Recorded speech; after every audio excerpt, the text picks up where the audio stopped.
Happy 250th birthday, America. In this video, we're gonna be covering the number 3 questions that I get every single day. Can I do this in my market? Can I do what you teach, Pace? Creative finance, buying businesses, RV parks, multifamily, single family houses, all of the things creative finance.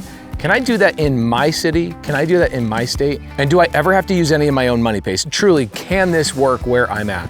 This video is gonna answer that for you, and it's also gonna highlight to you why America is so absolutely incredible. We traveled to 120 cities in 120 days. My wife, my kids, we left school, took my kids out of school and traveled around the country, all 50 states. And we documented incredible stories along the way of our community, the SubTo community, doing deals in every single location. We're gonna give this video to you as a celebration of America, because there's not one city in the country that I saw that could not do the business of creative finance. I honestly thought Fargo, North Dakota was gonna be one of those places that I'm like, there's no way anybody can do deals here. Meanwhile, we got Chris Neer and a whole bunch of other people dominating in that location. That's West Virginia, then it's Washington, DC. It's everywhere, guys. So enjoy this video and happy birthday, 250 years to America. Aloha. Aloha, how you doing? I haven't seen you since Florida. What's up, bro? Good to see you. How you doing? Holy crap. I came early. What up? Good to see you. I wanted to come early because I wanted to like receive people with you. What the heck? This is you. Oh my gosh, yes. Oh, this is real. Oh yeah, that's real. These are orchids. Guys, Yeah. I'm in Hawaii and I've already gotten laid. Pretty amazing.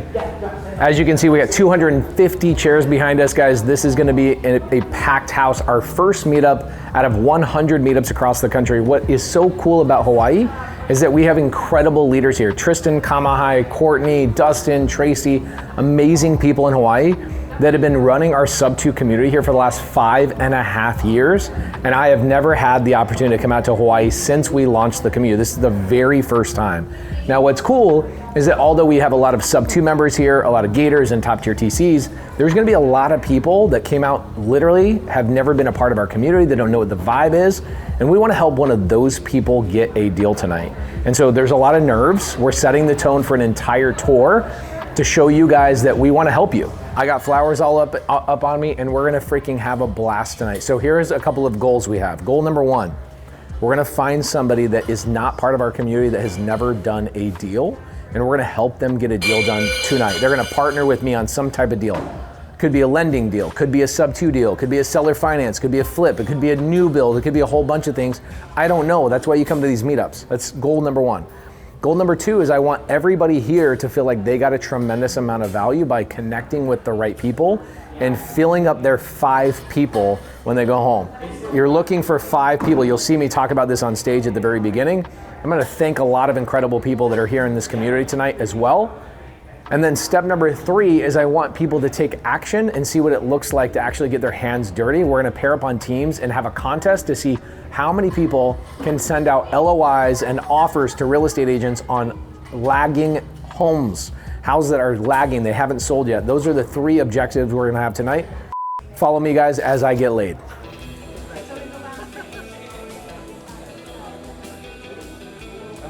What's up, dude? Hi. Hi. Oh my gosh, are you kidding me? I'm gonna be so laid. No, he won't be here. Okay, double for you. Okay, this is awesome. Welcome. Hi. Okay, so for those of you guys that are wondering, should I come out to these meetups? Let me show you the vibe. The vibe is everybody hanging out with each other. Love is the vibe. Food. So one of the reasons why we need you to RSVP to the meetups is because we have food. And we need to know, should we order 2 more food trucks, 3 more food trucks, 0 food trucks? South Dakota, we're probably gonna just we're gonna probably do our meetup in a restaurant, right? Because we can fit. Here, you're gonna see there's about 250 people that will be here tonight. And so we only needed 2 food spots. But if we go to like Atlanta, New York, LA, we're gonna have 5 or 6. So RSVP for your city, creativenationtour.com. Tell Adler what you just told me. I just got my first SubTo assignment fee at the beginning of October, and I joined in June. Attaboy. Yeah, hell yeah. Was it a Hawaii deal? Yeah. Was I it? sold it to someone in here. No. SubTo guy. Yeah. Good for you, brother. Too easy. Too easy.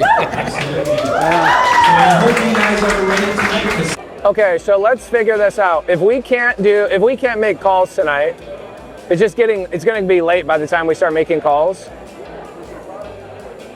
I know there's people in these rooms.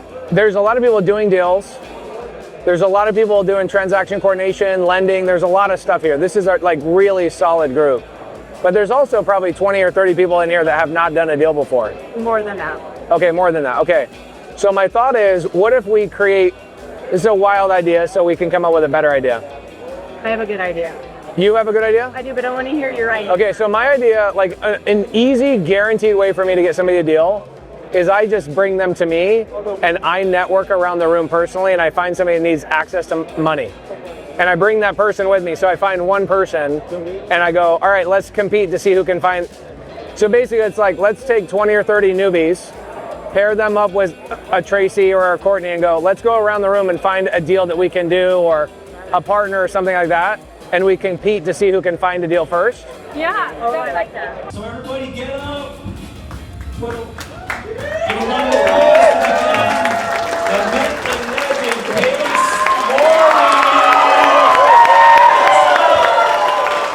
Yo, what up, Hawaii? Yo, this is great. Thank you guys. When I watch those intro videos, I'm like, there's no way they're talking about me. That's the weirdest thing ever. I met a bunch of really cool people. Serena, right?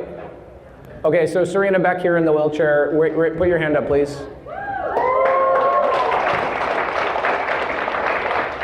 Okay, so this tour is the craziest thing I've ever done.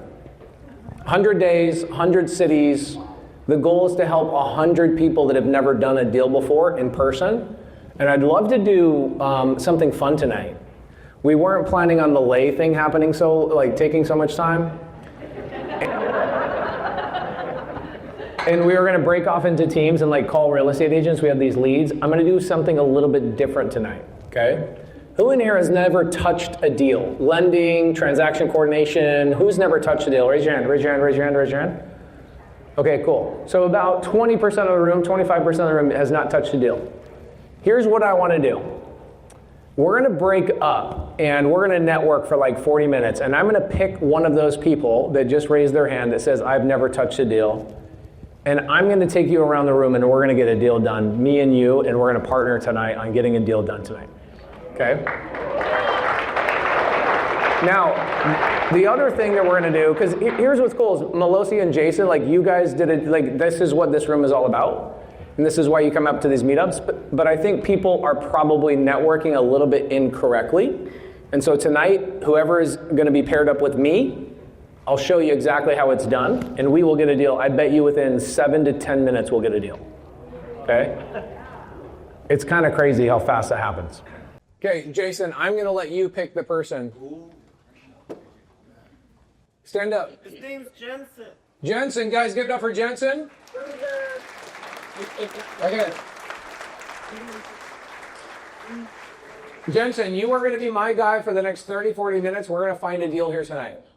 Okay, and you and I are going to JV together, and you'll get paid on the deal, whatever I find tonight. You and I'm going to show you how to do what I do at meetups. Okay? Now, the other people that have never done a deal before, can we do a little competition? Yep. Okay, where are my leaders that are willing to stand up and help one of the newer people during this next 30 minutes? Can you guys raise your hand and say, I'm willing to do the thing Pace is going to ask? Okay, cool. What I want you guys to do is I want you guys to get 1 or 2 people tonight that have never done a deal, and I want you guys to try and race me to find a deal tonight. Now, I don't care if the deal is a lending deal. I don't care if the deal is an assignment. I don't care if it's a fix and flip. I don't care if you put 2 people together and you get a connecting fee. I do not care what the type of deal is. But I want you guys to take 1 or 2 people tonight. We're going to break up for 30, 40 minutes, and you're going to see if you can beat me in getting Jensen a deal. All right, you ready? Yeah. Okay, you know what we're gonna do. No, okay. Okay, we're gonna ask them questions. This is gonna be too easy. Okay. We're gonna find Blue, I think is the builders. Okay. And we're gonna go talk to them, okay? Okay. Let's go find Blue first. Blue. Okay, we got two builders right here.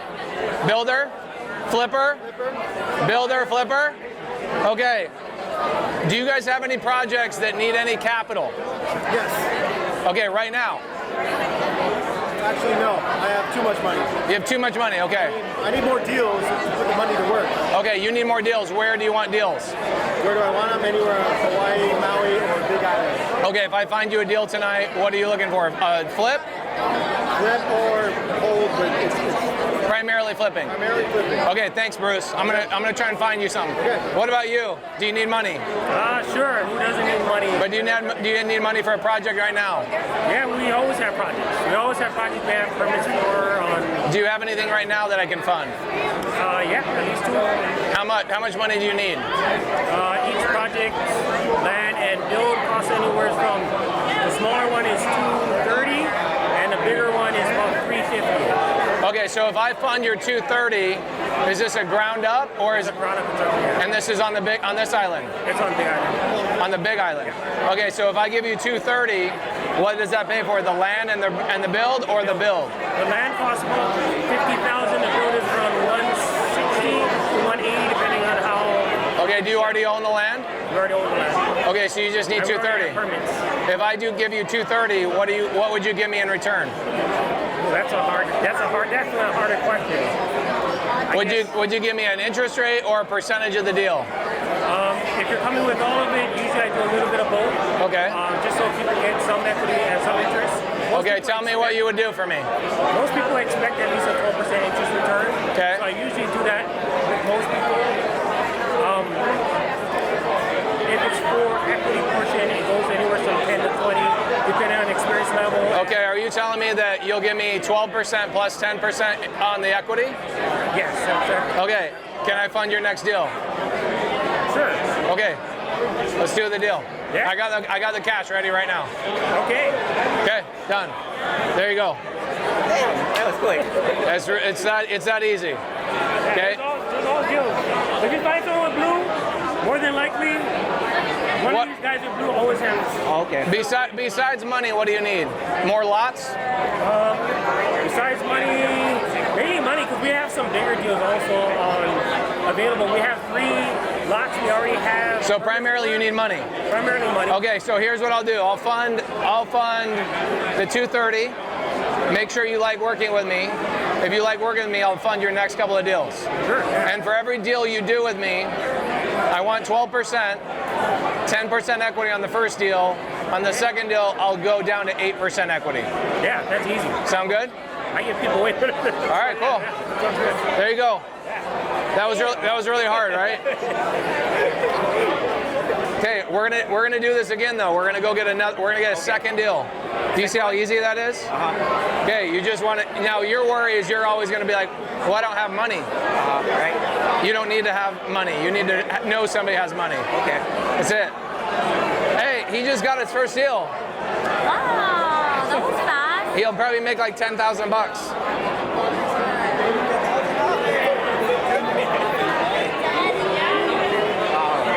I didn't expect that to be that easy. It's that easy.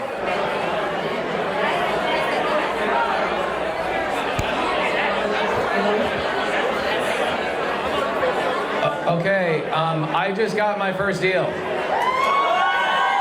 Okay, can I tell you about the deal real quick? Okay, so I went up to, does everybody know Blaze? If he cheated, I appreciate cheaters. Okay, so Blaze has 2 lots on the Big Island right now that he already owns, and he needs construction money. What's that? PMP. I'm getting 12% interest plus 10% of the profit on the deal. So Jensen just got his first deal.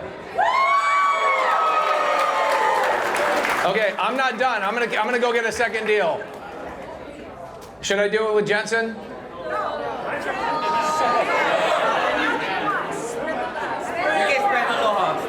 Okay, I'm gonna spread some love. Okay. Give it up for Jensen, guys. Okay, thank you. My name's Jensen, born and raised in Hawaii. City is Kalihi, and I'm glad to be here. How'd you find out about the event? I found this event through Instagram. Yeah, so they said join the tour, now I'm here. I've been finding peace not too long ago, maybe this year. Yeah. How long have you wanted to get into real estate? Maybe like this year. Yeah. I just super green, just totally just came, just And you just showed up by yeah, yourself? just so curious. You came by yourself today? I came with my family right there. What happened tonight? I just got an opportunity. Opportunity just doesn't go away. It goes to someone else if you don't take it. So it came to me. You got a deal tonight, is what I heard? I got a deal. First one ever? First one ever. How are you feeling about it? Great. Scared, but very happy. I got a girl right here. We're gonna love on her. You ready? Yes. Okay, you gotta hold this. Okay, let's go find a builder. I know a builder that we can find, okay? Come on, let's go. Chee-hoo! Okay, you gotta interview them. Okay, you're building and flipping. Yes. Do you have any active projects right now that you need? I do 5 or 6 projects. Do you have 5 or 6 projects right now? Yes. That you have under contract or that you're looking to get under contract? I have 1 under contract to buy, 1's during rehab, or 2's during rehab, 1's. But do you need any money for any of those? Currently, no, not right now. Okay, what about your new projects? New projects, I've got funds ready to go. Okay, so you don't need money for that. What do you need? No, I'm trying to help out the new people. Okay, cool. So you don't need me. No. Okay, do you need more lots though? No. Okay, good. All right, perfect. Now we move on. Come on. Okay, are you building, flipping? Are you wanting to flip? Are you actively flipping? My first project. You have your first project right now. What do you need? The amount. How much money do you need? 300,000. 300,000 for what? New construction? No. 300 grand to flip for the reno or for the purchase and the reno? Purchase and the rental. Oh, that's easy. Okay, and you have it under contract right now? Or you own it? I have it under contract. Okay, what will you give me if I bring you all 300K? 50? 20%. I don't know. Okay, and where's the project? What do you? City. Where's that? Build Island. The big island? Okay. Oh, that's on this island. Okay, and you have it under contract. You haven't closed yet. When's close of escrow? November, I don't know the exact date, but November 20th. Okay, November. And if I brought 300 grand, that gives you purchase and reno? Or that gives you down payment for the purchase and then the reno? I don't know. Purchase and rental. Okay, you need me to walk you through it? Yeah. Okay, cool. I'll walk you through the whole thing. Do you know what your purchase price is on the property? 860. 860, and then you need how much money for reno? Do you have a guess? 160. Okay, 160. So you need 860 for the purchase, which means you need hard money plus a down payment, and you need renovation money. If I bring you renovation money, do you have a good contractor? Okay, somebody you trust. Is it somebody maybe Courtney's used? Do you know Courtney? The guy who ran the meetup? Courtney's right here. Okay, Courtney, do you have somebody that you could help her do renovations? Absolutely. Okay, I will fund your deal. I'll help you with the 860 and the 160, but I want 12% interest and I want 30% of the profits on the deal. You keep 70% of the profit. It sounds like that's a question, not an answer. I'm just fairly nervous that there's cameras in my face. So what? Is it a yes or a no? Yes. You sure? You can say no. I don't know. What do you want to do?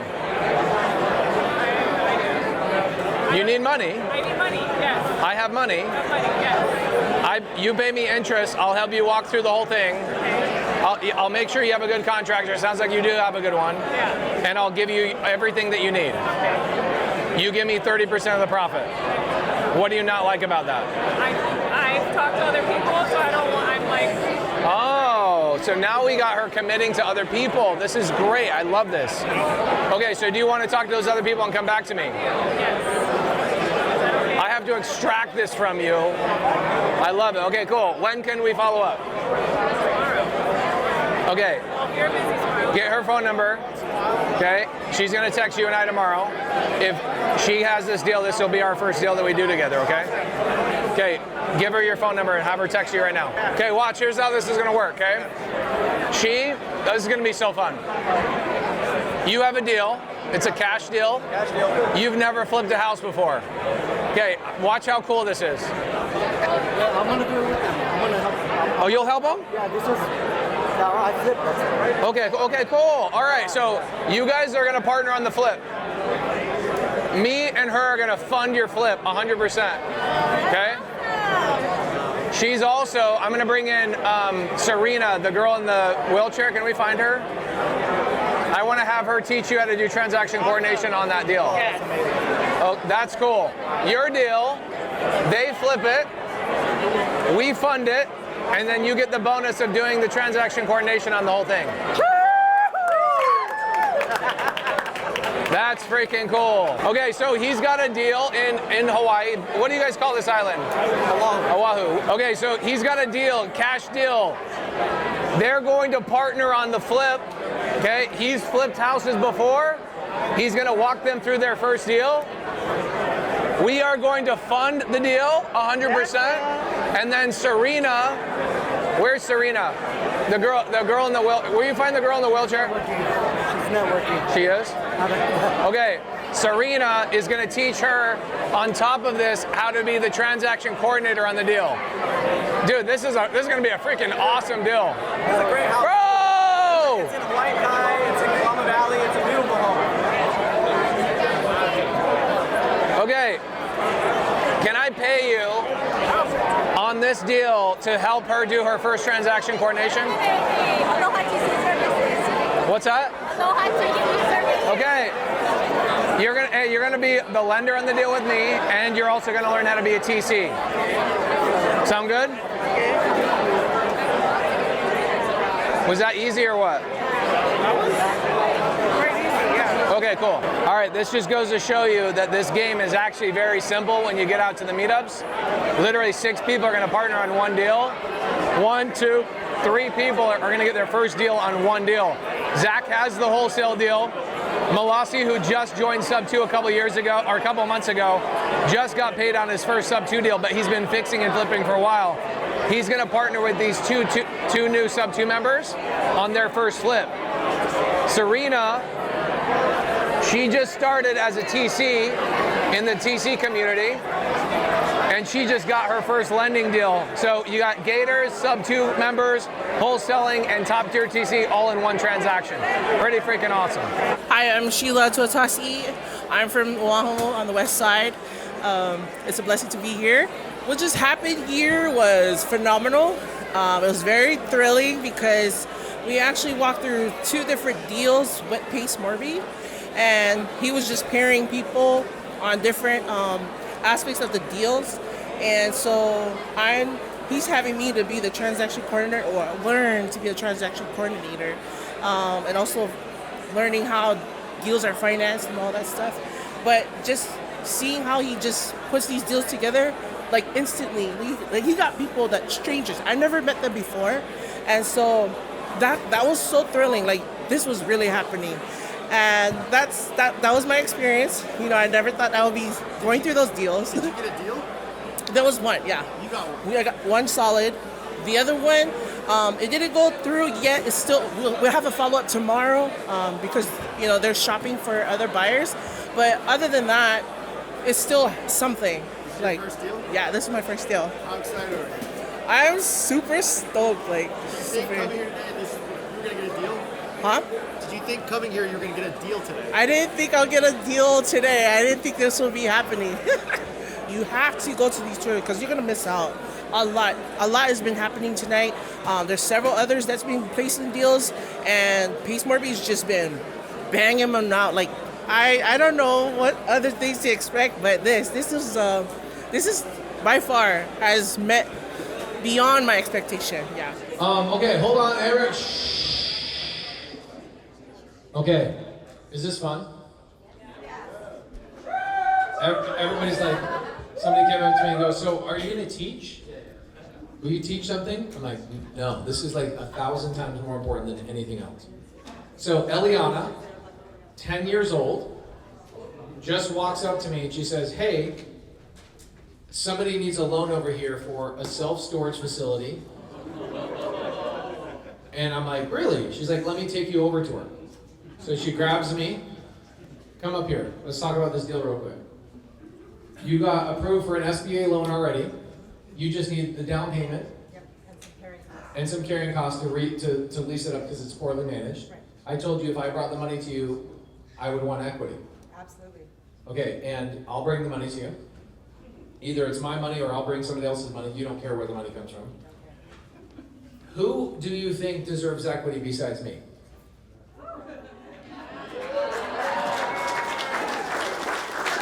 Give it up for Eliana, everybody. Freaking awesome. By far, the most important thing you can do is walk around the room and find everybody's problem. And just go, in fact, there's a couple of people I go, what's your problem? They go, I have too much money. And I'm like, okay, cool, well, I'll find somebody who has too much. And Zach, where's Zach? You have too many deals, don't you? Like, how many deals could you sell right now? Do you have 3 or 4? I have 3 I can sell right now. 1 I need funded, and 2 more coming up this week. Okay, guys, so like, by the way, that's just one person in the room that's like, I have 3 deals to sell. I'm funding one. We just did a really, really cool deal where 7 people are all participating in one of Zach's deals. Hey, Hawaii, can I get up?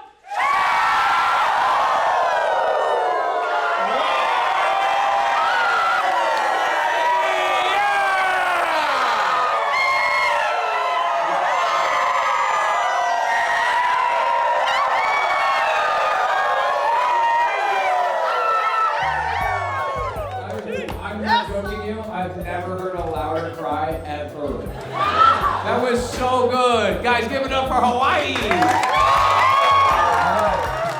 So, that meetup was freaking crazy good. Was it not good? Have you ever been to a meetup with me? Yeah. I've not. You've never been to a meetup with me? Not like I've that. never not gotten a deal. Like, it's so simple. And, okay, so the first deal we did was with Jensen. We went up to a guy named,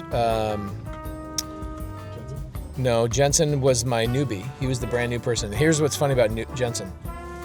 Jensen's not in the community. You interviewed him, right? Yeah. He says, I'm not in SubTo or Gator. Found you on Instagram. Found him on Instagram. I saw the post. I didn't know what to expect. I pulled him out of the crowd and I said, all right, let's race to see who can do the first deal. So the guy that we did the first deal with is a builder on the Big Island.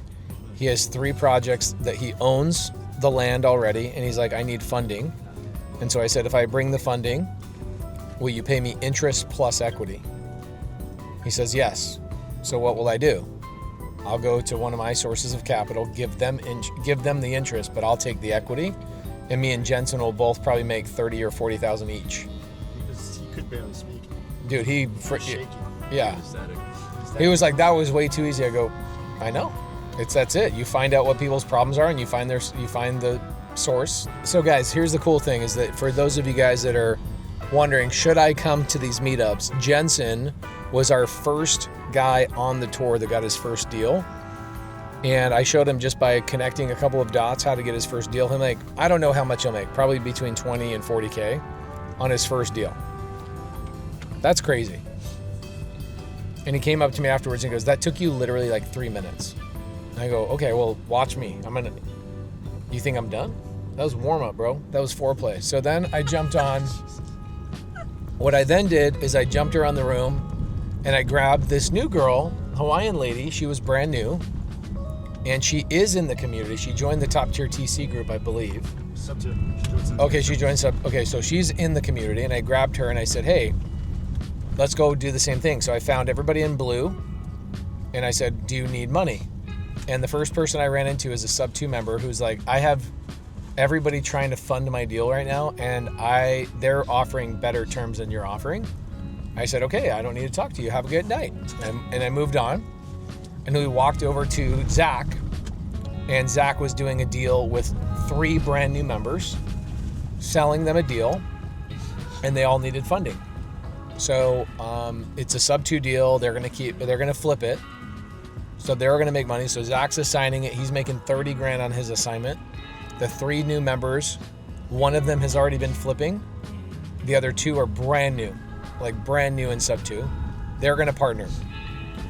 He's going to walk them through, use his contractor, and they need 160K. So I'm going to bring my friend, I have a source of capital, and I will take 30% profit on that deal. So the girl, do you guys know her name? Izzy. What I did with Izzy is two things. Serena, the girl that is in top tier TC, she's done 5 transactions. Sorry, that was from the hotel.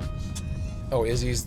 I don't know why it's from the hotel, but she hasn't texted me yet. Okay, so Maria. So Maria. Maria or Maria? It's Maria. Maria. Okay, so Maria. I think it's Maria. Okay, so Maria is our second person, and I grab her, I go over to Zach, and we start structuring this deal with Zach and those 3 other SubTo members. They need 160 grand. I bring them the 160. We're cutting ourselves in as 30% owners of the deal, and we'll make, I don't know, probably 10, 15K each. But what I wanted Maria to get was way beyond just a finder's fee and getting involved in wedging.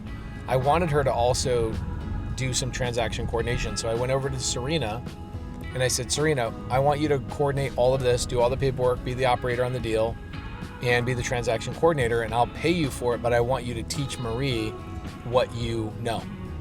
And so 1, 2, 3, 4, 5, 6, 7 SubTo members will all do that one deal together. Cool. Then I move on to another deal. I walk across the room. Shelly, one of my transaction coordinators, her sister-in-law comes up to me and has a RV park in Seattle, 155 pads that the seller will sell on seller finance, 100%, no down payment, all seller finance, straight, no down payment, nothing. And she says, I just need somebody that will wedge me in and keep me as a part owner. I don't want just a finder's fee. I want to be in a wedge deal. I said, has my team looked at this? And she says, yes, they have. They like it, but they need somebody to close the seller, like finalize it. I go, I thought you said the seller said they're good. She goes, they did, but we don't know how to get him to sign the paperwork. I'm like, okay, cool. Let me get on the phone. So that's the third deal I'm going to work on. Fourth deal is, Eliana walks up to me. That's the fourth deal we did. A 10-year-old got the deal. And what was cool is as I'm walking out of the meetup, this goes on for about an hour and a half. It was too late in Hawaii to call leads. That's why we didn't call leads tonight. It was too late. And so just networking in the room and how much money was being made in that one room, oh my gosh, you get people together. They all have different resources, relationships, skill sets. You vibe them all together and it's freaking magnificent. There was a real estate agent there that's not in SubTo. He's like, what is this, bro? I thought you were gonna sell me on something and you're leaving right now? I go, I told you I wasn't gonna sell anything. I told you I was gonna help you guys out. We're gonna do deals. And I'd say about 30 or 40 people in that room ended up doing deals, and we participated in 4 of them, which were cool. Anyway, there's our night. We're gonna go grab some food. And by the way, yes, it's the first time I've gotten laid where my wife was not around. So, we're gonna once in a lifetime. I think she'll allow it. Do we have any funny photos I can post on Instagram tonight? Okay. We'll catch up with you guys tomorrow. See ya. Yes or no? Yes. Gosh dang, guys, this is not church. Wake up. Do we see the problem? I've never met a more non-collaborative culture in my life. It is ridiculous how much they despise other people knowing what they're up to. It's not Alaska, it's the Alaskan people. Oh, well, the environment's harsh. Okay, then move somewhere else. Hawaii was abundant. It was collaboration, it was sharing, it was loving on each other, and that is the culture. The culture is just all about aloha. It means collaboration, sharing, contribution. It means sharing with your neighbor that if you're sick and your daughter needs to get dropped off at school, your neighbor will take your daughter to school. And there's just this insane collaborative mindset there. And they protect each other. In Alaska, it is the opposite. It was the opposite. Not only was the weather opposite, but the culture was opposite. I could feel it. It was palatable. I could actually feel it when I walked into the room. People were like this, and they were looking directly at the stage.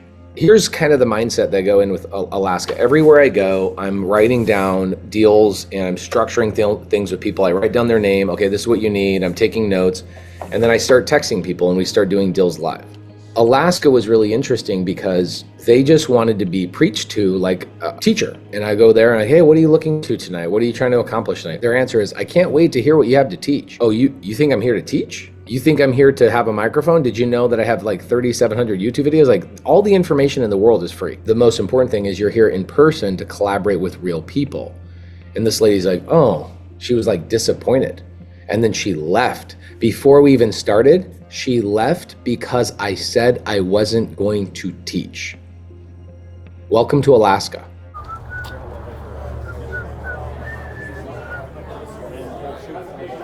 What's up, bro? Welcome to Alaska, my hometown. Is it? No. I was gonna say, I don't remember you talking about that. Wow, this is sick. Okay, cool. There's a Curious and a blank one, sir, if you didn't know that. Was that Lender? Oh, Curious. Okay. Where's Lender? Oh, sweet. Bro, I know. Good to see you too. So good to Look see at this you. meetup, dude. It's bigger than ever. I walk in the room and I start talking to people, you know, one-on-one type of thing. People are registering. It's 100 people in the restaurant. And I start talking to people. I go, hey, what are you up to? What do you got? How can I help you? What do you need? Can I loan money to you? Can I buy a deal from you? Are you looking for land? What are you looking for? I'll try and find it for you tonight. I don't want to educate people, right? Like that's the thing you don't need more of. You need traction, action, collaboration. You want to get involved in deals, right? That's the main reason why I'm going on this tour. Oh, look at this.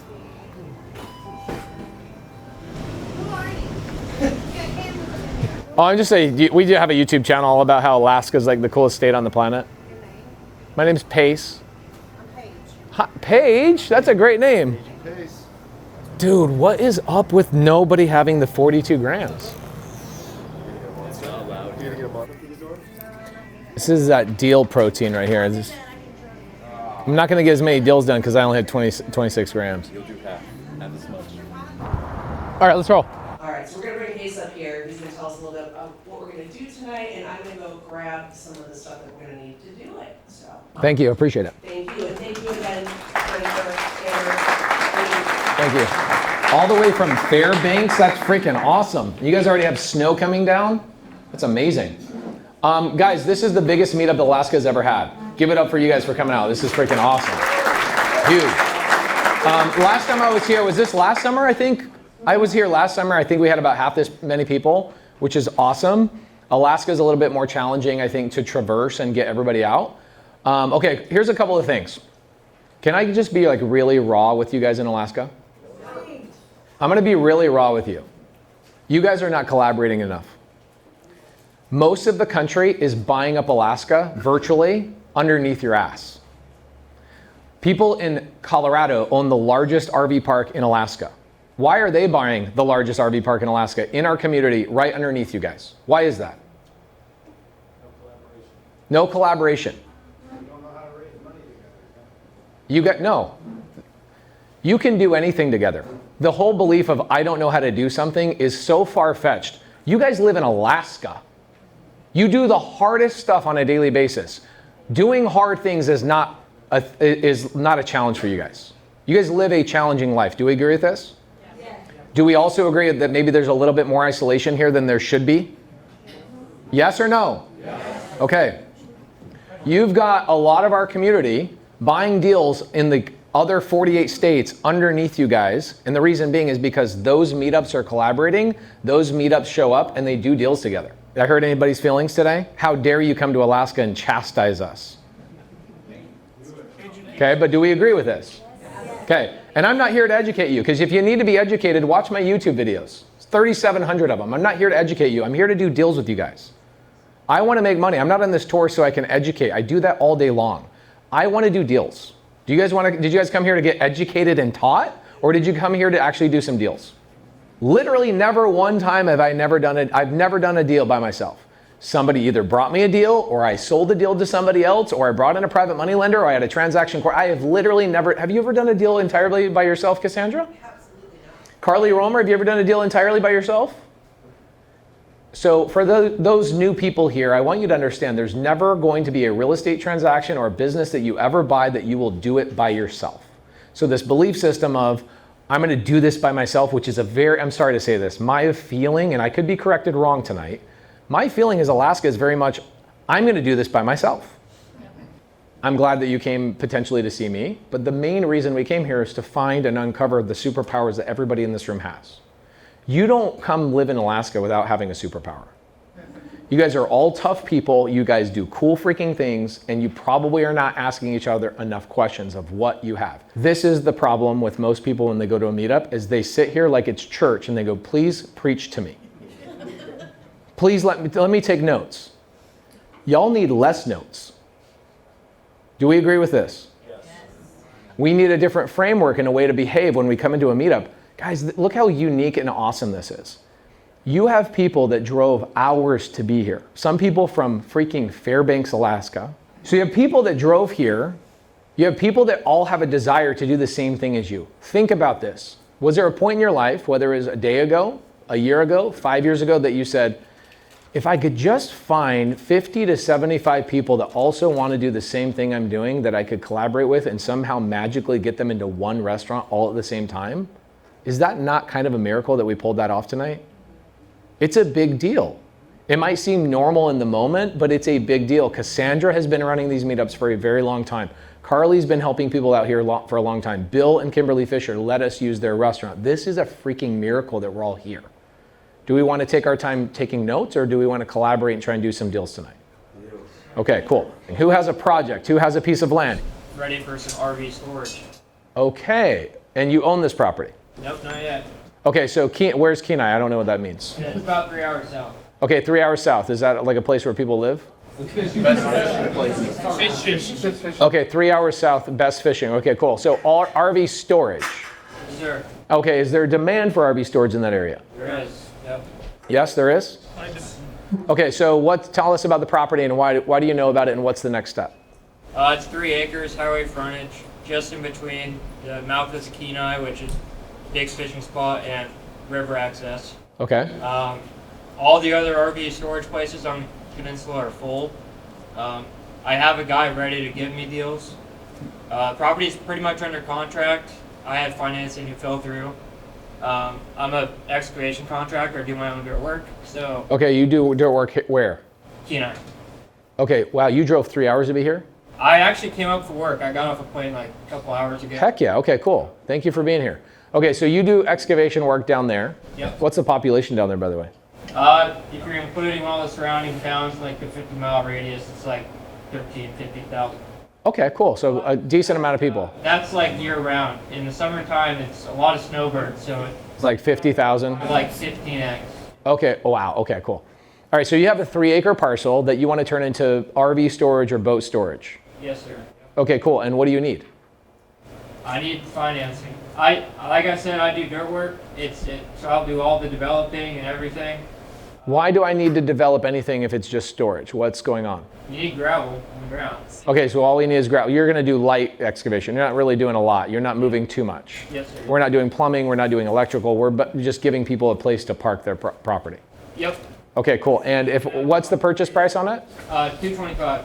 That's okay. $225,000. Then you'll do the excavation work as part of the partnership. Yep. But you need to pay for the gravel, which means that we need a little bit more than $225,000. Yes, sir. Okay, so let's just call it $250,000, right? So closing costs, purchase price, and some gravel, miscellaneous stuff. Maybe you have some labor, maybe you have some signage, maybe you have a website that gets put up, whatever it is. What can this property generate in revenue? If you could fit 53 covered, that obviously adds more to the development cost. Okay. You could fit 53 covered storage units on it. It would generate around $9,500 gross in revenue. Okay, so $100,000 a year, but basically is what I'm going to bring in revenue. Wow. Okay, and you don't really have to have a manager. You could do this kind of virtually. You don't have to have anybody there. Are you needing to build? What do you call these? Yes. Yep. It's kind of like just a big carport that you can put an RV on. And they're like $6,000 to build those. That's where it gets a little trickier because it's in the city limits and you need engineered plans. Can we do it without them? What's that? Can you do it without them? Yeah, you could just have uncovered storage, sure. Okay, and if we had uncovered storage, could we fill it up? Yeah. Okay, so if we did uncovered storage, we fill it up, what could it bring in? 9,500? Yeah, definitely. You'd fit a lot more storage if it's uncovered. Okay, cool. So we would fill it up, even though we would charge less money because it's uncovered. We would basically fill in the same amount. So you're saying actually it's $120,000 a year in revenue.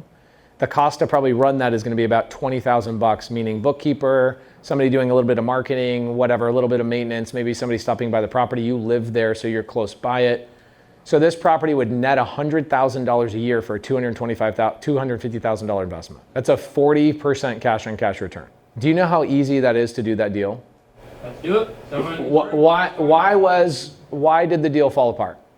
I was trying to use an SBA loan to do it, and it did not work out. Why? SBA is super hard to work with. The bank I was using had a couple people quit, actually, and those were the snowbirds. They left. It got cold. it just was taking way too long. Okay, so the SBA loan, what did they give you on terms? It was like 13% financing interest rate. I had to bring like 25% down. Okay. Yeah, it was all doable. It just was taking way too long.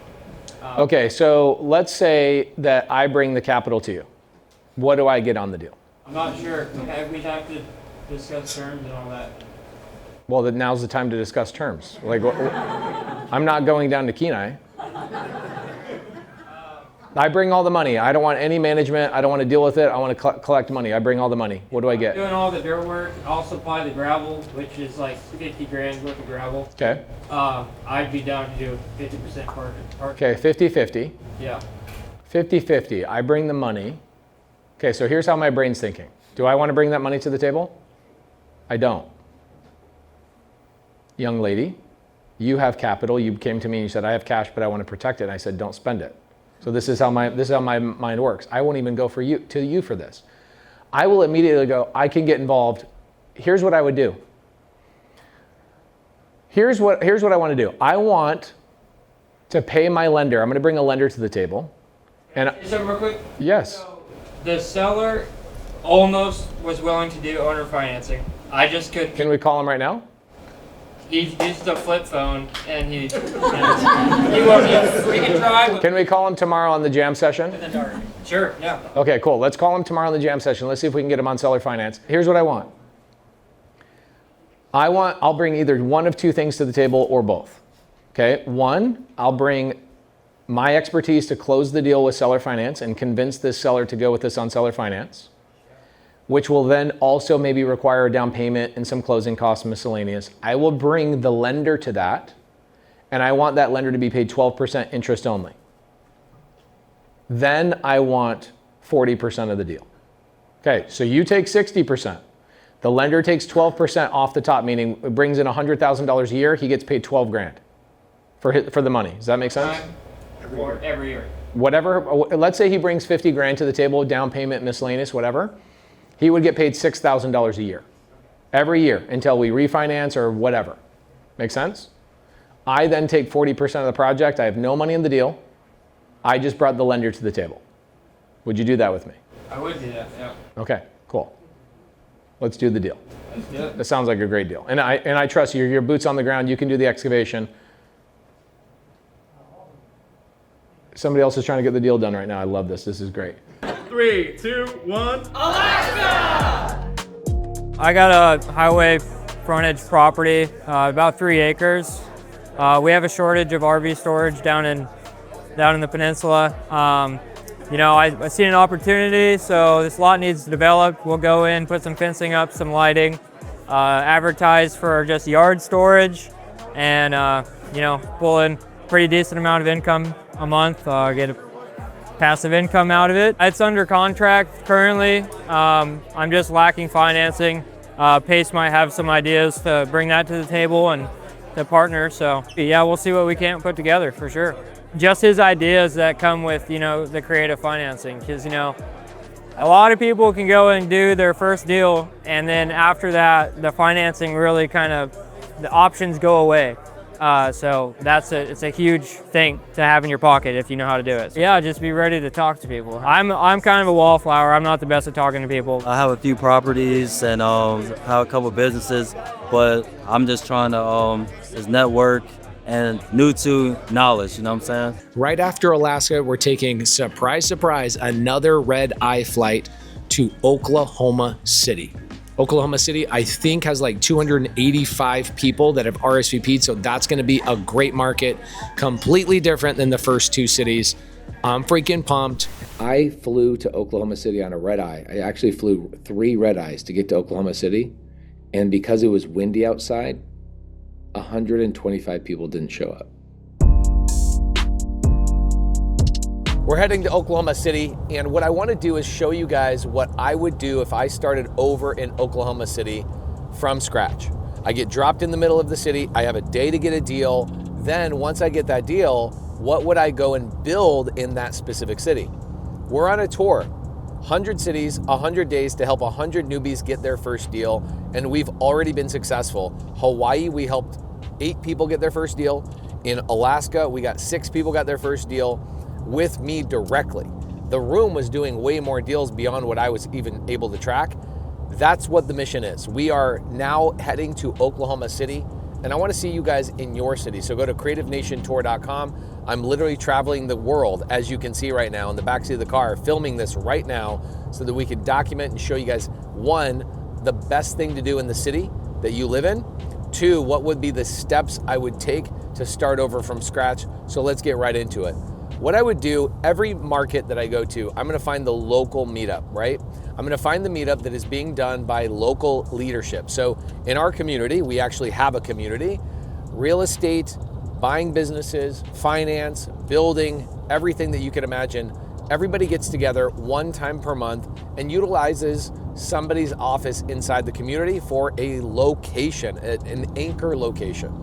Nathan Yurkis is the leader of Oklahoma City.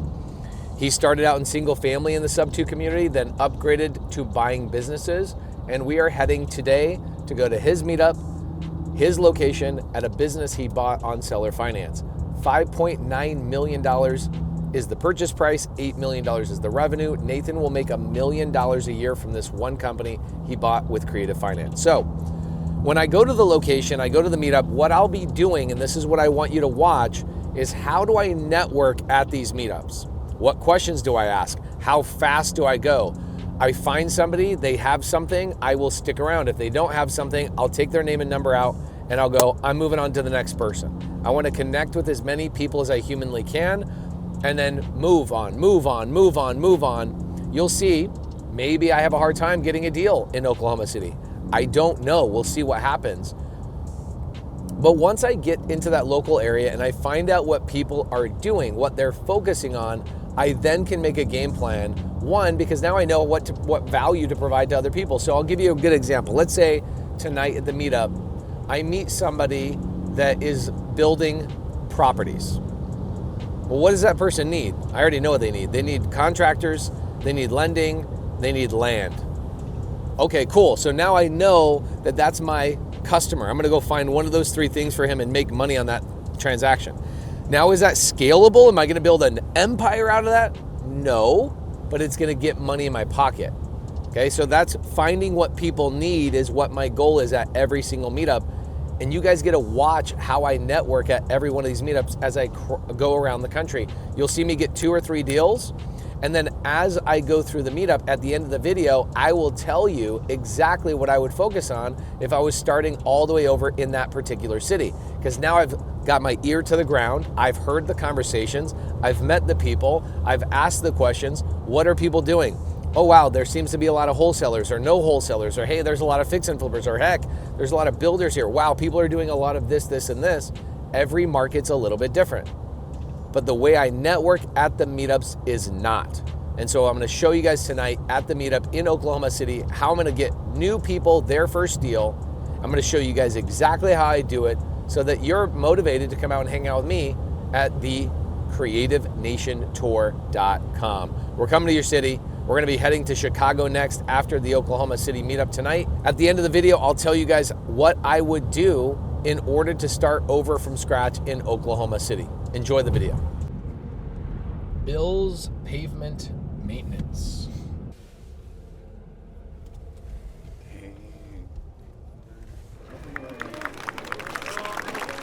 Thank you, brother. Appreciate it. Hey guys, come over here. Come on. I want to do some deals tonight. You guys want to do some deals tonight? Okay, cool. Are we going to collaborate and get to know each other?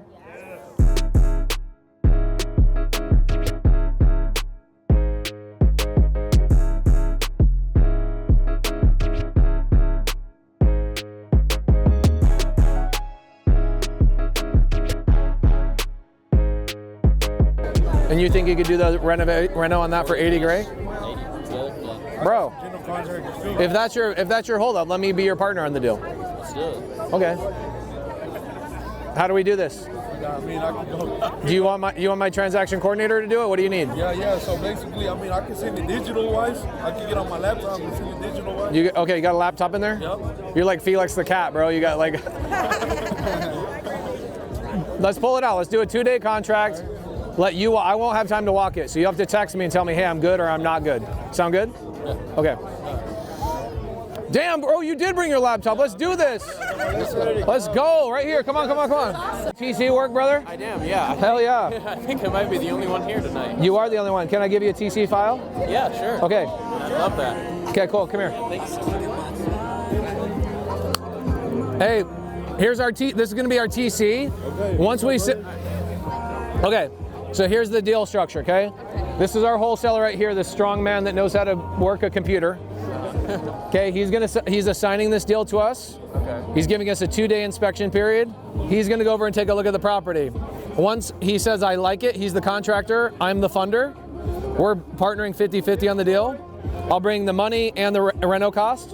Once he says yes, we open escrow, I'm gonna hire you as the TC. Sound good? Okay, yeah. Okay, awesome.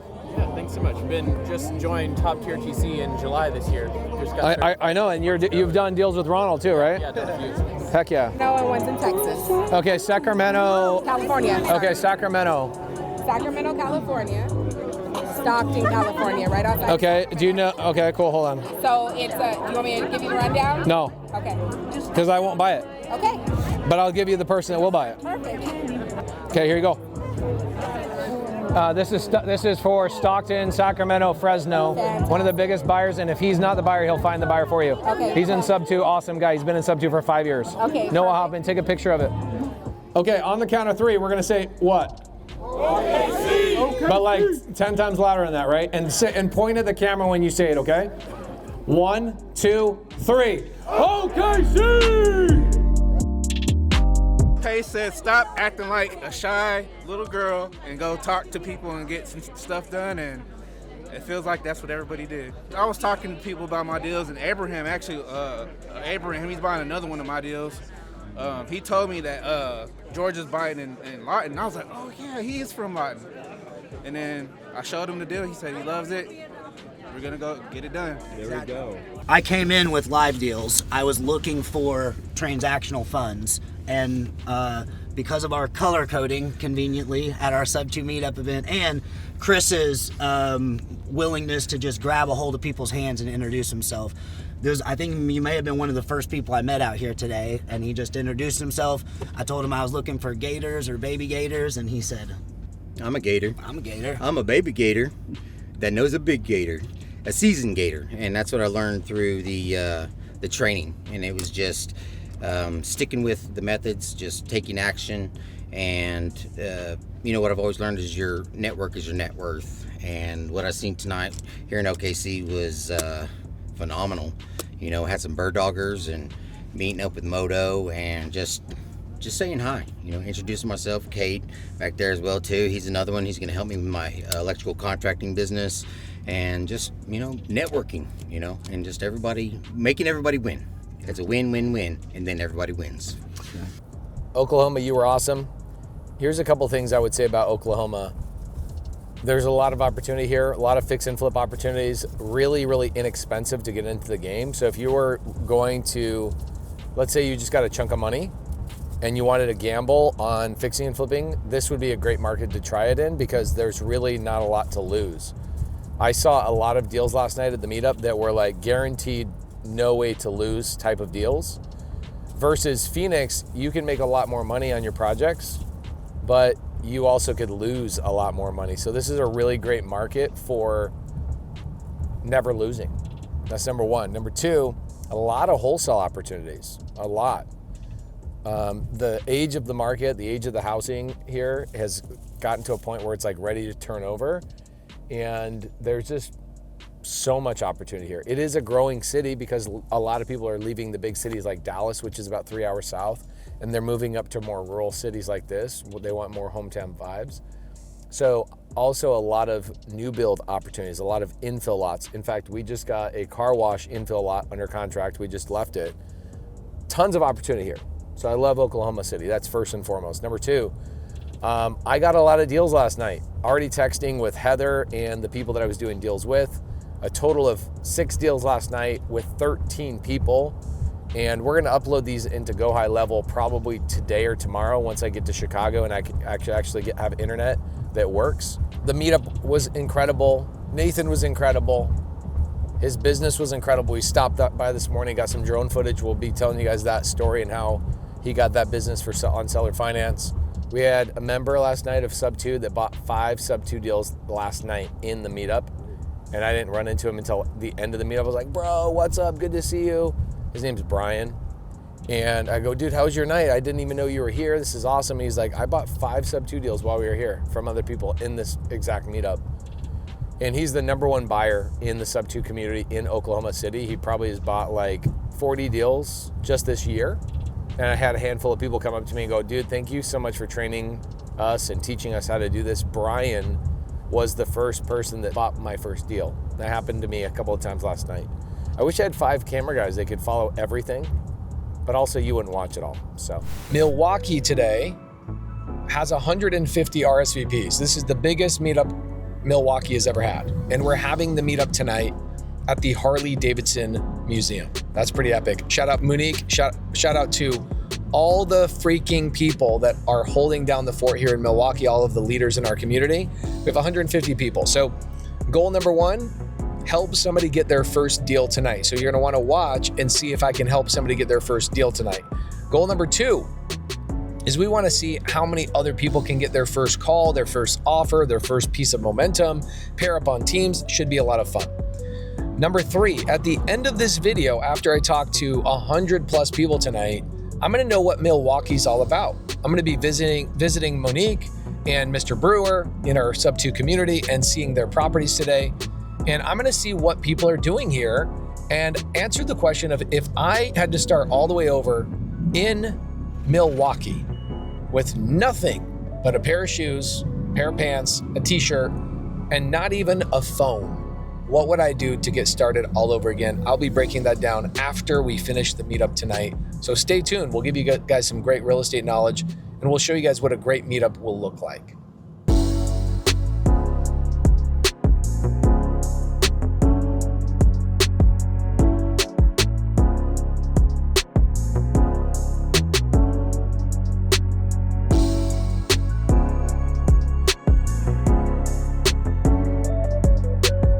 Who in here has never done a deal? Raise your hand. Okay, so we bought maybe 30. What I want to do is there's one person in here that I want to partner with, and I want to partner with you for like 30 minutes. I'm going to grab you, put you by my side, and I'm going to work the room until I get a deal in this room. Okay, it could be either I'm buying a deal, buying a flip, funding a flip, whatever it may be. I could even find somebody who has a deal, somebody who wants to buy a deal, and I end up like doing a co-wholesale deal. But I've never not been able to get a deal in the room. It's always been under 30 minutes. Should we do like whoever wins the bingo thing the fastest gets to be my partner? One thing real quick, we're gonna do the bingo game, but I want you guys to write down what you are doing on your name tag. It'll make everybody's job a little bit easier. So for example, we've got, you are buying multifamily, Celia. Okay, she's buying multifamily, homeboy's got multifamily. Where's your name tag? You're hiding it, bro. No, Orville says wholesaler. Okay, awesome, love that. Travis, you're buying, what are you buying, brother? Fix and flips, nationwide, Nationwide. Okay, cool. Oh, what's up? The Pickels, bro. What's up, dude? Is your dad here? He's not here. It's me and Travis on the road. Okay, I love it. You guys are on the road. Yeah. We're going to do the bingo game. I'm going to hand the mic off to you. Whoever wins the bingo game, I want to partner with them to find a deal and get them their first deal. Are you guys cool with that game plan? My name is Kyle Waddell. I've been in SubTo now for about 5 months. Here up at the meetup in Milwaukee. It's been amazing. Been able to connect and meet with a lot of other investors. Hopefully we've made some good connection and we can start making some money together. I met him at a conference in Atlanta for somebody else at a VIP party and having to bump into him. Started talking, whatever. And then it's crazy because he's really consistent as to who he is. So it was really cool meeting this guy that's doing the challenge. He actually has a deal that he's halfway under contract, but he needs help with 3 different things. So he needs a private money lender, he needs an underwriter, and he needs a TC. We were in another community before we were in SubTo, and it was hard finding deals that would pencil out in cash flow. Seen some stuff from Pesa about creative finance, and we decided that this might be a better route for us to go. Come to find out he's Pace Morby. Oh, he's somebody important. You know what I mean? So without knowing who he was, his energy was very, you can do this too. So I made a couple of those connections, but then I went and introduced him to Justin, and Justin started talking to him about mobile home parks, and I think they may work together. So you got to be in the right room, let people know the skills you have and what you need so you can make all the right connections. Okay, Charlotte actually won the contest, but Charlotte's done a ton of deals. Okay, so what do you think Charlotte's going to do? She won. She's going to be my partner to go get a deal done in the next couple of minutes. She won. She's already done deals. What do you think she should do with her card? She decided she's going to give it to Orville, who's never done a deal before. So can we give it up to Charlotte, please? Boom. Okay, let's go. Come on. Okay. All right. I'm back. Yes. Okay, so you got a fix and flip that you got going on right now. I do have a fix and flip. And you need an extra 20K. An extra 20K. So if I come in and bring the 20K, is there enough meat on the bone that I could get paid a little bit? Yes. Here, let's do the math right here. So I'll give you the deal. So I picked up. This is my partner Orville, by the way. Orville, Salvador. Nice to meet you. All right, so I picked up this deal for $220. I have about 50K in myself. Okay. So I'm looking for an extra 20, max 25K to finish it off. All right. So I still got to do kitchen, bathroom and a half, flooring and paint. Okay. Okay. So next door neighbor bought his for $210. Fixed it up, flipped it, put it on the market for $399, sold for $392. Okay, yeah. So there's still some meat in the bone. Now, preface this, the 220 and the 5 are hard money. Okay. So I have... You have some costs? Yes. Okay. Yeah, 12%, 3 points on the back end. Okay, so cool.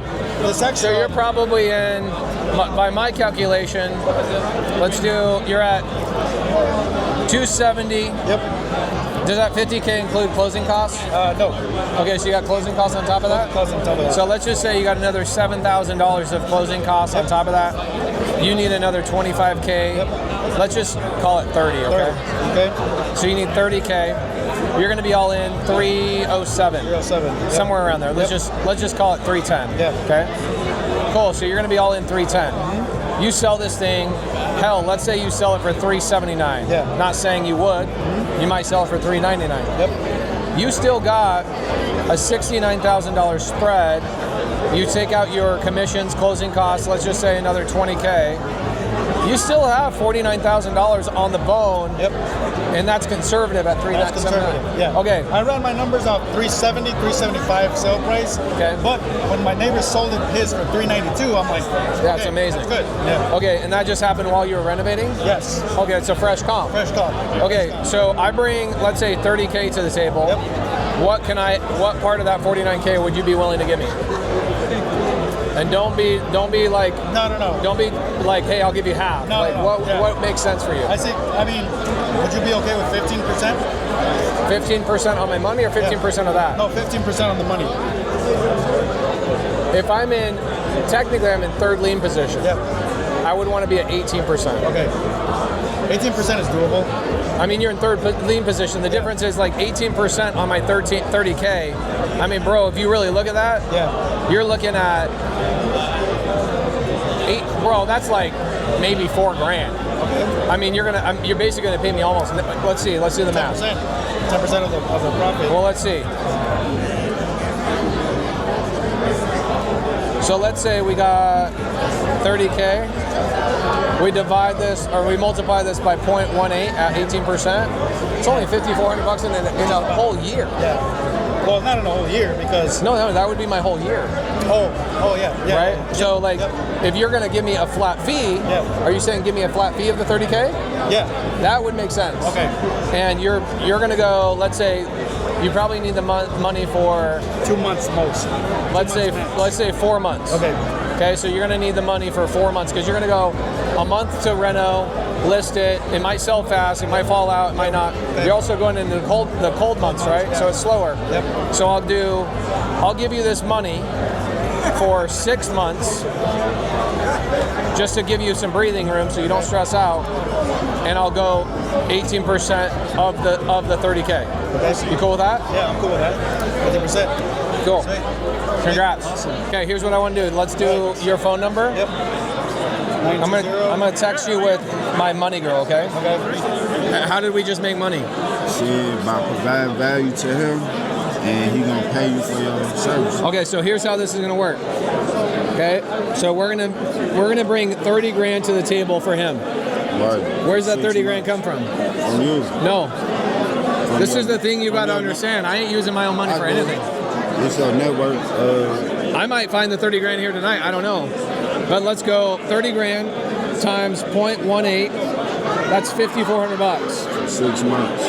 For 6 months, right? So if you and I split that, you make $2,700 just with that conversation. That's your first deal. Okay? Now what's cool is you can go to the property, you can do content there, that's great. The other thing we'll do with him is we'll charge him 2 points. Okay? So we're gonna do you know what 2 points means? Not necessarily. Okay, 30 grand times 0.2, it's another 6 grand. Okay, so you'll make a total of like $4,400 on that. Don't act so excited, you just got your first deal. I'm not. You're not excited? I was being sarcastic. That's how easy this is. Like I could go in this room and just lock up deals left and right. It was pretty easy. Pace did the work, so. But you watched how simple. Could you do that 100 times? And now you don't think I don't have the money. You just go, what do you need?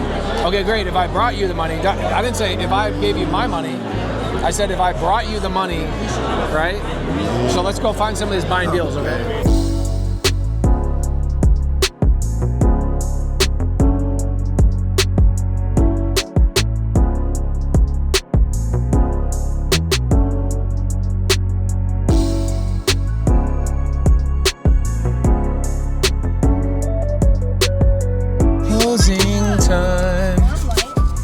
This is good. It's a recording. Milwaukee, that was fun. I ended up doing like 3 deals with Orville. That was a lot of fun. The bingo game was cooler than I thought it was going to be. People had a hard time figuring it out for about 5 minutes, and then they figured it out, and everybody was stopping me on the way out of the meetup saying, dude, I met the exact person I needed. I was missing this, I was missing this, I was missing this. You gave me all of those things. Just had a guy wouldn't even let us leave. Standing here in the door was like, you guys, I can't believe you're doing this in every single city across the country. The bingo thing was a great idea. Thank you, Monique. Crazy cool location. First deal I did with Orville was a gator deal. Second deal I did with Orville is a fix and flip that I bought from a wholesaler in the room. We partnered with 2 SubTo members, their first deal. A top tier TC who's done a lot of transaction coordination is bringing a top tier TC in that's never done a deal before. So about 5 people are pairing up on the second deal, and I've got like 5 others that I'm actively working right now. So we're gonna go to a taco spot right now, end the night. Milwaukee. Here's the thing. If you drop me off in the middle of Milwaukee and I had to start over here, I would do fix and flips. SubTo fix and flips, cash fix and flips.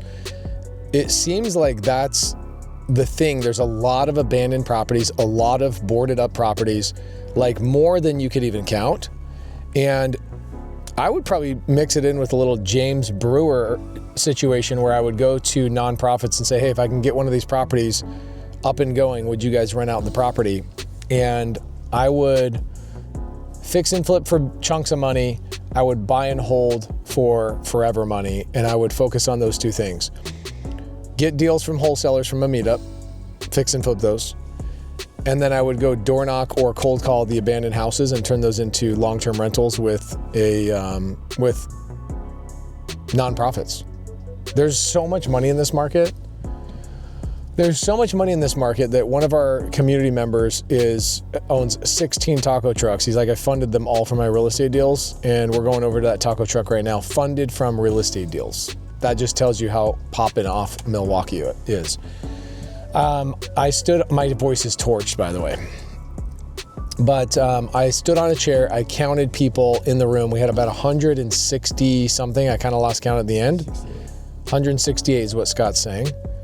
I think he missed one. I think it was 169. I counted twice. I did. I'm OCD about it.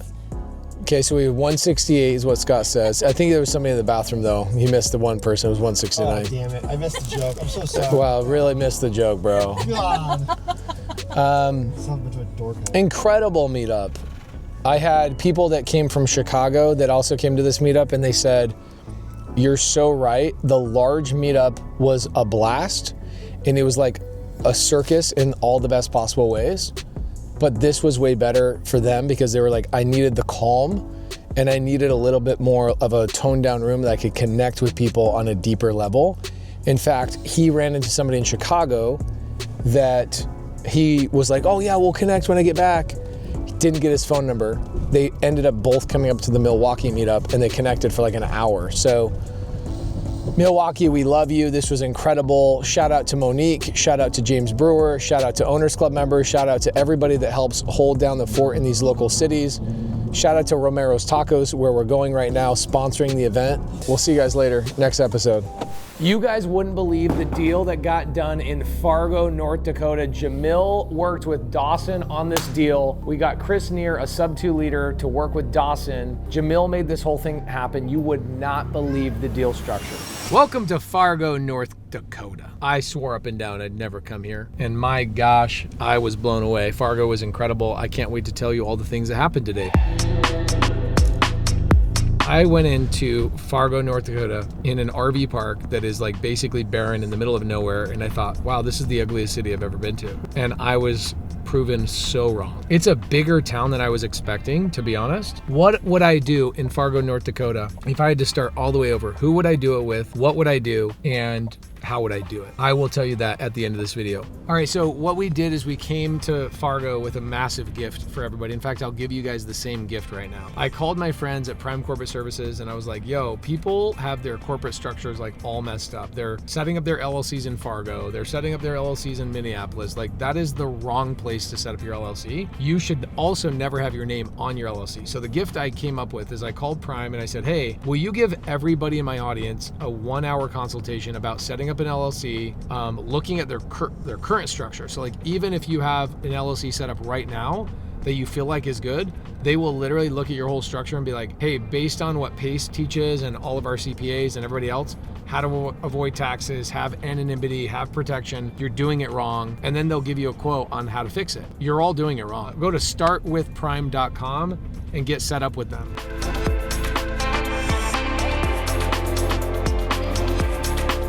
Look at that doggy. Hey, puppy. I could live here. I was expecting a very small room in Fargo, North Dakota. How many people do you think were there? We got to count it up. It was over 100. Oh, easily over 100. I would say 150 was probably the number. It was sick. Fargo is popping. I'm telling you, Fargo is the new Manhattan. Okay, that's far-fetched. Here's what was challenging about Fargo. You guys will watch the footage and see how hard it was for me to get energy out of this group. Was it awkward or was it funny, Roberto? Did I make it funny? You made it funny, but it was awkward. It was hard, right? By the way, I love having those audiences because then I learn how to be better even when audiences actually give energy back. Now, the thing is, we ran out of leads in Minneapolis. We cranked through all the leads, did a bunch of deals, which was awesome. And so we pivoted. We actually changed up the strategy of how we wanted to work the room. We're gonna take 3 minutes and share each other's contact information on that group so you guys all get each other's contact info. You guys are all gonna be an individual team. These are team captains. What we're gonna do after we split up on teams is we're gonna give each real estate agent a directive to find a specific type of deal. Yes, sir. Break.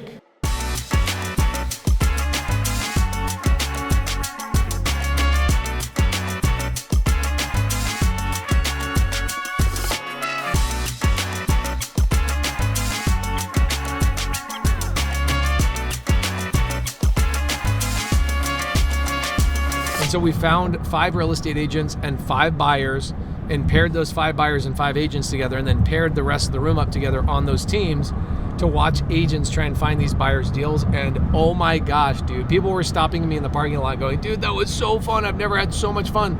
But don't tell anybody I had fun. Yeah. What's up, bro? Good to see you. How you doing? Take off. Oh, you are? Oh, cool. Thank you for coming. Yeah, thanks for putting this on. Did we just lighten up Fargo a little bit or no? We helped a handful of people do deals. I think my favorite one was Dawson, the wholesaler, working a deal with Chris. That was so fun to watch. Go back and forth, and structure a partnership in the room. Well, anybody interested in buying a wholesale deal here? Like for a fix and flip? For a fix and flip? I mean, we got one. We got a live contract right now. You want to? Who has the contract? He does, right here, Dawson. Dawson, can we break it down? Let's break it down. What, 4-bed, 2-bath, right? Yep, it's a 4-bed, 2-bath. 4-bed, 2-bath. Square footage again? Square footage is 2,100. 2,100 square feet. ARV on this is 210 conservative, probably 220. It needs all of it. Dawson's selling it for $89.9. Who wants to buy that? Chris has looked at this deal. You like it, Chris? He has opinions about it. It can work at the right price point. Where do you think it needs to be? He would buy it if it was at the right price. He thinks that the renovation's $100K. Okay. Why is it $100K? Is it a full gut? It's already partially gutted. Okay. The foundation's gonna need attention. Full renovation on the inside, windows. Has a new furnace. It has a new furnace. Hey man, it's got a new furnace. It's an air conditioner. Spoken like a true wholesaler, Yes, brother. That was Yeah, awesome. I think so. You about 210? Is that fair? Would you say 210? I'd say that's, yeah, if you did the rehab right, you could get to 210. Okay, so we got a 210, solid 210. Where would you need to be on it? 65, 70. You need to be at 70K. What about you guys? Yeah, probably there too. Okay, so possibly need to renegotiate a little bit. But what if he got the price down to, let's say, 75, 70? Would you split some of the deal with him? I was going to suggest that to you when we were talking last week, that if we got to that bottom level, that we do a profit share on the project. Would you be willing to give him 5K up front and then a little bit of a profit share on the back so he has a kicker? We could do something. That way he's got some money to pay his bills right now. He needs and a haircut. little, you know? He needs money right now. He does need a haircut, yeah. I'm just kidding. That's the cool haircut right now. Yeah. Basically, this property was a rental about like 2 years ago, and yeah, the tenants just destroyed the place, and the owner. It's been sitting for 2 years? Yeah, it's just been sitting here. The owner lives in Florida. Oh, so this guy's gonna sell it to you for 70 all day. Yeah, so he just kind of, his grandson's just been taking care of the place, and that's kind of where it's sit. Why did you get stuck at 80K? That's just kind of. Did you think that was the right price at the time? Someone offered him 90. And so he was saying he was going to go with this guy that offered him 90, but the guy wanted to do like an inspection and a longer closing, this and that. Oh, I was just going to say my favorite quote of all time, buyers are liars, sellers are worse. The seller might actually be lying. What? Yes, that's right. And I know the seller does owe a little bit on it. I think it was like 20, or still. Okay. He's in Florida right now, which is like midnight. The easiest way to negotiate this is if I'm Chris, I'm calling your seller. I'm going to say, hey, I'm Dawson's new partner. He actually had another partner that backed out because the renovations were way higher than they thought. Dawson came to me because I'm known in town. I do a lot of deals. Doing this deal with him that way, where you get a little bit of money right now and then you'll get the knowledge, because he'll let you understand what's going on in the deal. He's going to keep you in partnership in it. Now you get to be a part of a fix and flip, which you weren't a part of before this, right? So now, I mean, you've now taken yourself from just a wholesaler doing, a handful of deals in a year to you're working on your first fix and flip JV. Yes. Which is pretty damn good. And also, when you actually touch a renovation for the first couple of times, you can start speaking a little bit more intelligently to these sellers that you're negotiating with. You can send them photos like, well, here's my last flip, and here's me and my partner. And it just establishes a little bit more credibility, gives you like an extra $10,000, $15,000 off your negotiations prices when you can speak like logically, right? If that makes sense. Chris also understands creative finance really well. So what he could do is he could go to the seller. Let's say the seller's like, absolutely not, I'm not lowering my price on 80 grand. Are you freaking kidding me? I got another offer. Chris could go, okay, well, what if I can guarantee you 80K? Would you let me renovate the property first? He would just convert this into a creative transaction where he doesn't have to come up with the 80, because your 80 would require closing costs plus hard money costs.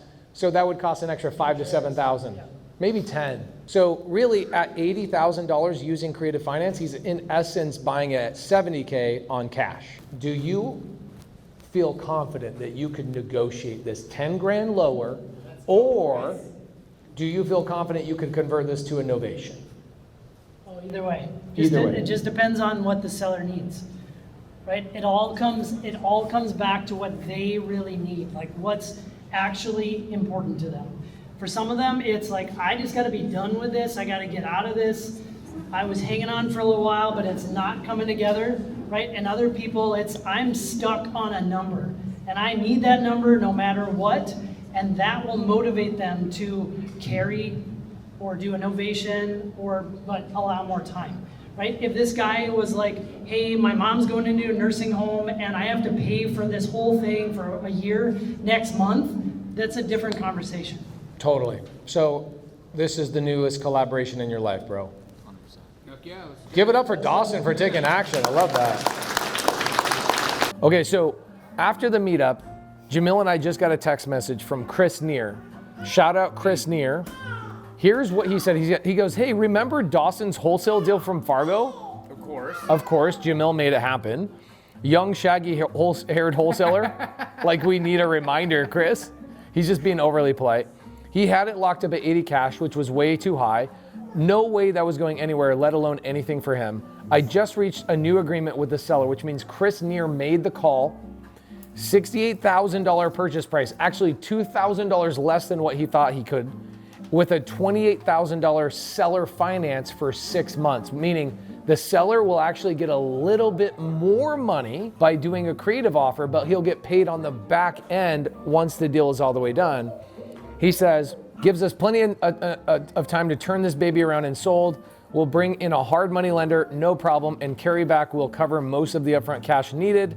Easy PML for the rest. We're going to get Dawson a $5,000 upfront. Let's go. And $15,000 kicker on the profits above 30K on the back end, and some education for Dawson along the way. Let's go. Oh my gosh. Chris Neer, shout out to you, bro. You are incredible. And by the time I'm reading this video, we are already in Omaha, Nebraska, which just tells you the pipeline of deals that we are doing along the way.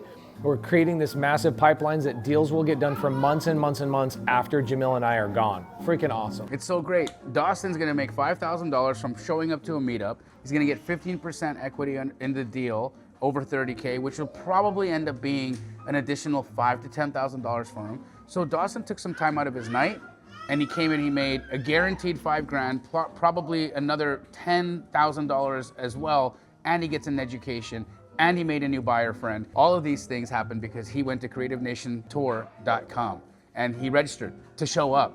Guys, what are you doing? Welcome to Nashville, Tennessee, guys. The traffic, I'm not joking you. My wife and I went an hour south of here last night, and it took us an hour and a half to get back home. 12 miles. This place is ransacked with Californians. Okay, I'm telling you. There's one of them right here. He escaped.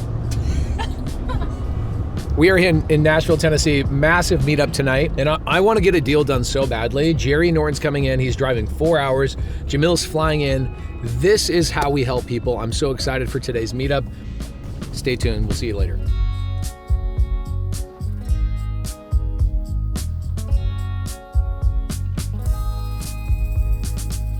You guys want to learn how to pull a co-living deal and then have me call an agent right now off PropWire? And we'll warm it up. Like, here's how fast I want you guys to understand this. Who's never taken action? Raise your hand.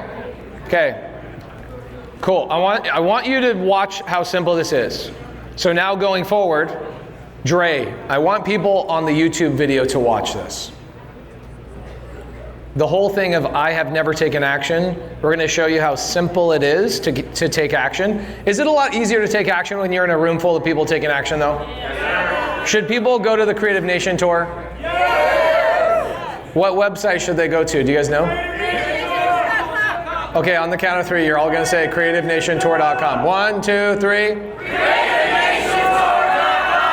This girl that's the brunette right here, I knew you weren't going to say it. Just looking at you, I could just tell your personality type. I was like, she ain't going to say I think a lot of times people have a hard time taking action because they don't know what they're doing and why they're doing it. Okay? So let me tell you why I'm going to pull this list. Then we'll pull the list, and I'll tell you what my intention is so you understand it a little bit more, okay? Okay. Whenever you want, who wants to wholesale in here? Raise your hand. Higher? Okay, so about 30% of people in here want to wholesale. So watch how we're going to do this. Jerry. Yes. I know a buyer in the Phoenix, Arizona market that buys co-living pad split type properties. And he's brown and he's from Canada. His name is Jamil Damji. This is my buyer. Okay, so whenever I want to start wholesaling, what do I start with first? Your buyer. You never call a seller first when you're brand new. Can I tell you my buy box? This is, you see what Kaderis just did? What did he do? He went and called the seller. Please pay attention, guys. This is one of the most important things you could ever learn. Shh. If you are calling sellers and you don't actually have a buyer, you are messing with people's lives. And I don't think it's ethical. Right. You should have a buyer that you know will buy one of your wholesale deals before you start calling people. I had somebody call me today. Goes, hey, I've got a. Actually, it's for Kathy. Where's Kathy? Where's my girl Kathy? There's Kathy. Hi, Kathy. So Kathy, you had a wholesaler that went and locked up 3 mobile home parks that you're looking at buying. So I talked to Kathy's wholesaler today, and I found that, you guys can sit down, I'm sorry. I found that the wholesaler was negotiating with a family that's going through a divorce, and he has no idea how he's gonna sell the properties whatsoever. Do you think we should be negotiating with people going through a divorce, going through tough situations in their life without actually having at least one buyer that we can bounce ideas off, get comps? Does that make sense? So once again, how do we start wholesaling? What's the first step? You start with your buyer. You do not call sellers or real estate agents unless you know one quality buyer. Does that make sense? Okay. What happens, Pace, just so that people know how serious it is when you go out there, you talk to a real estate agent, you go and put a property under contract, you don't have a buyer. What's the ramifications of that? I'll give you a 45-second story. A couple of years ago, I had Ted Miller in the SubTo community come on a SubTo Zoom with me. And he goes, Pace, I got this wholesaler.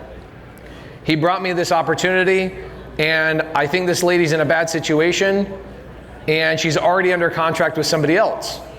And I'm like, okay, can I call her tomorrow? I love calling sellers for my community. And he goes, dude, we need to call her tonight. And I go, it's 11 o'clock in freaking North Carolina. You want me to call her at 11 o'clock at night? He says, she needs help, dude. This wholesaler locked her up in a contract, was supposed to close escrow 2 weeks ago, and doesn't know what to do. And I'm like, okay, that doesn't sound like too big of a deal. Like, tell her to resell it to somebody else. He says, can you call her? I call her. It's 11 o'clock at night. And when I answer the phone, I'm talking to this lady, I hear her unzipping her sleeping bag. This wholesaler, young kid, says, I'm gonna buy your house. How did he buy it? He went to Zillow, went to 20% below Zillow price, and locked her up in a contract. She spent all her money moving all her belongings across the country to her daughter's house where she's moving. So North Carolina all the way to the West Coast. And she's been laying in this house for 2 weeks. She was supposed to have all the funds from close of escrow 2 weeks prior. And she's literally sleeping on a sleeping bag and she was starting to tell her neighbors, like, I need food. She had no money. And I'm talking to her and I go, how old are you? Are you in a situation maybe you could, she goes, sir, I'm 81 years old. So I end up buying her house SubTo because he bought it way too high on a cash price. Turns out she owed too much money. So I just took it over SubTo. I still own it in my portfolio. And I got her money in her pocket. But that's the kind of stuff that happens when you're negotiating with people's houses or agents and you don't really have a buyer. Now, if I go to Jamil and I say, hey, Jamil, I'm looking at this property. I want to go negotiate. This is it. Every time I did a deal with Jamil, I sent him the address of every house I was going to. What would you pay for this? He replies back, he goes, I could sell it at that, buy it at that price or lower, and we'll find a buyer. Every single house, you should be getting a verification before you get a contract, okay? Now, was Jamil the buyer on every one of those deals? No, but Jamil knew the buyer. So it's okay for me to have one person. I don't need 500, I just need one to get started. So have I checked my first box by getting my buyer? Yes, sir. Okay, so Jamil's my buyer. Jamil, what are you looking for primarily? I have a house. Can we pull it up on PropWire? Can we do a filter real fast? We can. Can I give you the address, Gary? Yeah, so they can find it. Do not call this agent or text this agent. If people are outside of our private community, please, one rule we have is we do not mess with other people's deals. If I'm doing this live, I stop doing this live on YouTube because people will text the sellers while I'm on the phone with them and be like, some guy's streaming you on YouTube right now. Please, can we all agree you're not going to call or text this agent while I'm calling it? Yeah, this seller has 21 properties. Okay, I'm calling him right now. Call. I'm really nervous. Shh, shh, shh. Hey Ruben, my name is Pace. I'm calling about the property that you guys have on Avenida del Oro. I think it just popped back on the market. Yes. You guys, that's canceled a couple times. Is there anything I should be worried about on that property, or is everything good? I mean, it needs a full rehab. I'm gonna do a rehab plus probably an addition. I do a lot of co-living, like rent by the room. Do you feel like the main structure is okay though? I honestly do feel like the main structure does need some work. So my suggestion is to go look at the property before you intend to submit an offer. Okay, where would this move at? Do you guys think you could move this at like 160 if I submitted an offer, all cash? No, we already have offers over asking.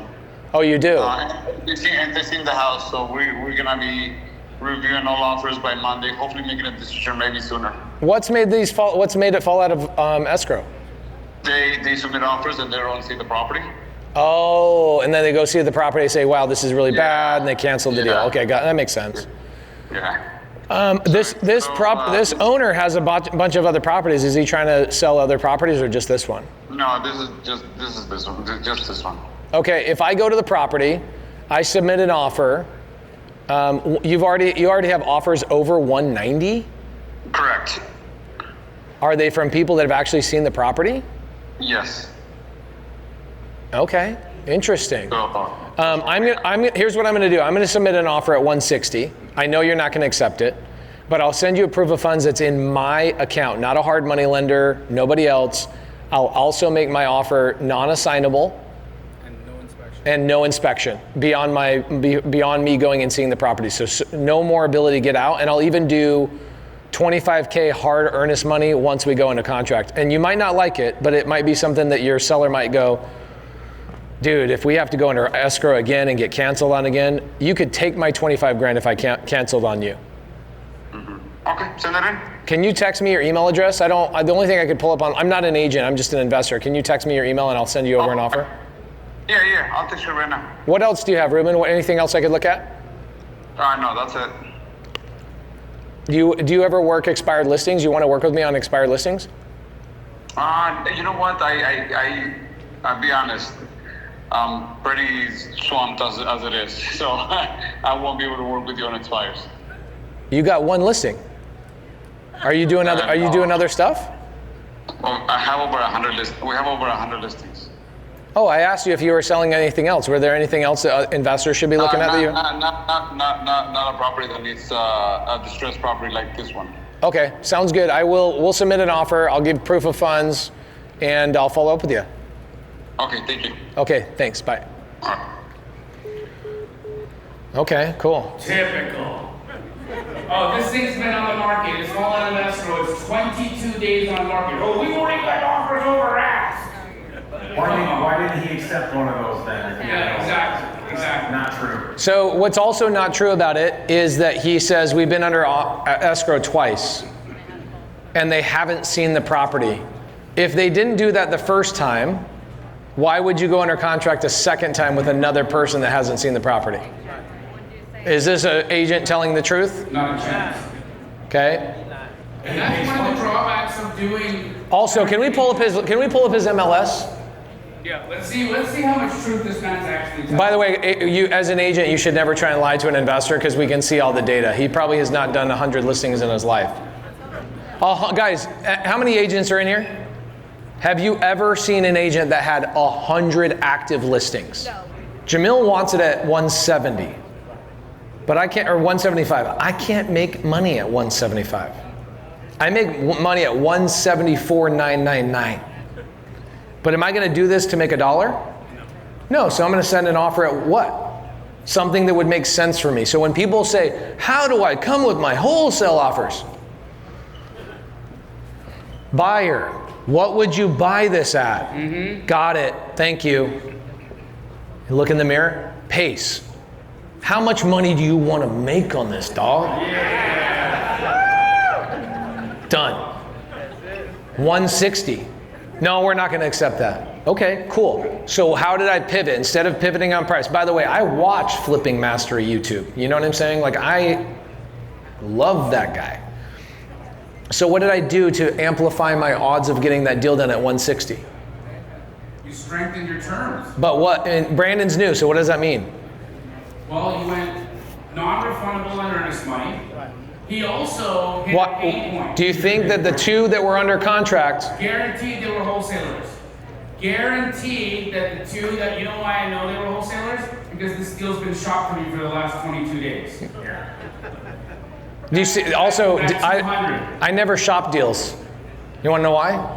Because I went to my buyer. I didn't do it. And I said, hey, will you buy this deal? I never had to shop or blast deals out ever, right? So what Jamil's saying is those two other buyers went under contract, canceled in their inspection period. Did that seller get any money or monetization on that? No. So he wasted 30 days on market and now he has a cancellation on his record. Does that make sense? Okay. So you got 2 cancellations. You went and said to him, I'm going to make the contract non-assignable. Ooh. And what do you think that does for the agent? Why would you say that, please? I would say that because agents hate wholesalers. And the other 2 deals fell out from wholesalers. Exactly. And I bet you that those 2 other deals both fought for assignable contracts. Yeah. Okay. So how would I assign this? How would I assign a non-assignable deal? I could double close. What's that? I could do that, but there's something way simpler. Hey, buyer. Yes, sir. Can I put your name on the contract and then you pay me a fee outside of escrow when you close? Yes, sir. Got it. So do I need to assign anything at this point? Yes or no? I put my buyer's name on the contract, his LLC, his proof of funds, and I have a separate agreement with him. Do I ever need to wholesale ever again? No. Do I ever need to be worried about doing any of that stuff that these other wholesalers are doing? No. So again, the first step of finding a buyer is by far the most critical step in wholesaling real estate. Do you see how it changes the whole game? I don't have to guess on my number. I don't have to comp. I just know that a credible buyer told me he'd pay 175. Cool. And if I couldn't get it at 160, okay, I could bump it up to 170 maybe. I'd still make $5,000, but I want to make 15 grand. My average assignment fee my whole career has been 15 grand. And what we're going to do is we're going to do a 20-minute networking session. Then we're going to come back and we're going to talk about the benefits of direct to agent and direct to seller. Then what Jerry and I are going to do is we're going to pull out the laptop and we're going to use PropWire to pull and show people how to pull up leads.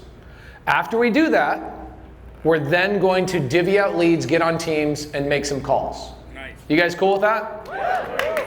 Okay.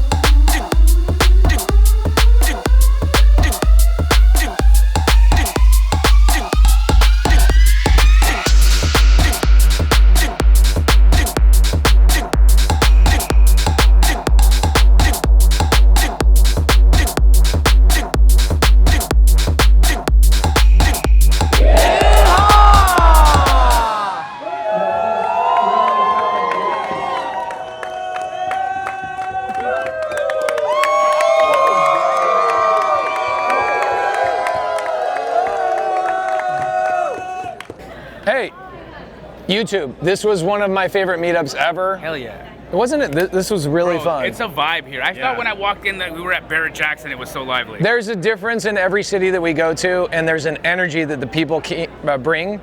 Tennessee has an amazing energy. Jerry brought Knoxville energy all the way out. Him and his wife, Anne-Marie, drove 4 hours roughly to come out here to deliver 600 leads. And I'm telling you, everybody's lined up to tell me one thing. I got a deal, I got a deal, I got a deal, I got a deal. Those leads are fire. Yeah, it was fun. Everybody on the phones, great conversations, deals happening. People taking action that hadn't been anything but the sidelines for the last like 5 years. Mm-hmm. Folks getting up, doing the thing. I saw half the people that were here aren't even in the SubTo community, which is incredible because they got to see how helpful the other half of the room was who are in the SubTo community. This room, bro, was fire. It was incredible. SubTo is the heart and soul of this. I mean, absolutely. Over here, I forgot her name, you know her. She helped Karina, she literally was like, would not send the text. Oh, yeah. I say, let's send it. I pushed the button. Oh, I think you're talking about Ellie. Yeah, Ellie. Yes. She helped her the whole time. Yeah. She got her on the phone. She did her first call. She's crying. She was so scared. And yet she's like overcame all of that. And SubTo community rallied around her, helped her. She's coming on the jam session. Ellie's going to bring the lead right up to the jam session. And she didn't have to do that. Nope. But she's in her group and she's just loving on people. Yes, she did. She had to do that. Okay, if I had to start over in Tennessee, I would buy land and I'd throw tiny homes on it. They have a massive demand for affordable housing. What happened is all the money came in, everything got super expensive. People are being pushed out of the main area. I talked to a bunch of people in the SubTo community. They're buying land and starting to develop. In fact, Max, who's from Atlanta, he's in the Atlanta community, SubTo. He joined SubTo 3 years ago. We launched business buying called Zero Down. He bought a modular home company in Nashville and is supplying modular home companies to the That's the move. That's the move. He bought the modular home company for no money down, and he's supplying the modular homes. He does 3 a day for Wyndham hotels. Wow. And he's doing like 3 a day for the SubTo community who buys land and is developing, putting tiny homes in modular homes. They are all rallying around and like solving affordable housing. I would do the same thing. I'd find land. I'd go on propwire.com and I would get that premium service. And I would call real estate agents on land that's sitting around and I'd just throw modular homes or tiny homes on it. That's what I would do. You know what's crazy? If you think about the numbers, so like you can get into a manufactured home, all in, nice, like a Clayton home for like 90 to 100. If you get your lot, like a 1 acre lot for 20 grand, you got another 30 for like well septic and like your porch and delivery and all all in 200 max. And you're selling at 300 all day long, like that out here. It's crazy. The money is incredible. The community is just absolutely phenomenal. The energy here is contagious. This city is actually growing quite a bit. I did a bunch of research on Cincinnati, even though I've never been here before. I'm excited about learning what people are up to. There's a lot of houses sitting on the market, just like every market right now. So if you want a SubTo or a seller finance deal, this is pretty much a layup city. And I think that's what we're gonna do tonight. I think the learning lesson today is how fast can I find a SubTo deal? Should be the learning lesson of today. Pulling up a laptop, time me, and I'm gonna see what we can do. Very similar to what we did in Cedar Rapids, Iowa, where I called and it took us about 5 minutes to get a property, go tour the property. That deal ended up getting contracted, by the way, by one of the members of SubTo in that city. So we're doing live deals. Can't wait to see you guys on the Creative Nation tour. I've done a lot of deals where I didn't have paid platforms. Let's say I want to find a SubTo deal. Let's say outside of software, right? What are the places I can go get SubTo deals? Let's go to Derek Bottoms, okay? He's in Kentucky, driving for dollars. Saw a house that was hoarded, called it, boom. Easy. I already drove by probably 100 houses today, or you drove by as we were driving, that I'm like, that's a distressed seller, that's a distressed seller, that's either a distressed seller or a tenant. That's a distressed seller or that's a tenant. Like, you can drive for dollars, okay? There was a point where, probably, I'd say like 2016, that 80% of all real estate investors getting their first deal was coming from driving for dollars. Looking for ugly houses and then going on like True People Search, which is free, and texting the seller. And that went away because it's inefficient. It's not that it's inefficient. It's like, think about this. When the horse came out, right, that technology like a saddle, walking was inefficient. But walking at one point was hyper efficient, right? Okay, cool. Then the buggy came out, then Model T or Model A came out, and now, do you guys know about the horse population in America, that whole statistic? We had something like 30 million horses in the United States. I don't know the number, we'll have to pop it on the screen. We had like 30 million horses in the United States, then the Model T came out, and we dwindled down to like 3 million horses in the population within 20 years. Literally a 90% decline. Why? Because the technology changed. It's not that horses are inherently bad or inefficient, but they are inefficient compared to the new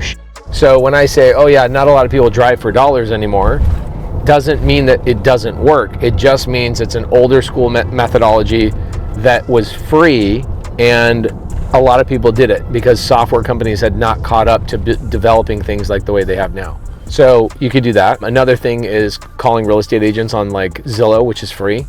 And you can filter by long days on market. It's free, and you can call real estate agents. It depends. Am I a wholesaler that needs to do a deal a week? If I am, then I need to be lower days on market because I need more at-bats and more opportunities. If I'm just trying to buy 4 SubTo deals a year, first off, don't call anybody, just buy deals from SubTo members. Zillow, Redfin, Realtor.com, all of those softwares basically are free for the public, and people kind of utilize them incorrectly. You'd never see me using Zillow.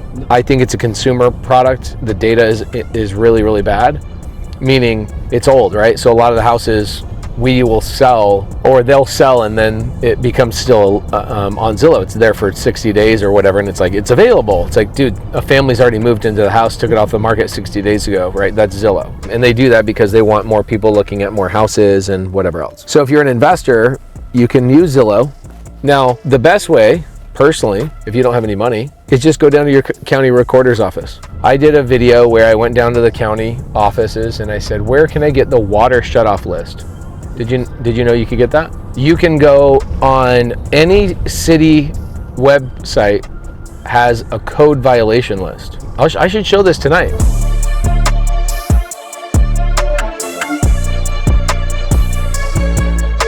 Every meetup has been completely different.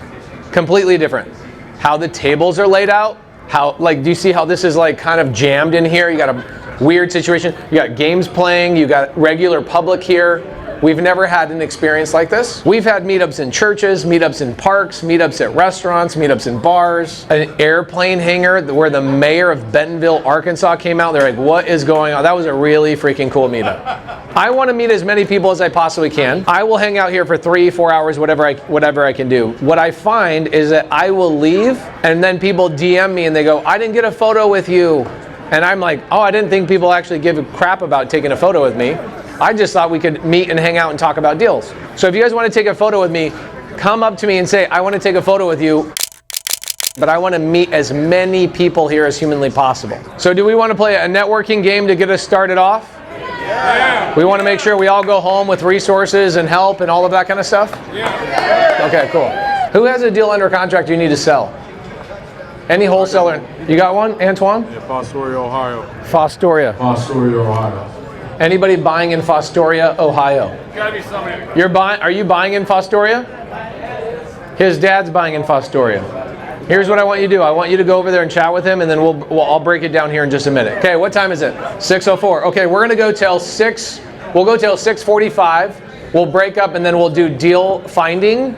Okay, here's the rules. The rules are this. You need to connect with people. In your phone, you need to put their name, what they specialize in, or what they want to, because some people in here are new are like, I don't know what I want to do. Whether they're doing it or they want to do it, it needs to be put in your phone. And then what you want to do is put underneath it, what is the need or the thing that they're looking for? Maybe the thing that they texted her.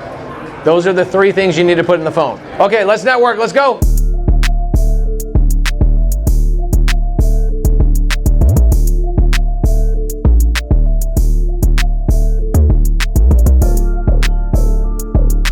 Did you just connect with this Gator? I did. I connect with a lot of buyers because I'm still working on getting my first deal. Okay. It's a challenge. I was hoping to go home with a deal tonight. Somebody grab a chair for Wilma. Prop wire? Okay. So why would I use prop wire? Prop wire is free. Okay. Okay, so if you're like, I want to find a deal for somebody, prop wire is free. So you got to ask yourself the question, what am I looking for? What does my buyer want? That's step number 1. That's the biggest problem everybody has. Who's my buyer? What are they buying? Now how can I find it? Now the next step is, what software am I going to use? PropWire is not my number 1 preferred. I like Deal Sauce, but Deal Sauce doesn't deal with free accounts. PropWire does. So when somebody's like, I need a free account, I'm just starting out, PropWire is probably a better fit for you. So what are we going to do? We're going to go to current location. We're going to zoom out, and we're just going to be this entire area of Cincinnati, okay? Now, the next thing I'm going to do is I'm going to go to MLS active, houses that are on the MLS right now, okay? So we see all these houses in Cincinnati that are on the MLS. I want to try and draw. Okay, cool, here we go. So I've got 2,200 properties right now that are on the MLS in PropWire. So I'm off to a good start. I know these are on market. Why is this important if I'm brand new? Because they're ready to sell. Wilma, you are right. They are ready to sell. How do we know that? They're on market. They're on market. There's a real estate agent that signed a contract with them to put them on the market. So that's step number 1. Step number 2, I'm going to go to single family and condos and small multifamily. And I'm going to stay out of this other stuff. That takes me down 500 leads. I'm now going to go to other filters. Let's go to financial filters. I want to say basically like no equity. Equity means I owe more money to the bank than what my house is worth. So for example, if I want to buy a SubTo deal, meaning somebody will let me just take over their payments, I need them to have no equity. Here's what that would mean. It's debt-free. No, debt-free would be seller finance. SubTo has debt, okay? This is why it was good that we picked you, because you have these questions. I do. I never knew exactly. Explain it again. What does low equity mean? Okay, great question. So let's say that my house is worth $200,000, Okay. but I owe the bank $190. Yeah. How much equity do I have? 10. That's what you think. Because if I sell it for $200 and I pay an agent and another agent and closing costs, an inspection, an appraiser, I actually owe more money on the house than what I will get in my pocket. Does that make sense? Yeah. That means low equity. Yeah. Do we now know what low equity means? Yeah. It's less. It means I owe more on the house than what it's worth. Yes. Okay. So if somebody owes more on the house than what it's worth, then I can go and buy it and just take over the payments because they're having a hard time selling it. Right. Okay, I'm going to go for 8% equity, 9% equity, something like that. I'm going to go 8% equity. I'm going to do $400,000 max price because things are actually kind of cheap here. Let's go save and close. It's thinking. Okay, financial filters. Absentee owner. Save and close. Okay, so there's 11 results. Okay, only 11 people. This is exactly what I wanted. What does that mean? There are 11 people right now in Cincinnati, 11. Here's the filters we put in. They're in foreclosure, they have no equity, the agent is having a hard time selling the house, the property is vacant, and it's under $400,000. Those are the filters I just did. Do you think that these people are in pain? They have multiple layers of pain. So in less than 15 seconds, I added layer after layer of pain point. Foreclosure, agents having a hard time selling the house, low equity, long days on market, and it's under a certain price point. That means one of these guys in the community would buy it because it's at a lower price. These are your deals right here with these agents. That's how fast I can find a deal.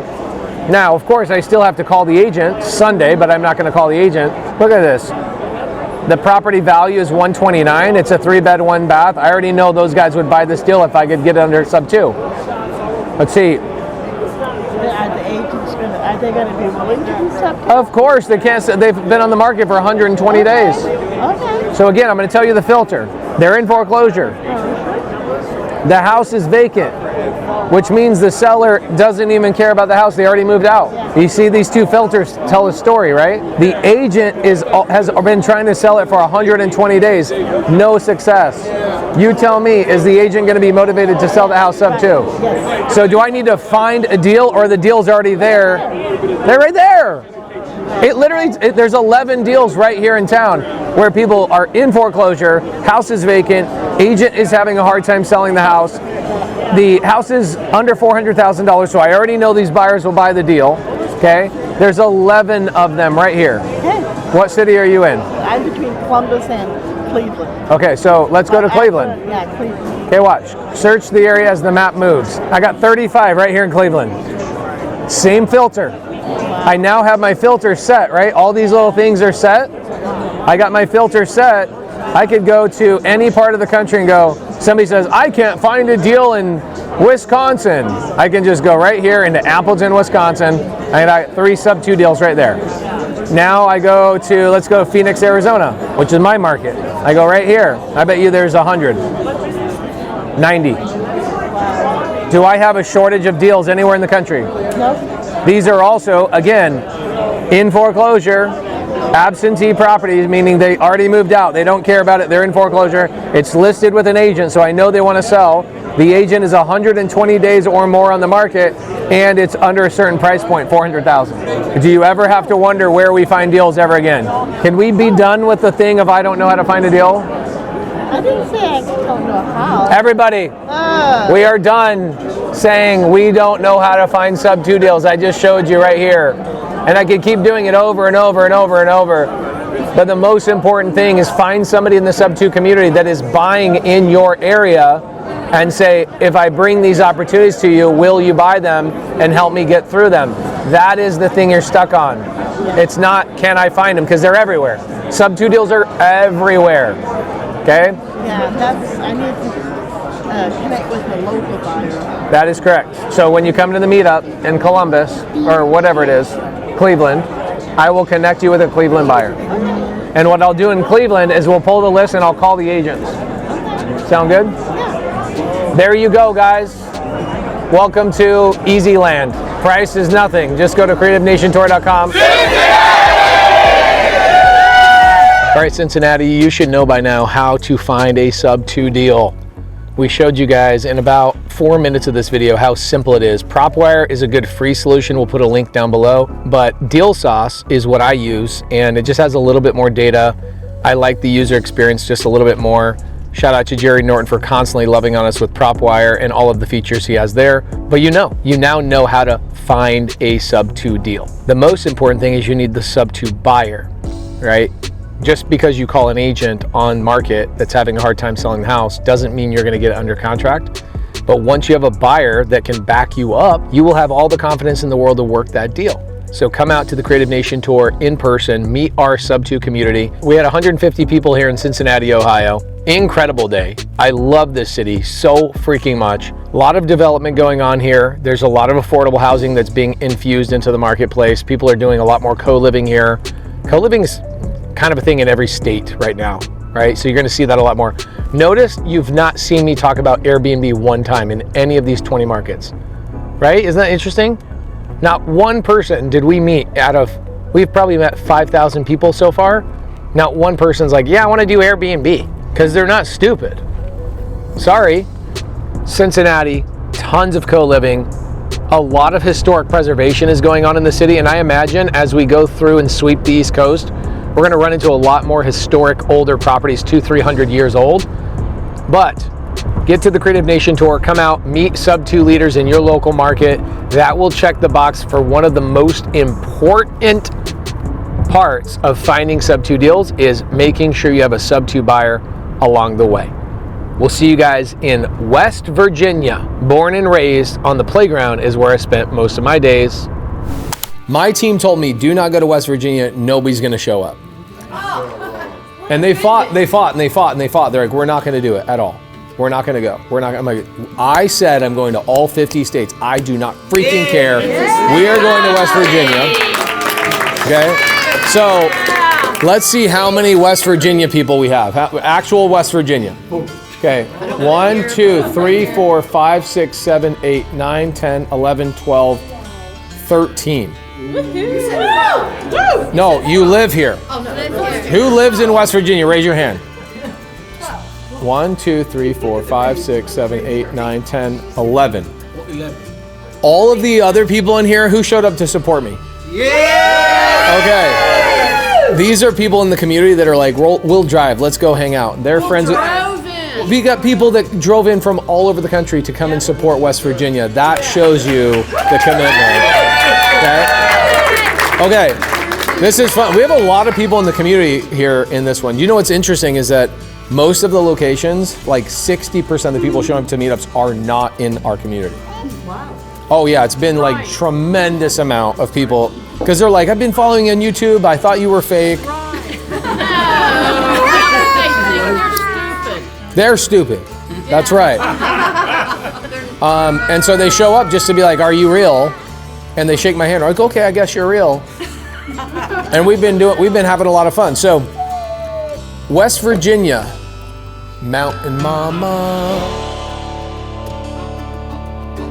Good morning, everybody. Welcome to West Virginia, another state that I have never been to before in my entire life. Not only am I in West Virginia, in the Appalachian Mountains, I'm like in the middle of nowhere.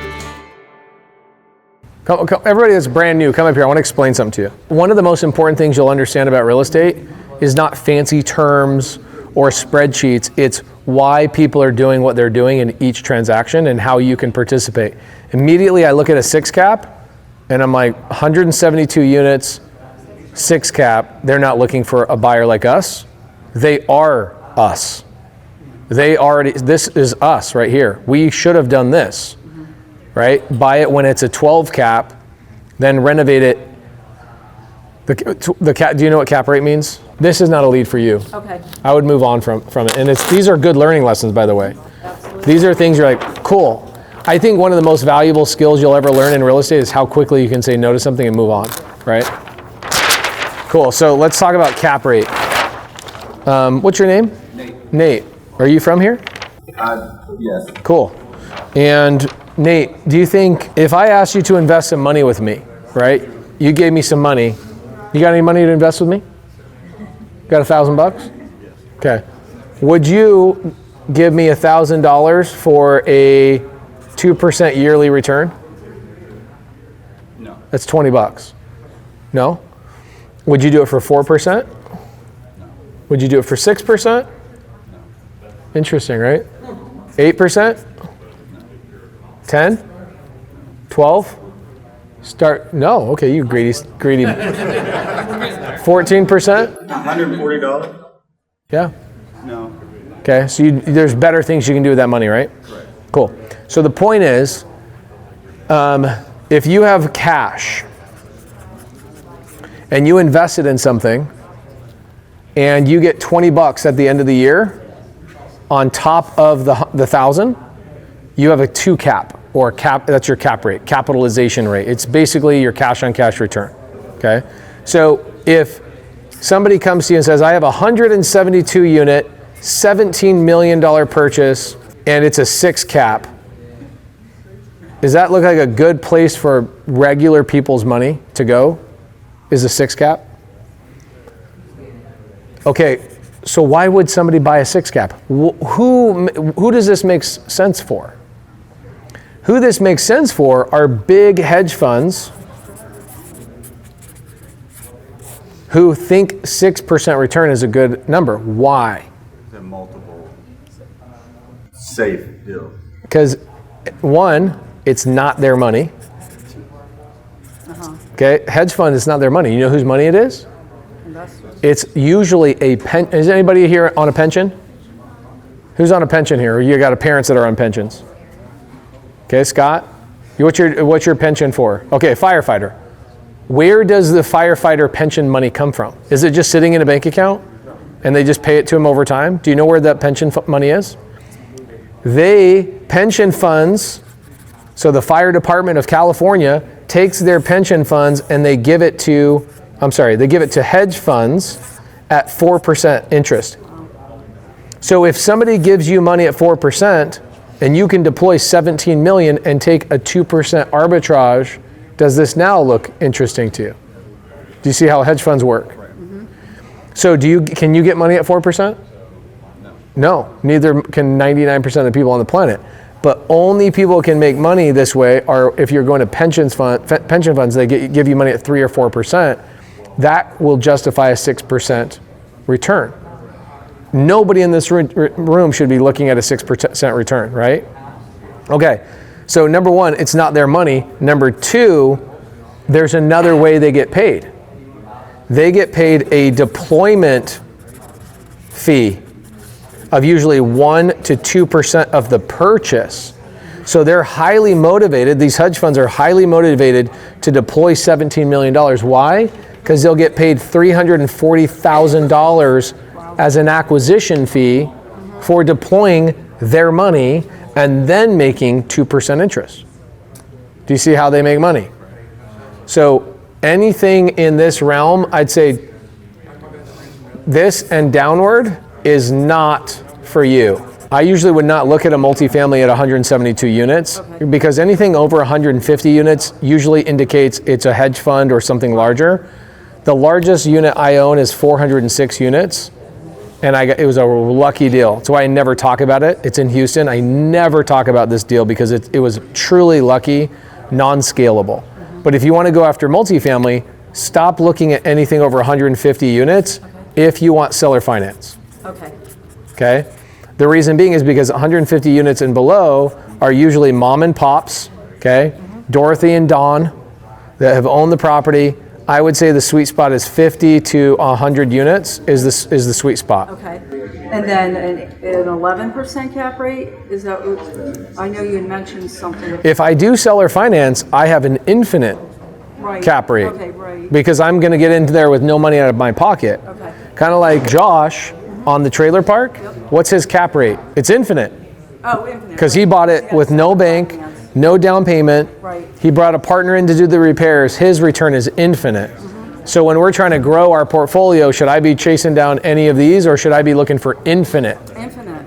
Right, so Josh on that deal, he's gonna create infinite return because he structured a deal with Creative Finance that doesn't require a bank or any money out of his pocket. If I'm you and I'm just starting out, that's what I would be spending my time on. Okay. This is a little over newbies' heads, just FYI.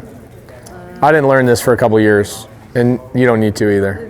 Why do more people not move to West Virginia? It's freaking beautiful. Like, what's up? I know, but why don't they want to move back here? Really? There's no jobs. I thought it was the geography. Like, I felt like because you can't really expand a big city and have industry here because you have the haulers. Is that what you call it? It's like the whole city is nothing but haulers, or the whole country, state is nothing but haulers, right? It's like these little strips of land where only like 10 houses can fit in there. It's really hard to build a whole big old economy. The biggest city in this state is Charleston, has 43,000 people. Deal. I love making deals. West Virginia, Mountain Mama! Woo! I love making deals. West Virginia is proof that we have gone to all 50 states. Somebody's gonna say, did you even go to West Virginia? And the answer is yes, we have proof. We even worked deals tonight, an 8-plex and a trailer park, called the sellers, did the stuff, moved them forward, a lot of success tonight, had a blast. We also did something that we don't normally get to do in smaller meetups. we have the opportunity to actually answer questions and give people one-on-ones and dial in on those types of things. In larger meetups, I don't get a chance to meet everybody. And so sadly, West Virginia had its own vibe today. It was freaking great. West Virginia, Mountain Mama, country home, take me home. A lot of people in the SubTo community knew that the turnout was going to be really small in West Virginia. It's not really a big real estate town. And the reason being is because there's so many properties vacant here, especially commercial properties, warehouses. The industry here has dwindled. It's called the Japanese effect. It's kind of what's going on in Japan right now, that the population is in such a decline that it's so affordable. I remember 20 years ago, Japan was like one of the most expensive places on the earth. Now it is so affordable to live in Japan because the population is declining. They're not building new properties. They're just trying to fill the existing ones. West Virginia has that going on. People are leaving, and so single family properties are doing okay, but you can go buy a house really right now for $10,000 here in West Virginia. If I'm gonna retire and I'm on a really tight budget, I'm coming here. So check this out. Let's go to Realtor.com. Realtor.com. Scott, what do you think I can get a 3-bed, 2-bath for here in this town? Okay, check it out. 4-bed, 2-bath, 1,700 square feet on 0.75 acres, $189,000. 125 for 3-bed, 2-bath, 2,000. Like, dude, 100 and look right here, 2,000 square feet, 3-bed, 2-bath in town, 125 grand. Not bad. Are you kidding me? My Prius is 125 grand. 4-bed, 1.5 bath. This is crazy. Oh my gosh, this is the most bonkers thing. 3-bed, 2-bath, 2,400 square feet for $230. Oh my gosh. In Charleston? This is right here in Charleston. 4-bed, 2-bath, 2,500 square feet, $129,000. So it's super affordable here, right? Which, here's the interesting thing. Oh, Nathan's trying to kill us. Jesus Christ, what was that? Oh my gosh. We pay this too. Oh wow, bro, you get paid to drive like that? I do, it's pretty sweet. You kiss your mom with that mouth? Wait, no, you talk to your mom with that mouth? Is that what they say? So, if I'm gonna start in West Virginia, I'm gonna go and do, can I say something I hate? I would do the BRRRR or the SUR strategy here because it's the only state in the country that the BRRRR strategy will still work. In fact, that's the opening line to this entire YouTube video. The only state that will work with the BRRRR strategy consistently is West Virginia, because it's so inexpensive that interest rates don't matter and the rents are still, you know, $1,000 for a room or $1,000 for a house, whatever. You can make so much money on cash flow here, but is this appreciating market, yes or no? No. Sure is not.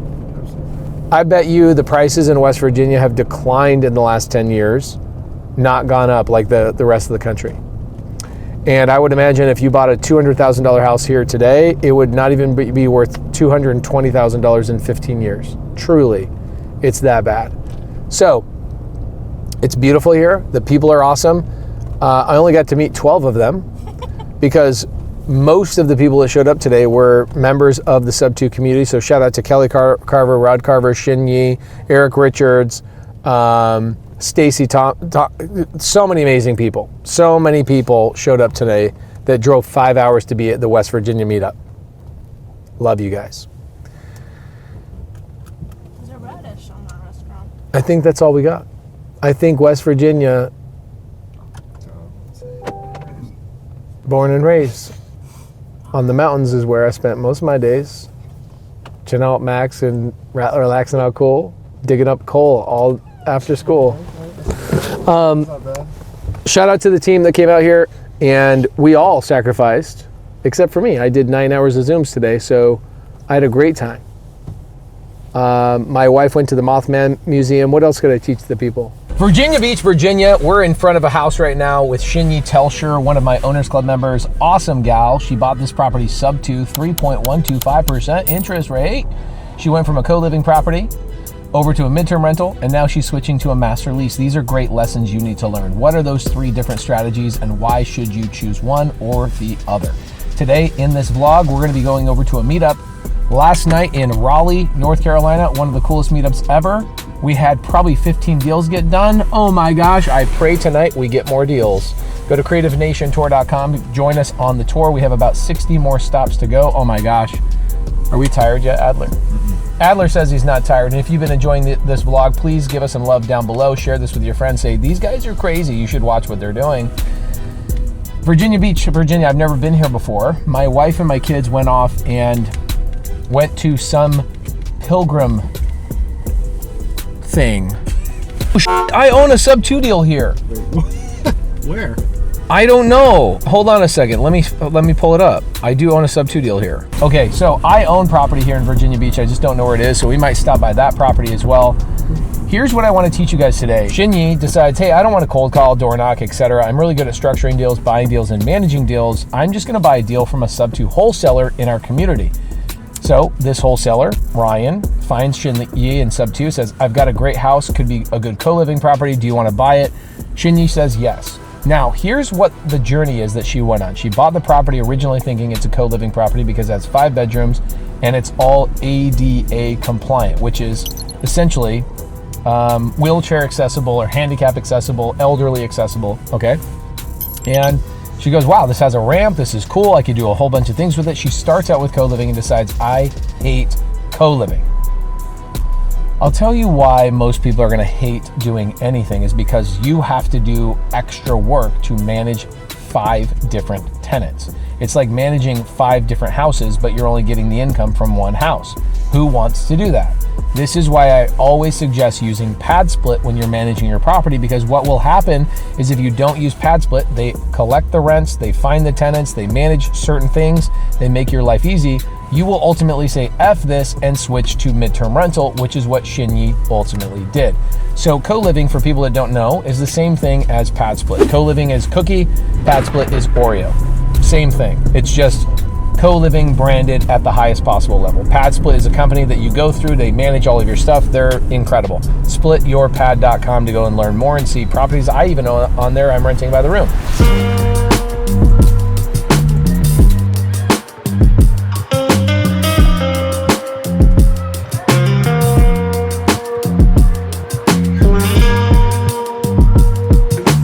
Let me sit. Oh, what up, dude? How far is it from your house? Look at that jacket, that's insane. Maria. Hi, Maria. Pleasure to meet you. You're a legend. I'm just an idiot. You're a legend. Good to see you guys. Likewise. What's up, Xavier? Good to see you, brother. What's up, boys? How you doing? Good to see you guys. Good to see you. Good to see you. Good to see you. Good to see you, brother. Good to see you. What's up, John? How you doing? Good to see you guys. Wow, look at this. This is so great. I have never once done a deal where I took something from a seller. And I shouldn't say that. When I first started out and I was doing primarily cash transactions, the only way to make money in a cash transaction is to take equity out of the seller's pocket. That's it. And if anybody has an argument about that, please let me know. You're an agent. If I'm an investor and I come to your seller, in order for me to make money, I have to reduce my price to your seller. That's the only way I can make money. Okay? And so your job as an agent is to protect your seller from me, because I can't feed my family unless I take food off your seller's plate, which ultimately takes food off your plate. And her plate. And her plate. And I had an attorney who was one of my mentors in 2013, and he says to me, he goes, once you learn and understand creative finance, you will feel like you are like an X-Men, or you'll feel like you're on the Avengers. You'll feel so powerful because you'll be able to get the agent the full commission that they're deserved. You'll be able to get the seller the full number she wants or they want, and you'll make more money than you would on a cash transaction. And I started learning this and I got obsessed. But the reason why I think creative finance really made a lot of sense for me is because I can just solve more problems. And I love solving problems. That's it. It's as simple as that. And I don't ever consider myself a closer. I consider myself somebody that just cares more about the seller than anybody else. And so that seller we talked to this morning, I was like, I'm going to treat you like you're my mom. I'm going to treat you like you're my wife or even my sister. And I'm going to make sure that either I'm the best fit for you, or I'm going to push you in the right direction that you're going to find the right fit.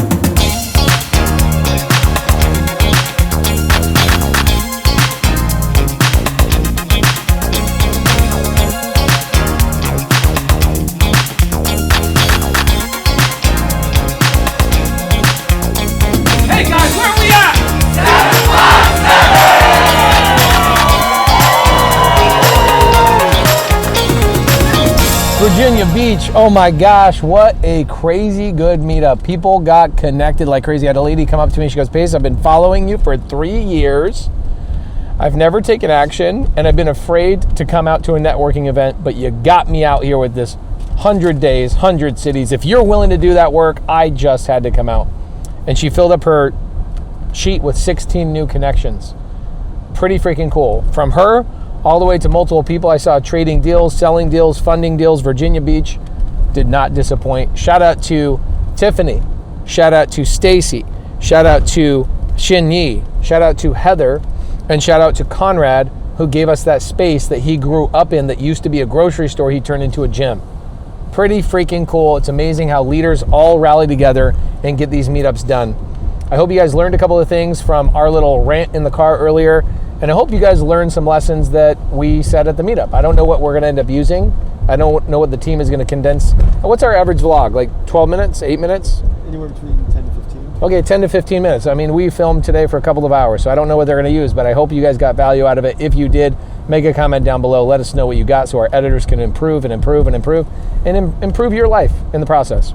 If I had to start all the way over in Virginia Beach or Norfolk, Virginia, or the 7 cities, it sounds like there's a lot of fix and flips going on. There's a lot of older homes, a lot of history, and so there's a lot of houses that need to be turned over. And I'd say about 30% of the audience today were doing fix and flips. And so for me, I'd probably go on creativelisting.com and I would buy a flip. I would fund it with my investor loan, so I have no money out of pocket. I would do that fix and flip and I'd make $50,000, $60,000, $70,000 in probably 100 days.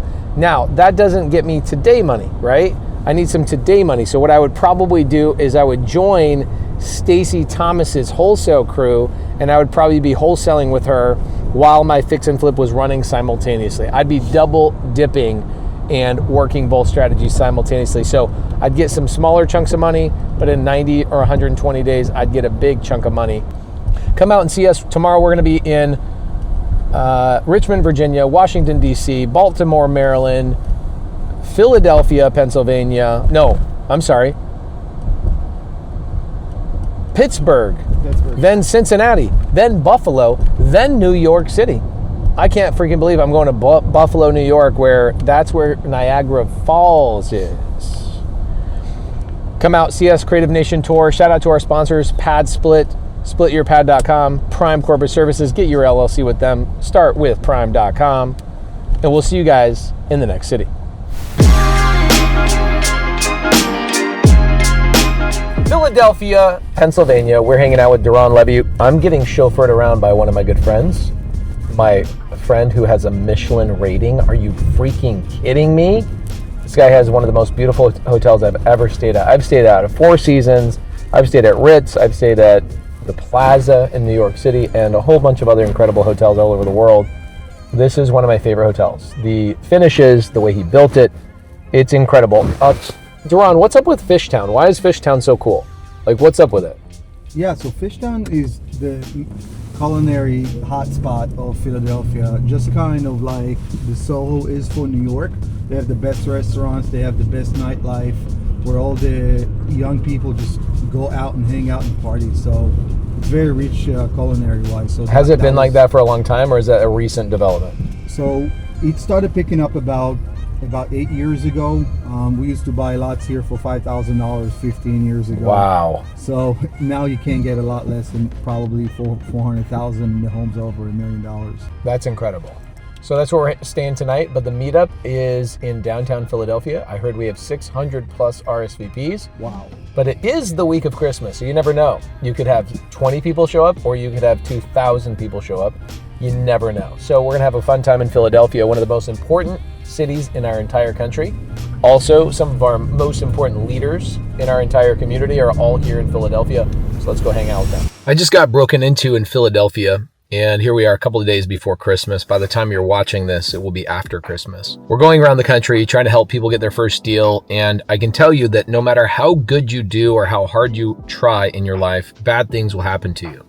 Check this out. We've got broken into right here. They tried to hotwire the car. They broke through the gauge in multiple areas.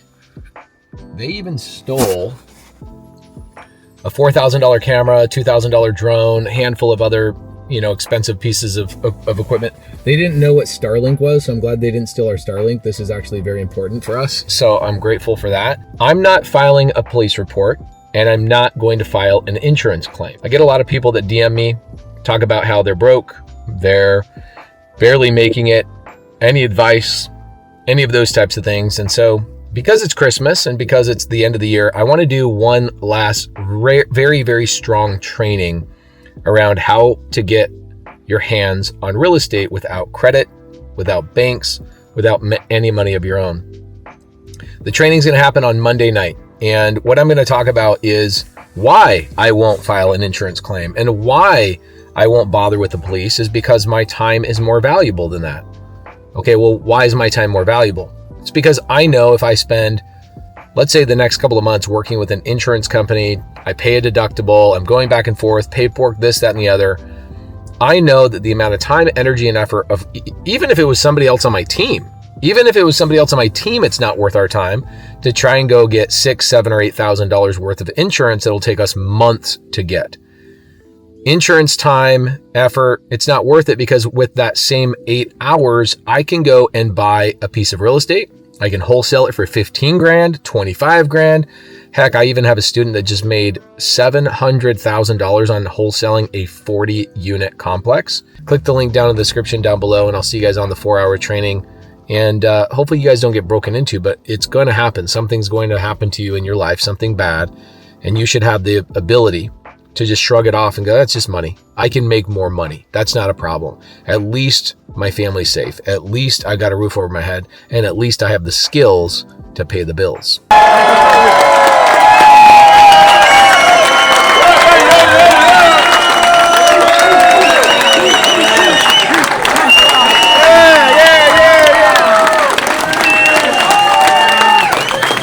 Guys, thank you. Welcome to my hometown. I really appreciate you guys showing up. This is incredible. Just real quick before you get into that, you have to call out Brady. Is Brady still in here? Brady, where you at? Brady, tell him about the bet with your dad. I'm 17. I made a bet with my parents that I hate school. I really do. I hate school. It's just probably a few other people, yeah. So they said I had to go to college unless I made $20,000 by the end of my senior year. Wow. How much time do you have left? 5. 5 months? 5,000. Oh. No, how much studies do you have? May. I have to make my May.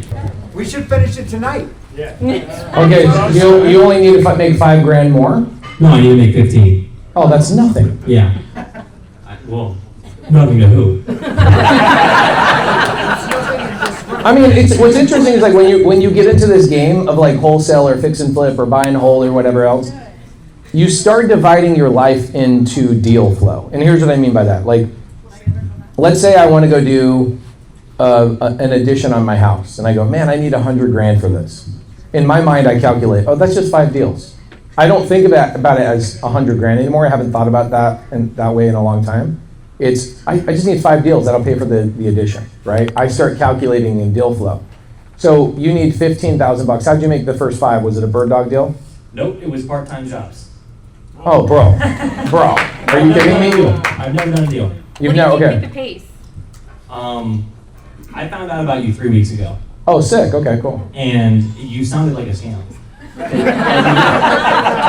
I've heard that for 8 years. It sounded too good to be true. If I'm 17 years old and I need to make $15,000,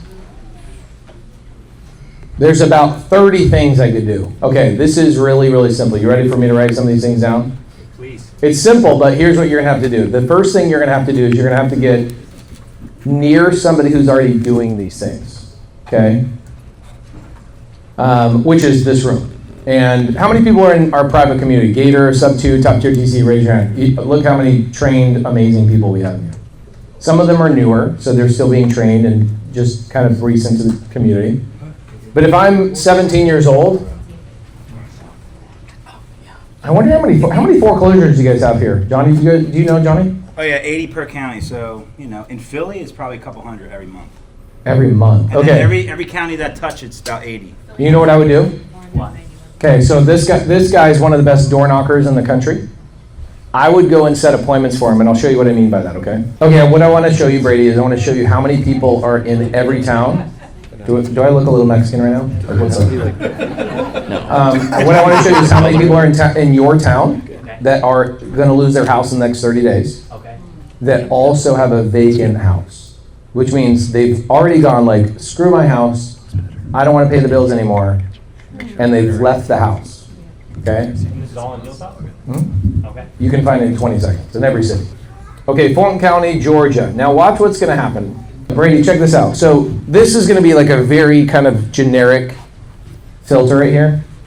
It's just going to, we have AI software that basically looks at every house in the county and says, what houses have pain? Foreclosure, divorce, recent job loss. I feel bad for anybody that has cats, but there is a filter for cat people on this software. Like there's a number that shows if you have more than 5 cats, you're a problematic person. You are a typical hoarder type of person. So this software pulls all of the people you could even imagine that might have pain, that need to sell their house for a discount. Okay. Is that how many people we want to go after right now? Is 319,000 people? Probably not. Super overwhelming, right? So what we want to do is we want to dumb this down to like a really small filter. Okay, and this is what Johnny will do here locally. Are you knocking primarily Jersey, or where are you doing? No, PA. Okay, PA. All right, so we're going to go to, now this is what I want you to look at. Okay, you see these little filters right here? Yeah. The one that has the most pain is typically the one that is either upside down or vacant. Look how many vacant properties are just in this county right here. 5,700 vacant homes. Sounds like a scam. Why is there, and this is not absentee owner, there's a different filter for that. Absentee owner right here, 87,000. What does absentee owner mean? It means people own the house, but they don't live there. I am an absentee owner. I have a house in Montana that I don't live in 9 months out of the year. So the filter is going to pull up and show that I'm not there 9 months out of the year. Yeah. Okay?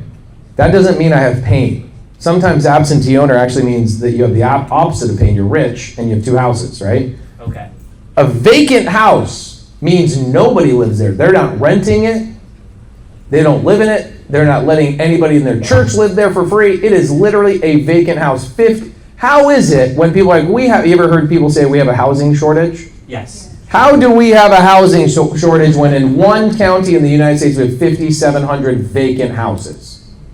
People aren't looking. People aren't looking because they're too busy saying that seems like a scam. Exactly. Right? Cool. So I'm going to start with vacants. I could also go, look how many foreclosures there are. Let's go to foreclosures. What does foreclosures mean, Brady? The bank's taking the house. The bank potentially will take the house if they don't catch up the payments, right? Yeah. Do you want a foreclosure on anybody's credit that you know? Do you want people that go through a foreclosure? Do I want them to? Yeah. Not particularly. It's horrible, right? Yeah. We want to save them from it, right?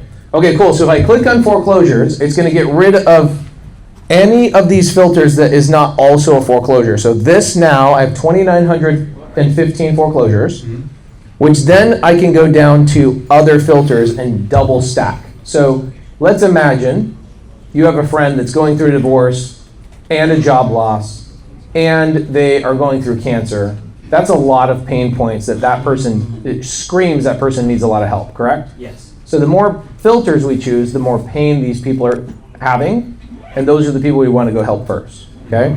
So we're going to go foreclosures, which means they're behind on their job, or their mortgage, which means they might have lost their job, they might have lost somebody in their family that was another income to that household. A lot of pain is going on in 2,900 people's houses right now in Atlanta, Georgia. Got it? Cool. So we could also go to vacant. If they're in foreclosure and the house is vacant, high likelihood they're willing to sell the house at a discount, correct? Yes. Okay. So we could just start there. Really, really simple. I can just go, all right, hey, Johnny, I don't know what to say. I don't know what to do. I don't know what objections to overcome. I don't know how to comp or value a property. Heck, even if a seller said yes to me, I wouldn't know what to do with that. That's why you need a Johnny. That's why you need somebody in the community. It's like, yo, I will walk you through it. Heck, I don't even want to walk you through it. Set an appointment for me. I will go to the appointment, and you can sit by my side as I talk to these people, and you can get paid. Is that what you guys did? Did you just set the appointment for Big Man? Yes, sir. And you made 17 grand?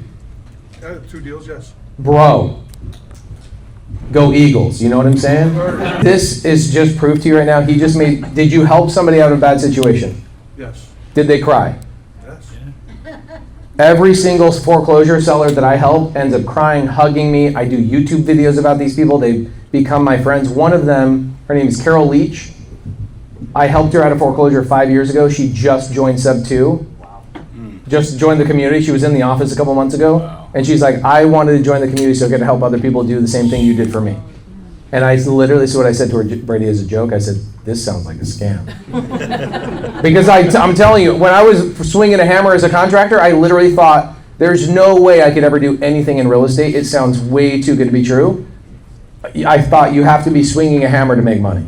You could go to him and go, hey, you normally spend 20 grand on your hard money on your fix and flips. I got Pace's money for free. I will bring this to you for half the price of what you would normally pay. Pay me the other half. That's how you would make money on that situation. Make sense? Yeah. So instead of him paying 15 grand on hard money, he'd pay you 7,500. Would you do that? All day long. You might just make 7,500 bucks or 10 grand tonight just from that. You want to learn how to win? Please. Okay. Who wants to learn how to win? Me! All right. Here's how we're going to win. Okay, 4 things. First name, last name, phone number, strategy. Okay, first name, last name, phone number, strategy. And what they need with that strategy. Okay. Now we're going to do it for 45 minutes, but before we break, and don't start networking before we start. We want to take a photo. Okay, it's going to go on our Christmas card this year.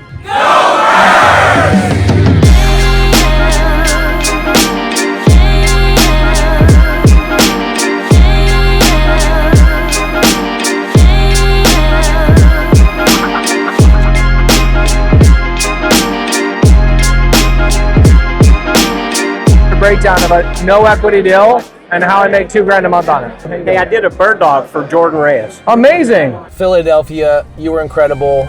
We're gonna go have some dinner at Duran's restaurant. Duran, what's the name of your restaurant? Bastia. And we are having 7 fish. Is that the name of it? Yeah, it's a Italian holiday tradition to 7 fish. Okay. Is it literally 7 fish? Well, it's a lot of fish and seafood. I'm in love. That 17-year-old kid, that was pretty cool, huh? It's so cool. He'll just go set appointments for Johnny and go make that money. It actually can be that simple. Is you have so many givers, like a Duran, like a Johnny. There's other people out there just grinding and doing the thing, and it's always nice to have somebody that will back you up and help you out. Actually, what's funny is there's a lady in there. Okay, I didn't want to call her out, but she was a guest on my podcast. She's a lady who's worth like $100 million in the second row there. Okay, and she sent me a text like right when we were pulling up. She says, "Hey, I'm here. Please don't like draw attention to me." She's a famous author. She's been in movies and other things, and she inherited a bunch of money. And she's like, "I want to come to the meetup because I want to lend money to people in your community." And so she literally had her little notepad out, and she was writing down everybody's names. And I'm like, this lady has $100 million to deploy, and she's sitting in here in a free meetup. How cool is that? Amazing. So cool. So, Philadelphia, we love you. Philadelphia freedom all day long. And we're going to go have some food. Have a good night. Boston, Massachusetts, one of my favorite cities in the entire country. All of the leaders here, I am so excited to see you. Now, in today's episode, you guys are gonna watch me talk to a seller on 3 RV parks. So if you guys are watching this, you're gonna learn how I open up the conversation with a seller that originally says they are not open to seller finance. And all I have to say to you is I'm not gonna pick my menu item at the Italian restaurant until I know the seller wants to actually go get Italian. The amount of people that come to me and say, I can't believe the deals you work and how you structure these deals so quickly, and you don't even know the address, you don't know anything about the numbers. This is a great video that will teach you why I do what I do. Seller finance, super creative method, all on 3 RV parks. Thank you guys so much in Boston, Massachusetts. I hope you get a ton of value from this episode. Let's go.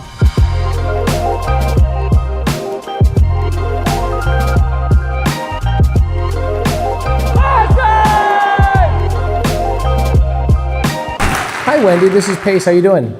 I'm doing all right. How are you? Really good. I'm hanging out with your son up here in Boston, Massachusetts, of all places. Tell me about that today. That's pretty exciting. You sound incredibly young. He said that you guys are looking to retire. Why the heck are you trying to retire at your age? I'm 56, so You're we're barely just starting life. on to new things. Love it. Okay, so you guys have 3 parks. Yes. Who- One's an RV resort. Okay. And who's managing them now? Are you guys self-managing or do you have a team that's doing it? We self-manage, and all the spots are deeded. It's very high-end. It's got a clubhouse and an Airbnb and a pool and a 7-unit storage building, boat ramp, tiki hut. It's beautiful. It's on about 5 acres. Okay. That's called Water's Edge Motor Coach and RV Resort. So if you put that in the Google, you can see all the images. All the spots are on pavers. It's built for motor coaches, so it's high end. And then we have 2 other RV parks. Okay. They're all waterfront, and they're all ocean access, because you can take the canal right through the lake that gets you to the ocean. And the second park has 28 spots, and 5 of them are rentals, and the rest are RV spots, and it has a clubhouse and a bathhouse and boat ramps and all that stuff. I don't care at all about any of these details, just FYI. $625,000 a year NOI. Okay, cool. So 625, you guys have debt on the properties, is that correct? We do. What's your debt? How much do you guys owe? It's under $3 million. Okay, so under $3 million, what are you guys trying to sell for that your brokers can't get yet? We're at $7.5 million. That's the price? That's the magic wand number. You have a magic wand, you could wave it, you get 7.5 mil. Right, and there's also a third park that has 17 spots on the water, and next door to that park, there's a 4-acre parcel for sale, and you can expand that park by 40 more spots. And the city will let me do that? Yes, we have the golden piece though, because nobody owns an RV park right there. If you own an existing RV park and you buy the parcel next to it, you can expand, and there's already been plans drawn up by some previous buyer that was going to buy it. Okay. So that's really a nice thing. But we have 77 units altogether between the rentals and the RV spots on 3 parks. When does your relationship end with your broker? With my broker? Yeah, do you have a broker currently or are you not listed? No. We don't have anything signed. We have not signed anything with anybody. Cool, so you're a free agent. Right. We're just being really careful about how we choose to sell it, so we get what works for us. And So what works for you? Tell me what works for you.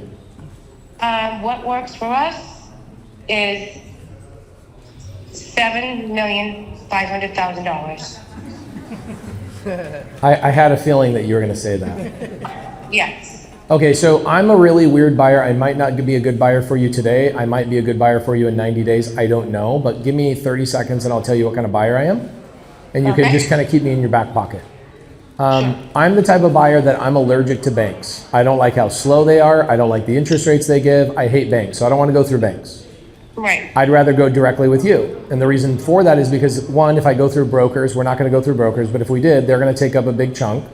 Banks are going to make a bunch of money by me getting a new loan to pay off your old loan, and the only people in that process that make money are 2 banks. So I prefer to just do deals with you. You want 7.5 for something you owe $3 million on. Right. Would you let me take over your $3 million debt?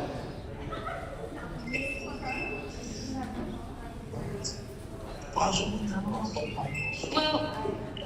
I mean, pretty much. So you would like to buy us out with a $3 million? You want us to owner finance $4.5 million? No, not necessarily. I have an idea, but I just want to make sure you're okay with keeping that debt in place, and I'll go to the second part of it. We'll listen to what you have to say. Okay, so you keep the debt in place. That means yes. I'll take that as a yes. Otherwise, you would have just said no. So you've got $4.5 million in equity that you would like. We got 2 ways to do it. I don't think you're going to like way number 1. I'll give you a second one as well. The first way to do it is I would come in with, let's say, $1 million down payment, and I would have you carry 3.5 for like 24 months. What I would do is I would expand in the 40 units, and then I would refinance you completely out everything that you're owed, which would be the remaining, what, 3.5 million bucks. Does that make sense? Yeah. Okay. So I could do something like that, or I could even give you a higher purchase price with no money down. This is what I don't think you're gonna like. But I could give you an offer of like 7.7 million. I could start working on expanding the 40 units, building the value of that park, and then refinancing you out completely and getting you a higher number of like 7.7 million, but it might take me a year and a half to do that. See, I don't have the control over that other piece, you know? Do you guys own it, or I would have to buy it? You'd have to buy it from a separate person. There's a separate person. Do you know that separate person? Yes. And are they open to selling? They're open to selling, but I think it's a little under $1 million for 4 acres. Okay. You know, and it's waterfront. So, you know what I'm saying? But there's lots of potential because there's the 2 houses next door even for sale. Okay. On each side, you could even bridge it over that way too, you know? It sounds like you would be open to option 1, where I give you some money down, you carry 3.5, I go do the development, and I refinance you out completely. But then, you know, we still have to run the properties. I would run the properties. Or you would run the properties? Yep, here's what I would do. So step number 1, I buy the property, I give you a down payment, okay? Step number 2, my team comes in. I already own 20 RV parks, so I have a good sizable team. My team would come in, run the parks, get you the heck out of the headache and the minutia. And I would start working on buying that 4-acre parcel and expanding 40 spots. Once I'm done with that project, I refinance you all the way out. Now, in the meantime, I'm making a monthly payment to you towards your equity. Does that make sense? Well, I just probably need some more details to make it make sense. Of course, but it's just the idea of it. Are you open to an Italian restaurant? If so, great. We'll figure out what we're going to order when we get there. But are you open to it is the main question. I mean, we're open to it, but what happens to the $3 million debt that I owe? You know, when my mortgage is for my 3 cars. I make the payment. So you make the payment. Yep, I make the payment to the $3 million debt. I make a payment monthly to you towards your 3.5 million in equity, and you give me time to go and develop those 4 acres. All right, and how much? I mean, we're open to it. Okay, that's all I need. I don't know the addresses. Denver hasn't even given me the addresses. I don't really care about the addresses or the property. I care about, can I create an opportunity where I will send you some information on this cell phone. How close? This is in Okeechobee, right? Yes, we're in Okeechobee. How close is that to Orlando? About an hour and a half. Okay, I'm gonna be in Orlando in like 2.5 weeks. And you can come see the properties. I would love to come see the properties and see what we can make work. My main question and what I want you to think about is this. If somebody like me came along and offered you the full 7.5 million that these other knuckleheads haven't been able to get you, and other people have fallen out of escrow for whatever reason, if I can get you the 7.5 million and you give me some time to develop those other 4 acres, is that something you're open to? And working out the details before we sign any sort of agreement, is that something you're open to? We're open to it, but we haven't, you know, we're just getting ourselves ready to sell, and we're just getting ourselves ready to find the right buyer. Okay, so it actually Hasn't been on the market. It actually might benefit me more if you go to the market first. Okay. And I'll tell you why. Because the market's going to tell you what that park is worth. Right? If the market says it's not worth 7.5 million, you're going to find that out really quickly, and then you're going to come back to me and say, hey, remember you said you'd give me that 7.5 million. It might be better for you to list it before you and I work out a deal. So why don't you send me the details? I can stop by the park. I'll give you details of what I would suggest once I see the park, and then I'll leave it on your desk. If you don't like it, you can list it, and I'll always be a good offer for you in your back pocket. Sounds good to me. Okay, anything you want me to tease Denver about before I let you go? Just, When did he start going to the bathroom on the toilet? When was he potty trained? Is that his dad? Is that his dad in the background? Yeah, stepdad, yeah. Did he just say 18? Is that what he said? He was kidding, he was just joking. What a cool guy. Okay, I'm gonna hang out with Denver tonight. I appreciate meeting you, and I hope I can see you in a couple of weeks. Sounds great. Okay. Have a great night, Grace. Thanks for calling. Thank you so much. Bye bye. Bye-bye. Okay.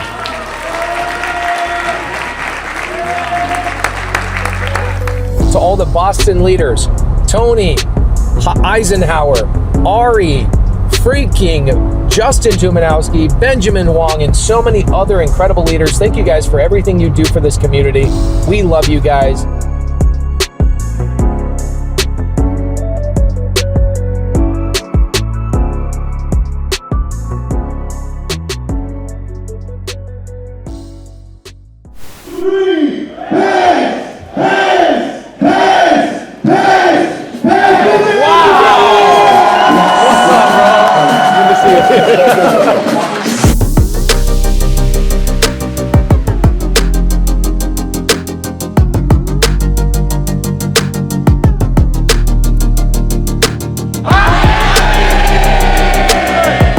Do you guys want to do deals tonight or not? Should we do deals tonight, guys?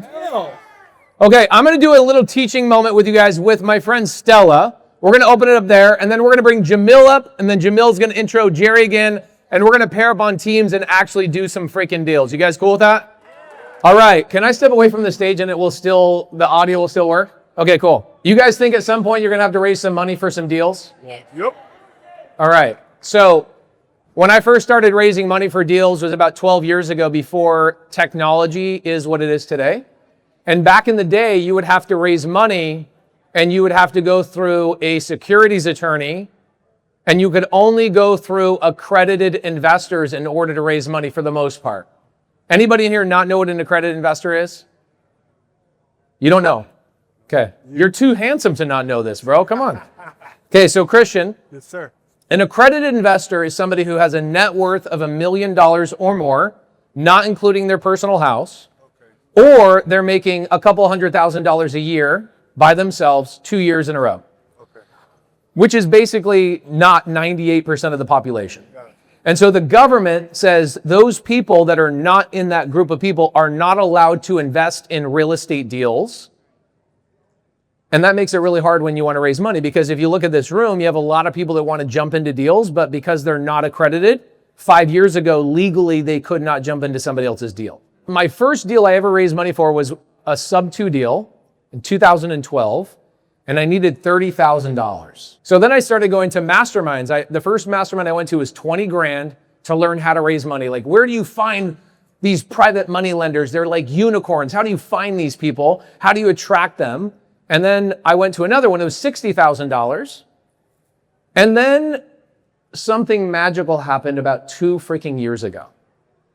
And what happened was somebody came along and said, you know what, I'm going to make this basically, I'm going to eliminate all of that stuff. You don't have to go through securities attorneys anymore. You can get anybody and everybody into a real estate deal with you.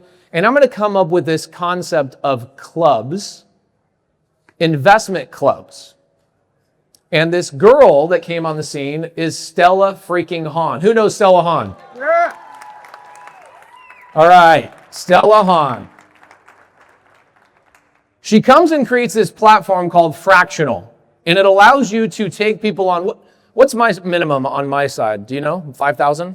10,000. Mine is now 10,000. Yeah. Do you guys allow people at 5,000 though? 10,000, okay.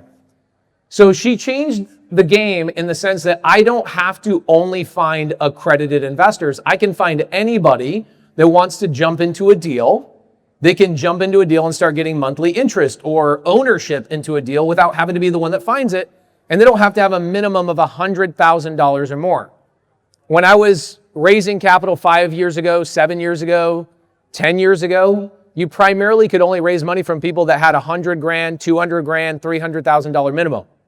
And that knocks like 90% of the people out of the game. And so this girl brought Fractional to our community, and you have thousands of people in our community raising money, skipping securities attorneys, skipping raising through a fund or a syndication. Your platform has changed the game. You are such a freaking badass. So proud of you. Yeah. Okay. Tonight, Stella, you actually have some awards to give away tonight. The next award is the Creative Closer Award, and this goes to a leader who... Okay, everybody in here obviously knows my best friend, the godfather of my children, Jamil Damji. But let me tell you, this man, if he did not exist, nobody in this room would be here. You would not be here at all. At all. Jamil Damji, we love you. We appreciate you. You're getting married. You're riding an elephant in your freaking wedding, bro. Talk about manifesting. Yeah! I'm Aladdin. He's going to be Aladdin. Guys, Jamil Damji, thank you so much. Let's go. Thank you, Pace. All right, so if you've been following along and watching what's been going on, it has been rough. Over the last 2 years, I went through a spinal injury. The day that I had my spinal surgery, my wife of 10 years left. 6 months later, my business was in complete turmoil and everything was falling apart. Who in the room has ever had life kick them in the teeth? All right. Today, I sold my company for multiple millions of dollars. I'm engaged to the most beautiful woman in the entire world. And I get to tour the entire country with my best friends and get to hang out with the most incredible community ever. And I did it because of what was going on in my mind. Everything that I'm telling you right now, you can apply into your life when you are facing that wall. When you're facing that hard kick in the teeth, where you just don't know if you're doing the right thing anymore. If you're walking down the right path, if you're knocking on the right doors, if you're doing the right thing. If anybody in here has questioned themselves in the last year, show me your hand. Let me see you. Think of that. Look at that. That's almost the entire room. But you're all here right now. You did the thing.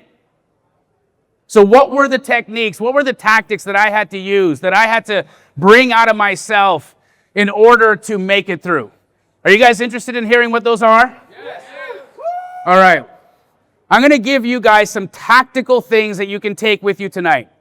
The next time you find that obstacle, the next time you hit that wall, the first thing, and many of you guys already know that I'm a big practitioner of this, but the first thing that I can tell you is the only thing that you were born with, and it's the last thing that you will have until you leave this planet, and that is your breath.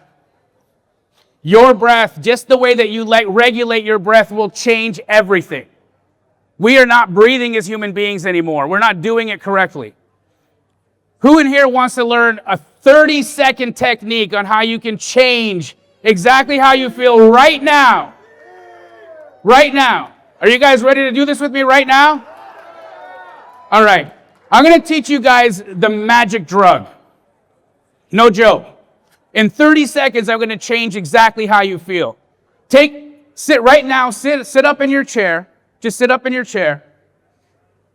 I'm going to teach you a 30-second breath that will change the way you look at your body. Notice how you feel right now. Notice if you've got an elevated heart rate. Notice how you're feeling in the chair. Notice if any muscles are tense. Whatever it is, don't try to change it. Just notice it. I'm going to teach you guys what's called a parasympathetic breath. This is where we activate the parasympathetic nervous system, which is our rest and digest part of our nervous system.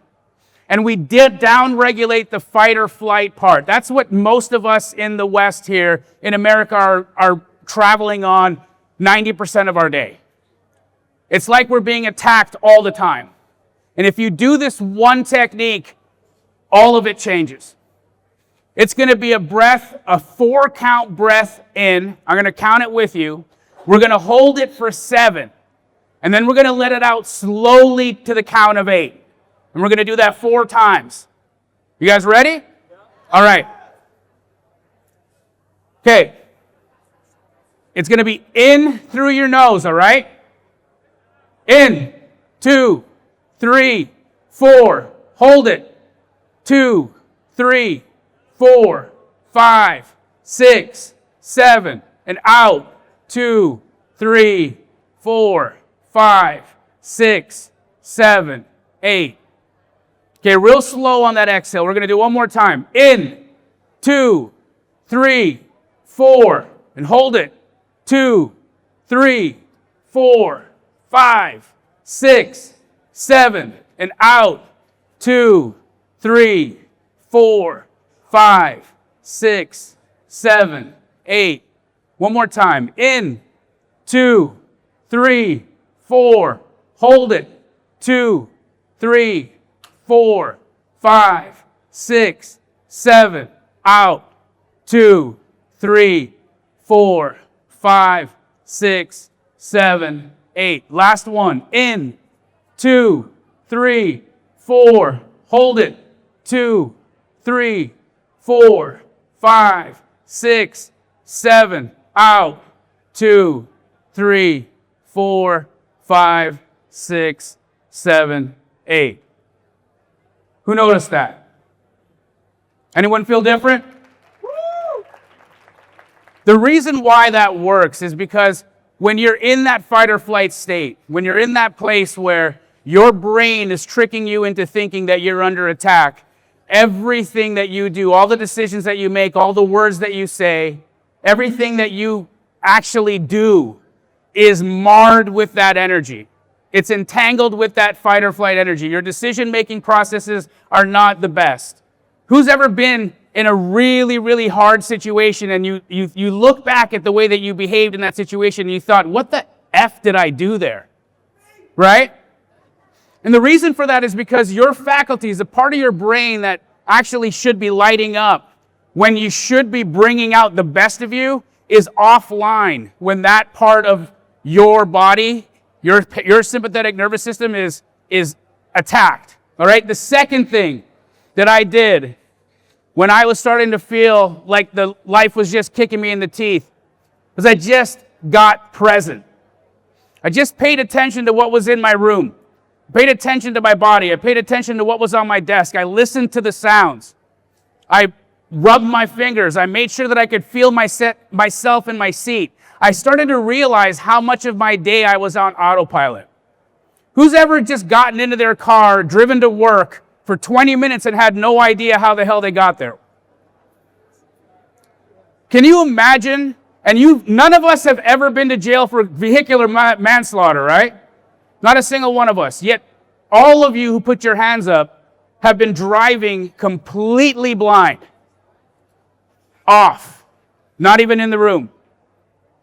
You're spending about 90% of your day in that mode. Imagine that. Imagine the fact that you're awake, you're like literally here for 10% of the time.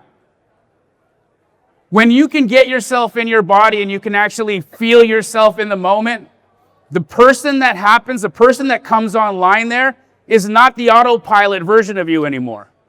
The autopilot version of you is the one who gets tripped up in the old pattern. The autopilot version of you is the one who grabs the drink when you should not grab the drink. The autopilot version of you is the one who says, you know what? I'm not going to make this last call. I'm just going to go and do something else right now. The autopilot version of you is the one who says, I'm going to do this tomorrow. I'm going to do this tomorrow. So just get in your body. The third thing that I do when I started feeling like I was going to get kicked in the teeth is I went and I helped somebody. I gave the gift.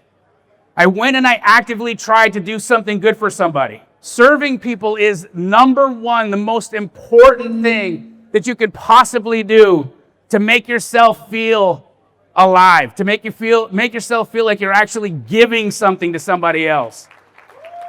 This room, this community, Pace Morby, Jerry Norton, and the rest of them, we have watched hundreds of you. There's almost 1,000 people in this room. And I've personally seen at least 100 of you giving to other people. We see what Stella created tonight and the people that they've been able to help. do deals, get their first deal done. Who got helped by somebody in this room? Who has been helped by somebody in this room? Don't be shy. Imagine that. The next time that you feel like life is kicking you in the teeth, pick up the phone and help somebody. All right? The last thing that I want to share with you guys is when I was really feeling like things were going downhill for me, I took action. I got up and I did it. The thing that I was putting off, the thing that I said to myself that I wasn't ready to do right now, the thing that I said to myself was my dream, my tomorrow, my next year, my next following year. I took my first step. I took my first step to whatever that was. And for me, it was getting out of my wholesale business. I learned after doing 7,000 wholesale deals. 7,000 wholesale deals. Imagine that. Anybody in the room done 7,000 wholesale deals? Can I tell you what I learned after 7,000 wholesale deals? You have to do 7,001 and 7,002 and 3. I was over it. I was over it. I was over the race. So for me, I had to take action and to figure out how I had to unentangle myself from that business. I finally became the owner of my life. When I took that first step to figuring out how I was going to take an exit in that company, everything aligned. Everything aligned. It was like I had magical elves that were helping me bring all the parties to the table. All the money, all the things that were necessary in order for that deal to happen just magically appeared. It's uncanny how life will give that to you. But you have to take the first step. You've got to take that first step. You'll never know what step 2, step 3, step 4, step 5 is, but I promise you, as soon as you take this first one, step number 2 lights up. It's just the way the universe works. All right? So, again, I'm only sharing this with you guys because I know when I saw how many hands in here have felt that adversity, have felt like they've been kicked in the teeth in life by life, the one thing that's you're going to regret more than anything else is if you stop. Is if you let yourself get kicked in the teeth and you just don't get up. I got up 2 years ago and today I'm living the life of my dreams. I am doing everything I could possibly want to do and I get to do it with the most incredible people. Thank you guys so much for your attention. I want to bring up not only a mentor of mine, but somebody that I watched on YouTube who was really, really, really helpful to me in learning how to, A, have better conversations with real estate agents, how to talk to sellers better, and how to grow one of the most luscious heads of hair that I have ever seen on a man. Can we give it up for the flipping genius himself, Mr. Jerry Norton! I love you, brother. Guys, can you give it up for Jamil one more time? Good. Oh, thank you. I happened to be friends with Jamil and got to see a little bit of this journey. And I told Jamil on his birthday at dinner, I said, Jamil, I am so impressed with your life and what you've done, because when hard things happen, we have a choice, right? We can lean in or lean out, and Jamil leaned in, didn't he? He leaned in, and he is an incredible example to me. Thank you, Jamil. Okay, guys, who wants to do some calls tonight? Who wants to do some deals tonight? All right, let's go. I got to tell you guys, some of you know this, but Pace had this vision of touring 100 cities in 100 days to do 100 deals. Okay, that was the vision. And I don't know if you guys know this, but I think it's like 400 deals. Is that right, Jamil? Just over 400. 400 deals attributed to the tour, and it's only halfway over. It's absolutely incredible. So we are so excited. And what we're going to be doing here in a minute is we're going to break up into groups, and we're going to be calling sellers. And here's what I want to tell everybody. You might be thinking right now, you know what, I'm going to hang out in the back. There's some people I haven't seen in a while. I'm going to do some networking. All that's great. All that's amazing. But there's something that I've learned in 21 years in real estate, and that is this. Getting good deals comes down to 2 fundamentals: being in the right place at the right time and consistency. And what I mean by that is you may be sitting here right now and you may be somebody who's never called a seller. Raise your hand if you've never called a seller. Okay, so look around. There's a handful of people that have never called a seller. You may be thinking, I'm not very good at it. You may be thinking it's noisy in here. You may be thinking I'll do it tomorrow, or there's something else I could be doing. But guys, we have seen some phenomenal things happen at these meetups by being in the right place at the right time. You don't know if the lead you call tonight is the deal of a lifetime. You don't know that. It might be. And the way you get those deals of a lifetime, I think they come around once a week if you're in the game. If you're in the real estate game, I think the deal of a lifetime comes around once a week. Okay, but you got to be in the game. You can't be on the sidelines. So that might be the one you call tonight. When you get this list right now, you're going to get 3 things: a name, a phone number, and an address. That's it. That's all that you're getting on this list. Now, are these motivated sellers? We have no idea. That's your job, okay? What these leads are is our call centers overseas have called lists and they said, are you interested in selling? Would you entertain a cash offer? Great. Someone from my team will be calling you in the next 24 to 48 hours. That's it. Okay, so when you call these leads, the context of this is, you recently spoke to my team. I'm calling to see if you're still interested in selling your house on 123 Main Street. Great. And then you're going to go through discovery. Okay, what is discovery? What is that process?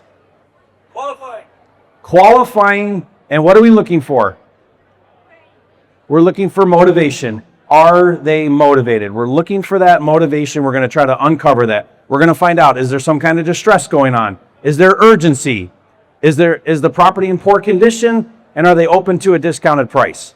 So you need to ask questions that are going to get that uncovered. That's the objective of these calls tonight. Now, if you want to take it a step further and you want to do analysis, you want to make an offer, you want to negotiate, you want to get to a contract, awesome. What I want to do though right now is raise your hand if you are in any of Pace's community. Okay, look around right now. If you get, keep your hands up please, keep your hands up. If you call one of these leads and you get a hot one, like a really good one, and they are highly motivated, what you want to do is look at somebody in this room that's in the SubTo community, and that's the person you go to. And you go to them and you say, here's what's happening, I'm on the phone with them, or this is what they told me, help me with this deal. And what they're going to do is they're going to help you analyze it, run the numbers, create the offer, make the offer, and they're even going to help you dispo that deal if you want to wholesale that deal. Because who is every single SubTo member connected to? Every other SubTo member, and there's like 20,000 of them across the nation. There isn't a market in the US where there isn't a SubTo member that knows or is a buyer for your deal. That's pretty cool. Okay, so again, I want to encourage you guys, don't skip out on this exercise. We're going to have a sheet of paper with leads on it, and we're going to do it per table. We're going to try to get about 15, I think there's 15 leads on a sheet. We've got 800 or something like that here tonight. And these are, again, sellers that have been called in the past 24 to 48 hours. They've expressed an interest in selling, and they're waiting for a call from you. Okay, that's what these leads are. All right, so who's excited about that? All right, let's do this, okay. Who wants to get on a team? Raise your hand. All right, we got a lot of people in here who want to do some deals. Let's turn the lights on. Let's break up into some teams. Let's freaking go. Jerry Norin, the stage is yours. Everybody else get off the stage, including you, Eric.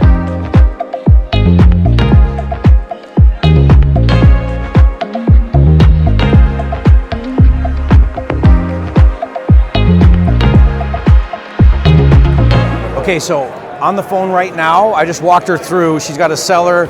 She went through the script. Seller says, okay, I'm motivated. What's your cash offer? So she didn't know what to do, so said, I'll call you right back, hung up the phone. We looked it up, we went through the numbers. I showed her how to go in and low anchor in the high 100s. We want to land at like 210, and it's worth like 300, and it's pretty clean property. So she's gonna try to get it as high as 210, and I mean, this will be a quick $50,000 like resale. She got a license, so she just relisted, and it's right here in Miami. So it's like right here, so it's pretty cool.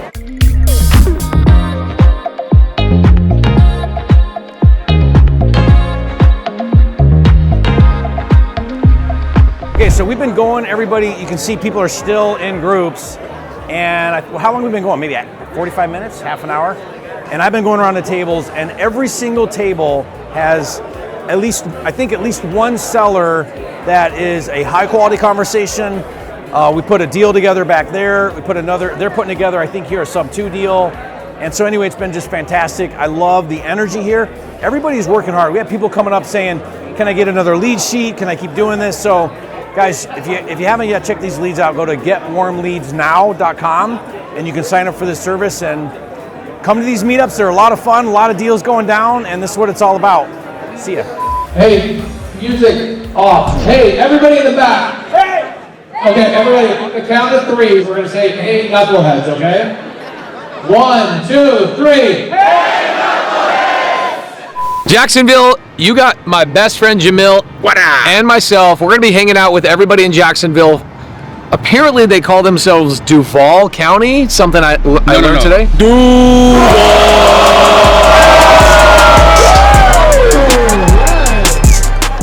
What up, guys? Welcome to my new hometown. I'm moving here just to be next to April Giuliano and Mandy and all my friends here in Jacksonville. Dude, your guys' city is freaking blowing up. There's a lot of you guys are like the next big city, I think, in all of Florida. Should we tell everybody about you guys or no? You don't want anybody to know? Don't you want your prices to go up? Jamil, what up? How you doing, dog? Every single one of these meetups is completely different. Sometimes these meetups are outside, and sometimes these meetups are in gravel, in like a chicken coop. Sometimes they're on an iceberg in Alaska, and today we're inside of a crowded building, which is freaking awesome. I was talking to Mandy earlier. I was actually at a property she bought on Creative Finance, right on the ocean, really cool property. Great deal, no money out of your pocket. Thank you. Seller gave you 0% seller finance. Sounds like a scam, but all right. And I was talking to her, she was like, what do you want to do? And I was like, well, I'd love to work deals, and we ended up coming up with the idea of just kind of doing like a Q&A panel, see if we could grab some newer people and give them a game plan, give them some love so they can leave tonight with a little bit of direction.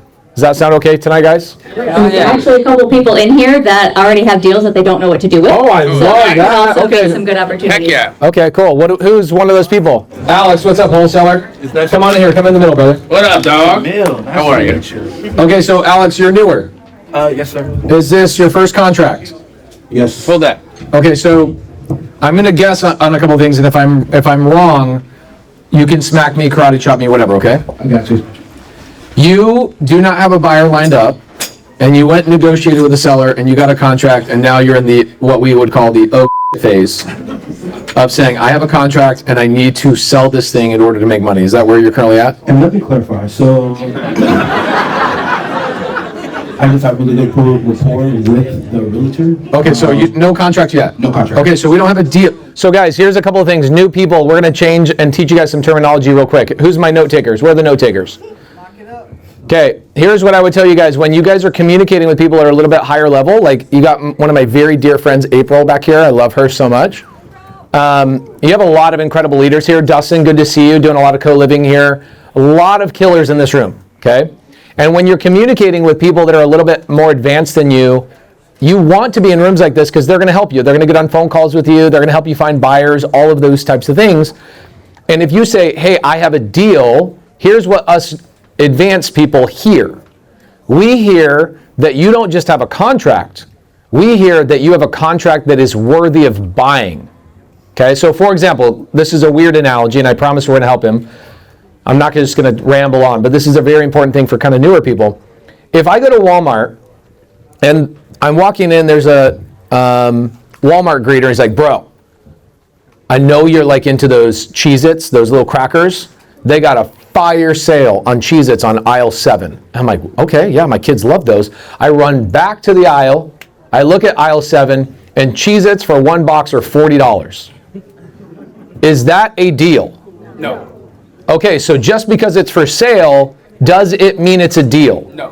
Hell no. Okay, so can we be very clear that you don't tell people I have a deal unless you absolutely know that somebody can make money on that price that you contracted? Does that make sense? Yep. Okay, so there's a hierarchy of wording that we use. So the lowest level is the word we will call, I have a suspect. Okay, suspect means I drove by a house, it's really ugly. I suspect that they might want to sell at some point. Okay, that's suspect. I have a suspect. In my world, when we call those suspects, it's a totally different thing. Just saying. Oh, okay. So we got a suspect. I think that house, it's ugly or whatever, you know, leaky pipes, roof is bad, mold on the house, but that's everywhere in Florida, so that's not a big deal. You guys know you have mold everywhere here, right? Yeah. Okay. That's a normal thing. Okay, so suspect. Prospect is the next one. Prospect is, I looked at the ugly house and I verified it's in foreclosure online. I have prospected to find the pain and the motivation. Or I see an ugly house, hypothetically, and okay, here's a good one that's online because you're working with a real estate agent. So let's say that I see a house on Zillow. That's a suspect. It's not a lead. It's not an opportunity yet. Do we agree with this? Yes. When I then look at the listing and it says it's been listed for 320 days, now it's a prospect because I've prospected and found that it actually has some motivation that hasn't sold in 320 days. When does it become a lead? It becomes a lead when I've physically spoken to somebody and that agent or that seller have said, yes, I want an offer, please call me back. Do we now know what a lead is called? I know most people in here know this, but this is helpful for some of the newer people. When does it become the next one, which would be a contract, is when somebody actually signs the paperwork and it's been contracted, okay? What you have currently would be considered a lead. Correct. Okay, cool. So explain to us what the lead is. Non-cash flowing SubTo. Okay, so you got a non-cash flowing SubTo, you got a real estate agent. Can I call this real estate agent tonight? Of course. Okay, you guys want me to call an agent and try and lock up a deal? Okay, so my good friend Gina, she's not here, but I was just over at one of her houses and she takes non-cash flowing SubTo deals. And what do we do with non-cash flowing SubTo deals? Okay, we can wrap it. That's one thing that we can do. We can also assign it to somebody else that wants to live there. Is anybody looking for a personal house to live in that you don't want to use a bank? Raise your hand. There you go. One person? Man, y'all are obsessed with banks. I love it. Okay. What's your name? Maria. Maria. So you would love to, do you currently rent right now? Yeah. You would love to own your own house, right? Yeah. Who owns their own house right now? Okay, Jamil, how much does your house that you live in right now, how much does it cash flow? Nothing. Okay, so there are buyers for properties that do not cash flow. Are we okay with knowing that? Yes, sir. Okay, so we got a potential, she's not the buyer on this particular house. I don't know, maybe. What do you want your payment to be? No, don't say $14, because This is Florida, so under $2,000. Under $2,000. Okay, so if we could find this at $2,000, you would then potentially look at it. Yes. Okay, cool. And so you got buyers in here or of this deal right now. And the problem with this deal, if the agent knows it's a SubTo deal, it means the agent's having a hard time selling it, which means it doesn't have a lot of equity. They probably bought it in 2023 or 2024, 6% interest rate. Now they're trying to sell because they're redeploying. It's almost like I know this lead or something. Of course, you know the game. Can we call the agent? Can you give me their number? Yes, sir. Can you text her right now while we're chatting and just say, hey, are you okay with a phone call from my partner? Good job, by the way. You found this on Zillow, or where'd you find it? Zillow. Okay. How do I know he found it on Zillow? Because you know the game. Because I know the game. I would never use Zillow. Why would I not use Zillow? You have access to other tools. Right. So, like, here's before the shovel was invented, people dug holes with their hands, right? Zillow's kind of like digging holes with your hands. Like, it's effective. You can make it happen. I love shoveling with my hands, bro. It works. It does work. But at some point, when you advance, you want way more opportunities. You want a machine that's just pushing things to you. You need a shovel. And so there's other stuff. One of our sponsors does AI cold calling, right? Yep. Is that you guys? Yep. Guys, thank you so much for tuning into the video. We are already in New Orleans. By the time you're watching the Jacksonville video, it's a couple of days later. Think about my production team and how fast we're going through this vlog. It's crazy. And tonight we've got the New Orleans meetup, then we've got Houston, San Antonio, Austin, Dallas, Lubbock, Texas, 5 Texas cities in the next week. We got a massive ice storm coming, but I'm still showing up to these meetups because that's how dedicated I am. We've had a blast, we're having a lot of fun. Plus, I bought 2 RV parks in Texas, and I need to go visit those and see those in person. So for those of you guys that want to come and see those, we will be on the road in person. We'll see you guys in those cities. CreativeNationTour.com. Today, we're in Mardi Gras area. We're here taking a look at New Orleans, a 24 unit deal I just bought from a bird dog. And if you guys want some bird dog training, I'll give you guys a link down in the description down below. Bird dog training we've done with Dajay and Kelly and other people that have done deals. But I have a 24 unit deal to film today that we bought $0 out of pocket, 0% interest, 24 units. We're turning into Section 8 and nonprofit housing. This business is incredible, and we get to help people get off the streets and make money in the process. Come out, see me on the Creative Nation Tour. We'll see you later. I'm in my spot. Guys, welcome to San Antonio. We're gonna have a blast today. We are back. I'm not joking. Second time to the same burger spot. This place is incredible. Jamil and myself, we're gonna be hanging out with the San Antonio crew today. We're gonna be in a church, which means we gotta take some people to church, talk about some real estate. Jamil's gonna be talking about what he's doing in co-living and how he's changing the game. He's got a massive amount of people that are following what he's doing and going, I thought I knew what I was doing in co-living. I'm going that direction. You guys will see exactly what we're talking about tonight as Jamil speaks, and we'll see what San Antonio has to offer. We have 3 people to visit today. Jennifer Lindsay, Doc Vernon, and Vin and Michelle Ochoa. Love you guys. Enjoy the video.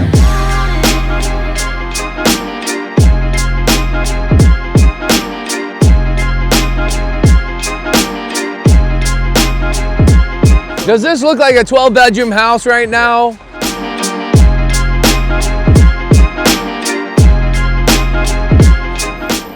I'm like, all right. I'm like, Victoria, we were on a call with Victoria for regional leaders, so. Oh, yeah. I'm like, oh, Pace is here. I gotta go.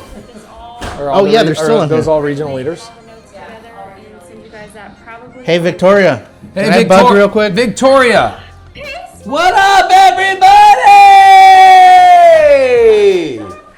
Hey, I'm in San Antonio, just buying and selling drugs out here. Don't worry about it. I'm there, my brother. Hey, Morby. What's up, bud, man? Okay, you guys want to get tactical and like get into some stuff today or what? This is something that I hear constantly from people. And it doesn't matter what the deal is for you guys, but I hear this common thing, which is, I haven't done a deal yet.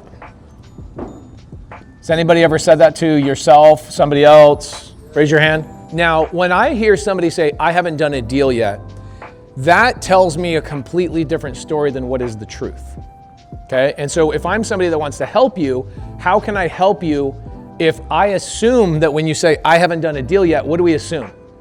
We assume a lot of things. You're calling every day, you're making offers every day, you're collaborating, you're networking, you're taking training, you're underwriting, you're getting certified on certain things. We assume a lot right here, right? Do we agree with that? So when you start by saying and meeting people, oh, hi, my name's Pace, I haven't done a deal yet, you're basically keeping people from knowing how to help you, okay? On a yearly basis, I meet on average about 100 people a day in my life, which is about 30,000 people a year. This is by far the most common lie that people tell me when they first meet me. It's a very, very common lie. Instead, what we should be doing is instead of saying, I haven't done a deal yet, okay, let's coach you guys along and we'll be a little bit more interactive here. I would rather you say, I haven't what? I haven't done the work to deserve a deal. Now, that's really hard. Why is this hard? Because you're basically telling your ego to shut up and let me be honest and let me ask for help, which is like one of the biggest problems that people have. Do we agree that there's like a lot of resources out there in the world? Okay, so it's not a lack of resources is the problem. It's usually your ego is telling you a couple of different things. And we're gonna figure this out. And maybe you guys can raise your hand, I'll ask you these questions. I haven't done a deal yet. Lie. I haven't done a deal. I haven't done the work to deserve a deal. Perfect. That's a good jumping off point. At least I know you're not banging the phone for 6 hours a day. Here, I think you're banging the phone 6 hours a day. Do we see this difference? Do we agree with this? Can I get everybody to agree that we're no longer going to say this? We're going to start saying this? Okay. Now, let's ask the question why. Anybody have a reason why you haven't done the work to do a deal? Raise your hand. Anybody has a feedback? Let me guess. One of the first three. Which one? How likely is it going to be I'm afraid? What is it? Like what? Like name a resource. Networking with somebody, the right people. Okay, I don't think that's your problem actually. I think your problem is maybe a little bit more education of what resource you actually need, right? Because you got to dig a little bit deeper. That's a good surface. Like I think I'm missing resources, right? You in construction? Yes. How do I know? Construction, I've done industrial work. Okay, cool. So it's like showing up to a job site with like an empty tool belt. You feel naked, right? You are a newbie, so you don't know what tools you need. You just feel naked and you're like, I'm not gonna go on the job site because I don't know what tools I need quite yet, right? So you're really in a situation where you're like, I don't know what resources I need. Okay, so we can dig a little bit deeper into that. Anybody else have another one? Yes. Okay, underwriting confidence, I love this. Okay, so let's do this. Resources, I feel like I'm lacking resources, cool. Underwriting, so let's just say deal or no deal type of, I would say everybody in here should raise their hand. Everybody agree you wish you had better underwriting? This is a good deal or not a good deal. If I look at a house, how do I know? Right? Okay. Deal or no deal? Cool. What else do we got, guys? Lending's kind of like resources, but I'll add that in here. Skills. Lacking skills, right? Okay, that's resources. Lending, EMD. Okay, cool. Mindset. How many people are comfortable? Everybody in here should raise your hand because if you weren't comfortable, you would be rushing to get a deal done. The most important thing that ever happened to me is when my daughter was born, I got a bankruptcy letter from one of my biggest customers. I was losing all my money that he owed me. He filed bankruptcy, it wiped me clean, and I had to buy my daughter out of the hospital with a credit card. And I was like, I gotta get to freaking work, right? So comfort is definitely a killer. Any other ones? Okay, contracts, that's resources. You must not be in our community if you're asking for that. Are you guys okay if I'm a little bit mean? You might not ever see me again, so I'm gonna be a little bit mean. You never know, the storm could take me away, I don't know. Time is definitely not your problem. Okay, and here's how I would frame the time thing. Most of you guys waste your time with your family. And here's what I mean by that. Hanging around I don't hang out with my kids. I'm very intentional with my kids 3 to 4 hours a day.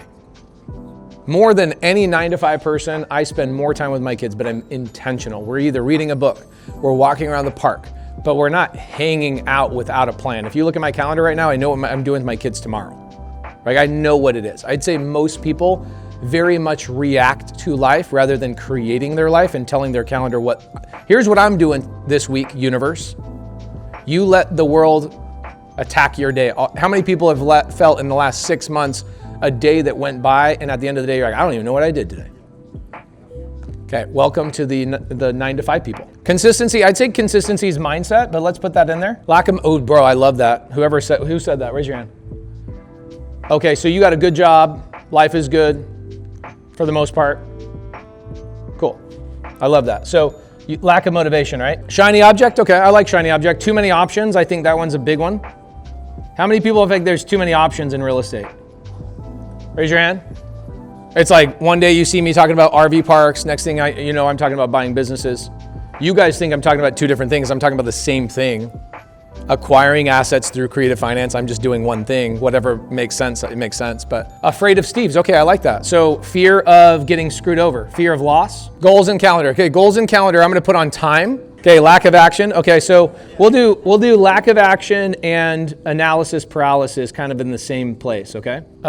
Here's what we'll do. We'll do fear. I want to do fears as like one bucket real fast. Everybody remember this. I want you guys to remember the fears. Okay, so what are the 5 fears? F-E-A-R-S. What are the 5 fears? Fear of failure is the F. Okay, it's an acronym. F-E-A-R-S. Fear of failure. Fear of E.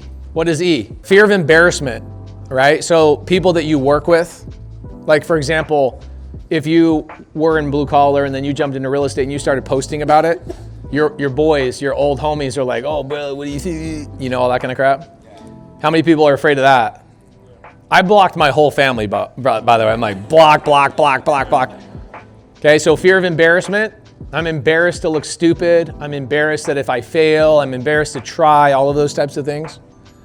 What's number A? What's A? F-E-A. Fear of abandonment. I'm afraid, and this is an interesting one in like marriages. What happens with marriages is husband, wife, wife, wife, husband, husband, whatever. You will have one decide, I want to go grow, and the other one's like, wait. You're changing. Am I no longer good enough for you? Like you'll deal with that. I've dealt with that. I'm sure Jamil's dealt with that. A lot of people in here have dealt with that. And this is really, really scary. This is a real thing. One partner is watching the other person try and change. And in order to change, what do we have to do? We have to kill our old version of ourselves. And what are you doing? You're really killing the version of that person that this person fell in love with. F-E-A-R. Rejection, right? Fear of rejection. And then this one I would say is probably the one that I still deal with on a daily basis. Fear of success. Fear of success. And what does that mean? That means I want to go do more, but this is kind of weird. You know what's interesting? So I have a lot of friends that are like psychologists, and they'll say one of the biggest reasons why people don't go lose weight and get the body that they dream of. You've never heard this before, I almost promise you. And this will make a lot of sense to you. If I go eat healthier, work out harder, get the body that I want, guess what I now have? Did I earn it and it stays here forever? Or do I now have something I have to freaking manage? So people are more afraid of having the thing to manage than it is earning the thing in the first place. That's weird. Does that make a lot of sense though? And so sometimes fear of success is like, wait, hold on. If I go buy this big thing and I now have to go and get employees and I now have to have this thing and I get an office and payroll. Payroll is like the scariest thing on the planet for most people starting out. Do we agree with this? So this is fear of success. I get bigger. New devil is waiting at the new level, right? As they say, or every level has a new devil, some people will say. So that is scary. People are afraid of success, or you want to do more, but you don't even know what that even freaking looks like in the first place. Do we realize that when people say, I haven't done a deal, it actually is one of these things? Do we agree with that? If you actually came up to me and you knew which one you were struggling with, I could then give you a resource. I could then send you in the right direction. I could send you a video. I could send you to a person. I could connect you with somebody who also dealt with that same thing and then overcame it. And so when you're going around networking with people, these are the things that you should be saying instead. Hey, I have too many options.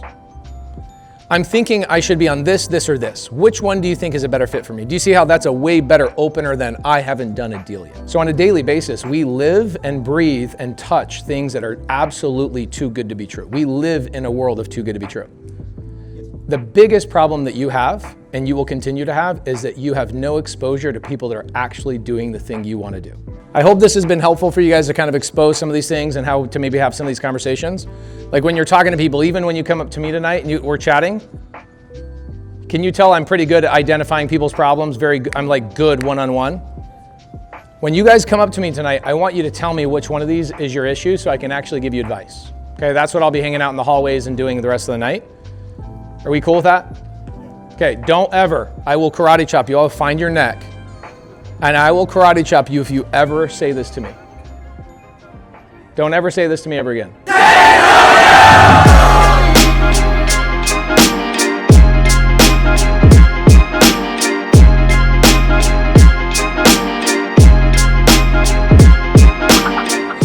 I'm telling you guys, San Antonio, this is the best. Hey, are you the owner? Are you the owner?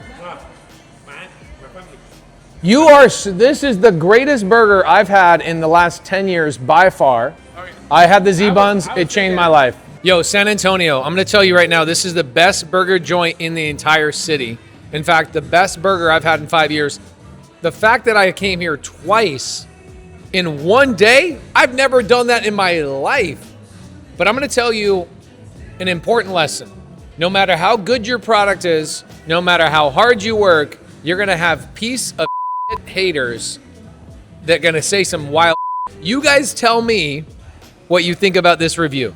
This place is not San Antonio's best burger. The food is okay. If you can finally get them to make your order correctly, I like a regular burger, mustard only.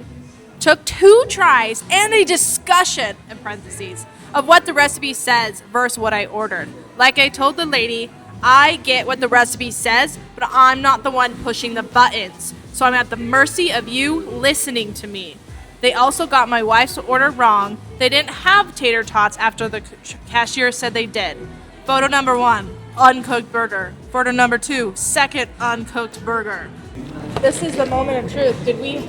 Oh, I'm still uploading. Okay, I'm gonna give it my first bite. Holy f***.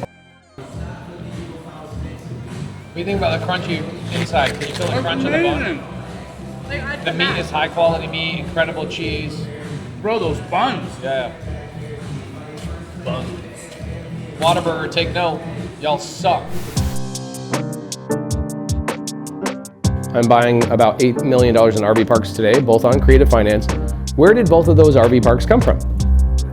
They come from bird dogs who went and teed up appointments for Owners Club members to close those deals. One bird dog got paid 60 grand today on an RV park, and the other one got paid 40 grand. So that's bird dogging in a little bit higher level thing. Okay, here's what's tough about lower level bird dogging is that bird dogging can be a variety of different things. If you can set an appointment for me and you can get this guy that says, yes, I'm interested in creative finance, I don't want you just setting me appointments with people who are like, no, I don't want to talk to you. No, I'm not interested in selling my house. Is that an appointment I want you to set? No. But she says, hey, I know that the guy I'm working with wants to buy everything with creative finance. Is your seller open to that? She got at least that far. Okay? Where bird dogs typically fail is they will just get a Zillow link and then they'll send it to my Instagram DMs and go, pay me $10,000. Am I joking about that? I get them every day. And I go, I am not exaggerating at how absolutely crazy people are about, wait, but you said it's that easy.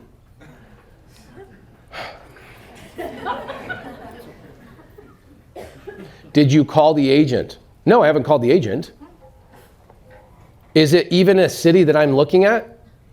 Well, I don't even know what city you're looking at. Well, did you go to pacesbuybox.com? So what will happen, here's some of the big flagrant fouls that bird dogs will make, is they just see something on Zillow or Crexy. They don't do any upfront homework, okay? And I can answer questions about what that upfront homework would be, but I don't want you sending me a link and saying, pay me $10,000.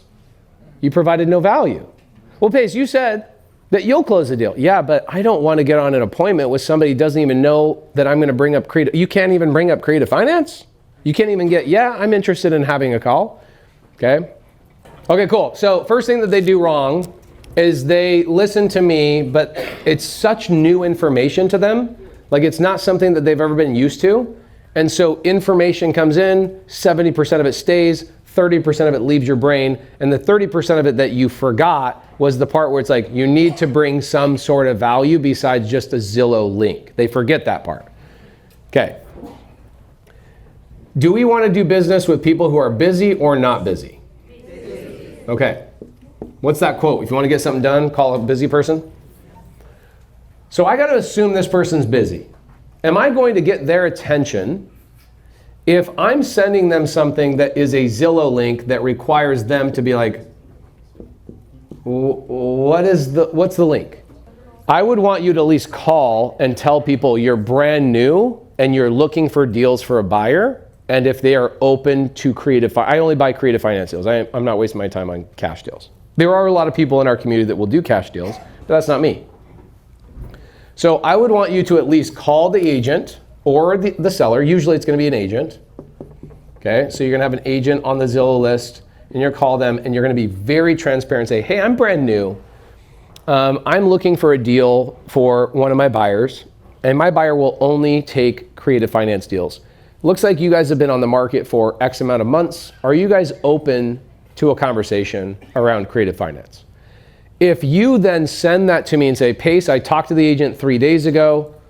My kids got sick, so I forgot to send this to you. It's been 3 days. But I did talk to the agent. They are looking forward to a call with you. How can I set up an appointment with you? Am I way more interested at this point? Cool. That is all I need from you. I don't need you to negotiate. I don't need you to overcome objections. I just want to know that this person's actually interested in having a conversation with me.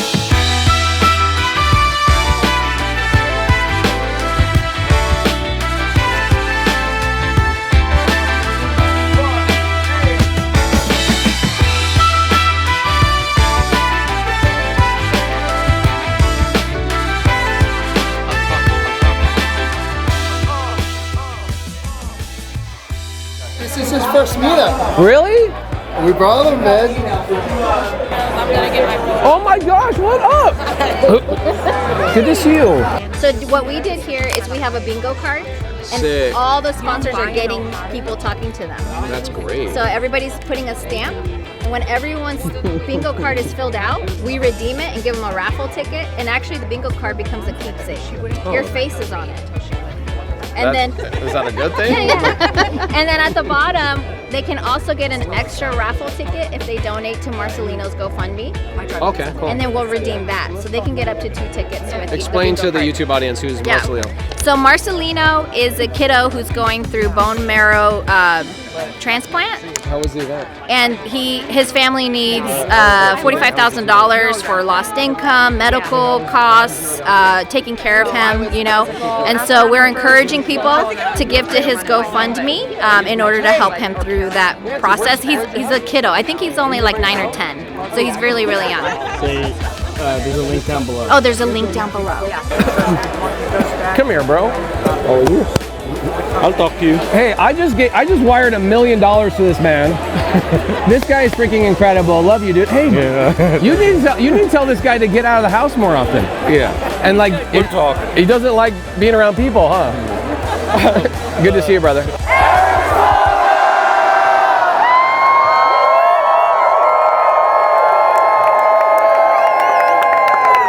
This was the first week I missed a No One Left Behind challenge, and the amount of people that were just like, the leadership in this community, Eddie, Kyle Cargus, everybody that was helping out, they all want to be you. Like, it was so cool hearing the feedback. I got sick. Eddie stands up, takes care of all this stuff, runs an entire event for a week with 200 freaking people, helps get these people their first contracts, and they all are like, forget about pace. We want to be Eddie. Like, it's so freaking cool to watch, dude. Thank you for all you do. No, thank you, dude. I was blown away, and just the way you guys showed up, incredible. Plus, him and I are going to do a deal together that's going to pay for his wedding. It's going to be incredible. It's gonna be the deal of a lifetime, and we're gonna go check it out. Heather said we might go look at it, and I'm like, Oh, I'll be out there. tag- When would close of escrow be? Do you know? No, I don't. Well, I'm going back out there in May, so I'll be out there for 3 weeks. So we're buying another park February 16th. I'm going to go back out there in April, like after Spot Up Summit, to go see that park, and it's an hour away from that park. So if we can close before that, that'd be sick. Come out, hang out. Dude, I would 100%. I'm closing one with Trisha. I just closed one with Rinda Emick, and I'm closing one with Monica. I don't know if Monica's here today. That one, I'd love to have you come out and do the whole freaking story, make a whole YouTube series out of it. I would love. This is Eddie Marin, one of my best friends, Arizona leader, incredible dude. I'm buying an RV park from him right now. Tell us the structure of the deal. As of right now, it's about a $4 million purchase price, $1 million down, and then we're going to be taking it over to a bank, basically getting, at this point, the lender, the seller actually just wants $1 million down. But we're going to come in and we're going to structure it to where he's like, hey, let's do a 20-year note, seller finance the rest. I'm open. I'm all about it. So I'm like, Pace, this is a Pace deal. Yeah. This is a story. He's willing to do 0% seller financing. If we just inflate the price a little bit, and he's totally game for that too. Yeah, we're doing, we're going to end up doing a Morby method, so we'll probably do a little bit more down payment, and he'll carry the rest, which is great. Eddie will get a big, juicy assignment fee, which he deserves and earns. And again, it's paying for a wedding that I better be officiating or at least be second best man. Who would be your best man? Absolutely Pace Morby. Jamil Damji, probably. Kyle Cargus, somebody other than me. Yeah. I'll be the ring bearer, dude. I'll be like bringing the ring up, which will be sick. I want to say thank you, dude. Hey, I'm so proud of you, dude. Thank you so much. Look at your life, man. I'm telling you, it's living in a movie. I feel like I live in a movie too, and like even like you look at Brooke, how you were able to acquire her from across the country, how you benefited Brooke. Like, Brooke being in the community is amazing, but she didn't have a perfect home until she was on your team, which you were like developing yourself to be able to bring that in. You guys are expanding and growing, and you're becoming an incredible leader, speaking on stage, being able to hold and control a room of 200 plus people. Dude, that's 1% of 1% of people can do that. Very few people. When Sarabi told me, she's like, don't worry, I got Eddie handling. I'm like, I can rest easy knowing that you got it. Like, there's, you know how many people I can say that can do that? I can count them on one hand. Jerry Norton, Jamil Damji, Eddie Marin. Right here. Welcome to Utah, my hometown. I love it here. I was born here. I was raised here. Some of my very best friends are here. And we're gonna do the best deal I've ever done in my life right now. Let's go. Yo, Creative Nation Tour, let's go. Let's go, let's go, let's go, let's go, let's go. Hi, team. Thank you for volunteering and helping. I appreciate it. Thank you, thank you, thank you. Why is every freaking meetup we get to go to so unique and amazing? That's how we do. That's just freaking we got sick. Your face on tattoos, bro. Okay, so Jacob says he's under contract on a house, but he's having an issue with his lender, which tells me, in my mind, oh, it's gonna be a flip. And he says, no, I'm gonna live in it. Which then tells me, didn't your real estate agent make sure you were qualified with a lender before they took you out? Yeah, 2 of them actually, 2 lenders. And now the lenders are being knuckleheads or what? Yeah, I got pre-approved with one lender, then they did the underwriting and said, yeah, your income isn't quite consistent enough, we don't want to lend to you. The other lender wanted to go through a special program in Utah called the Homium. Okay. That gives me like a down payment of $150,000, and then I pay for a loan of $250,000 with a down payment of like 3.5%. But they don't even have funding for their own program. They already ran out, so they can't help me. Okay, so you need my help. Yeah. You're talking to me about traditional real estate, the most boring real estate of all time. I think we got. I bet you there's a loan officer here that could probably help you out. Okay, there we go. One of our sponsors tonight is going to help you out. That's going to be great. Yeah. Well, the table's over Let's here. go talk to her. Wow, this is a freaking unique meetup. This is crazy, huh? This is so cool, dude. Oh my gosh, you kidding me? This is so dope. Okay, Conventus. Okay, so she's Conventus, which means she'll do also, okay, making communities better one property at a time. Okay, cool. Let's have her try and look at your thing today. Let's welcome Pace Morby. Thank you, buddy. Appreciate you. Love you, dude. Wow. You know, actually where it started was I was born and raised in Utah. And there's a culture and a family environment when you come here. There's a feeling in Utah that you can't get anywhere else. I don't know if there's many people that have traveled more than I have in my life, especially the last freaking 100 days. I hadn't even had the meetup today, and I was telling my tour manager, Rachel, I said, this is already my favorite meetup. And she's like, really? I'm like, Utah just has a vibration and a frequency of family and love and connectivity. And when I left Utah and I went on a mission for our church, I know probably 7% of people in here probably are Mormon and are obsessed with fry sauce like I am. I went on my mission, I came back, and my parents weren't living in Utah anymore, they were living in Colorado. And then I went to Arizona, and I started building my life in Arizona. And it's just not the same as it is here. Even if you're not LDS, there's just a family vibe. Rachel, where you at? Have we had a meetup out of the last 80 that you had 100 kids playing at the meetup?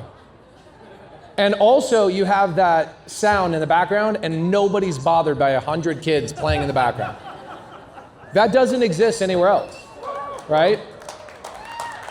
And so when I went out and I started working in real estate, it was very backstabby. People had taken advantage of each other. And I was like, man, real estate sucks, real estate sucks. And I had a mindset coach at the time. This is why mindset's so important. Thank you again, Owen, that was awesome. I had a mindset coach and he said, Pace, you could either keep belly aching about people stealing and backstabbing each other, or you can build something that people help each other out. And he's like, how do you get started? I go, He says, find a parking lot and invite people to meet you in the parking lot. You don't need any money. And I go, okay. And that's what I did. In 2013, I started inviting people to a Circle K parking lot at 6 a.m. I know it's weird. And I started telling people, let me just take you on appointments. I'll just take you in my Prius and I'll take you on appointments. The first appointment I ever took anybody on is Scott. Okay, maybe you guys don't know Scott Garcia, but he's in SubTo in Arizona. Scott Garcia, Debbie Lou, and Jeff Smith. Okay, all three now in SubTo, all three now retired. Scott Garcia answered an Instagram DM that I had that I said, hey, I'm gonna just take people on appointments. He goes, dude, I'll go with you. And he goes with me. The first appointment we go on, I've never had anything like this in my life before, and I still have not had anything like this after. I take him up to the front door. Scott Garcia, Debbie Lou, myself. I just met these two. The lady that I'm trying to buy the house from, by the way, I still own this house today, opens the door wearing Crocs and nothing else. Like full on naked.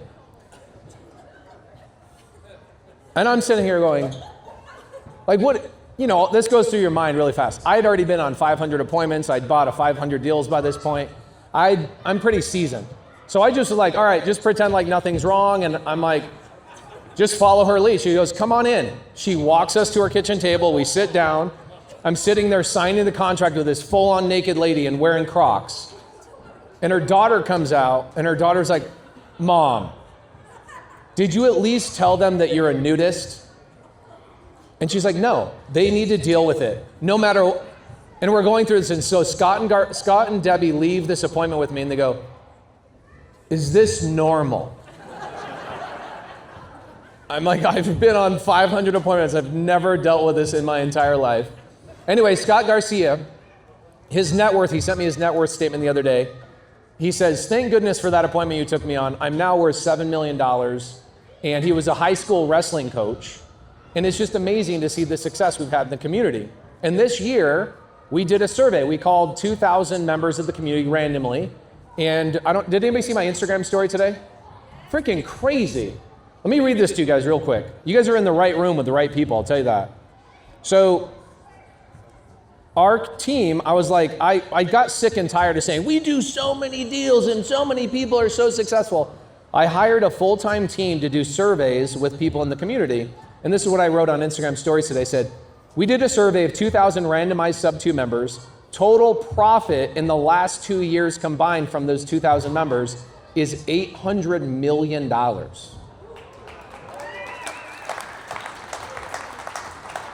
Not revenue, profit. We have someone currently auditing the results right now. Honestly, I knew it was big, but holy cow, we still have 15,000 people we have not surveyed.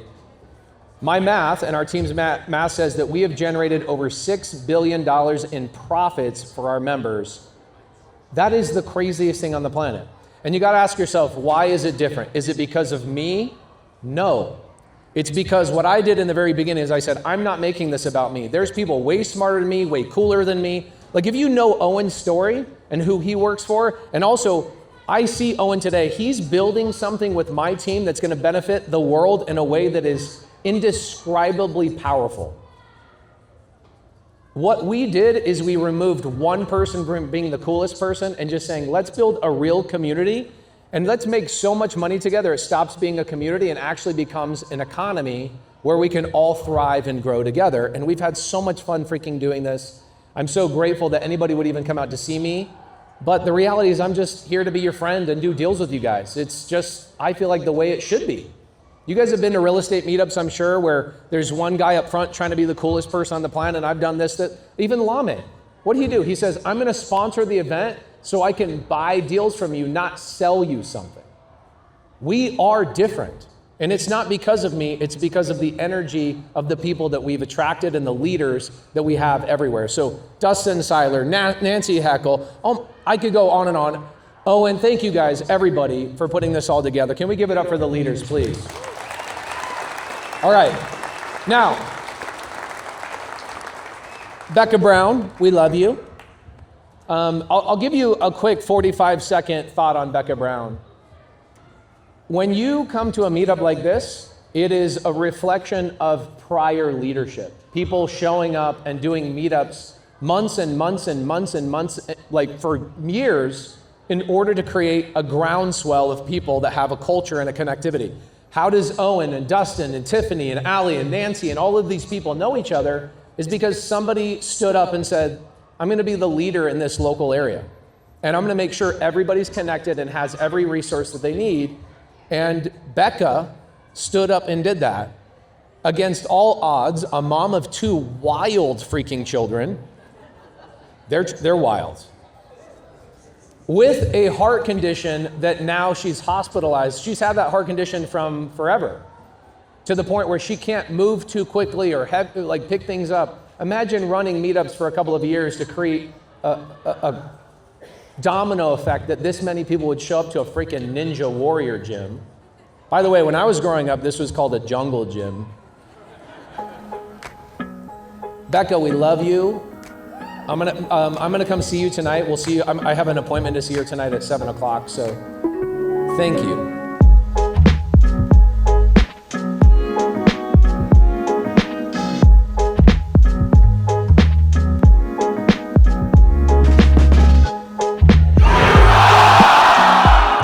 Welcome to my crib. That's the doorway. MTV Hospital Cribs, Becca Brown edition.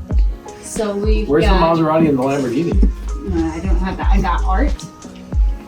Lots of art projects. When you get sick, everyone gives you art. So I've got kids probably like also. watercolors. I got this one that has like cuss words if you're really Oh yes, I need that. spicy. Color and curse. Yeah. How are they treating you? Pretty good. They are treating me pretty good. I haven't had a bad nurse. This is my nurse bingo because I got bored. There's like 90 nurses on the unit. That's all of the ones I've met. Wow. Tell me you've been in the hospital a long time without telling me that. Yeah. You've met all of these people. Mhm. What happens if you get all of them? I give them Valentine's or something. I don't know. I was gonna make them like a treat or a card. That is incredible. You have 90 nurses in this unit. They're all good too. I haven't had a bad one. Wow, thank goodness for all the nurses. Yeah. What happened? Like, why did they just, what was going on? Up till then, I was doing less and less. Like I couldn't get up. I couldn't go up the stairs without like huffing and puffing. Like it was just like. So you and your husband were like, we gotta go in the hospital and see what's going on. So we knew I've been on the transplant list on a low priority for 2 years now. And we knew that if you are gonna get a heart, you have to be worse. So we kind of like, we had a good year for a while. Obviously last year at Squad Up, I was doing great. Things started declining towards like the summer, and I had more pop-up arrhythmias, more things that are more dangerous. And so it got to the point where just life, the quality of life not in the hospital wasn't great, and there wasn't a lot of options. I have restrictive cardiomyopathy, so my heart is more rigid.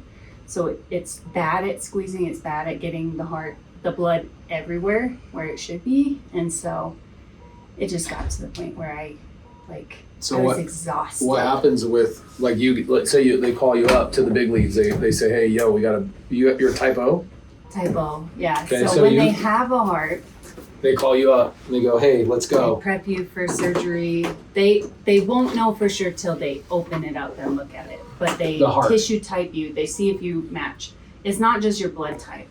They check your antibodies, they check all of the patient's history. They want to see like if that person's ever had hepatitis. There's like a lot of other factors they You ever look deal at. with units like this and like heart stuff? I work in cardiac surgery. I do Who does transplants. that? Yeah. Yeah. Bless your heart. There Bless ain't your no heart. way I could be able to do this. It's heartbreaking. Yeah. No pun It's already intended. broken. Yeah. That's so you gotta line things up. How likely is it that you get a heart? Like, is it a very year? Is likely. it 3 months? It's very likely. I talked to my doctors today and he said I'm pretty high up on the list. So they're now looking at offers pretty consistently, and they're good offers. What's an offer? It means there's Like you have to on send out an UNOS. LOI and like do some underwriting? She's trying to get a heart creatively. So I am. I'm gonna SubTo A heart, but in UNOS you move up the list. So I'm a status 2, and the longer you're there, the sicker you are, the higher you are on the list. People who are sicker are higher up the list. They get to say no first, and so if you're further down the list, any heart that gets all the way to you, a lot of people have said no. The quality of it is not always the heart that you need. I've been here long enough and I've been sick enough that now I'm getting good offers. So it could be a couple weeks, it could be a month or so. It's hard to say. The average wait time is 4 months, but it depends how sick you are, depends on your blood type. Women is a little bit easier. What they got going into you right now? So I call this either my go-go juice or jet fuel because it's super dangerous. Is it Orange Monster? It's not Orange Monster. Did they have that waiting for you today? Yeah. Yeah. So it makes my heart squeeze better. So I actually have more energy here in the hospital than I have for months. Which is why they asked you to stay in here. Because that same stuff that keeps my heart pumping and makes sure that the rest of my organs aren't failing could kill you if you have too high of a dose. It has to be like a very specific dose. Too high and it causes chest pain. This is what you do. Cardiac arrest. Too low. What made you want to get into this?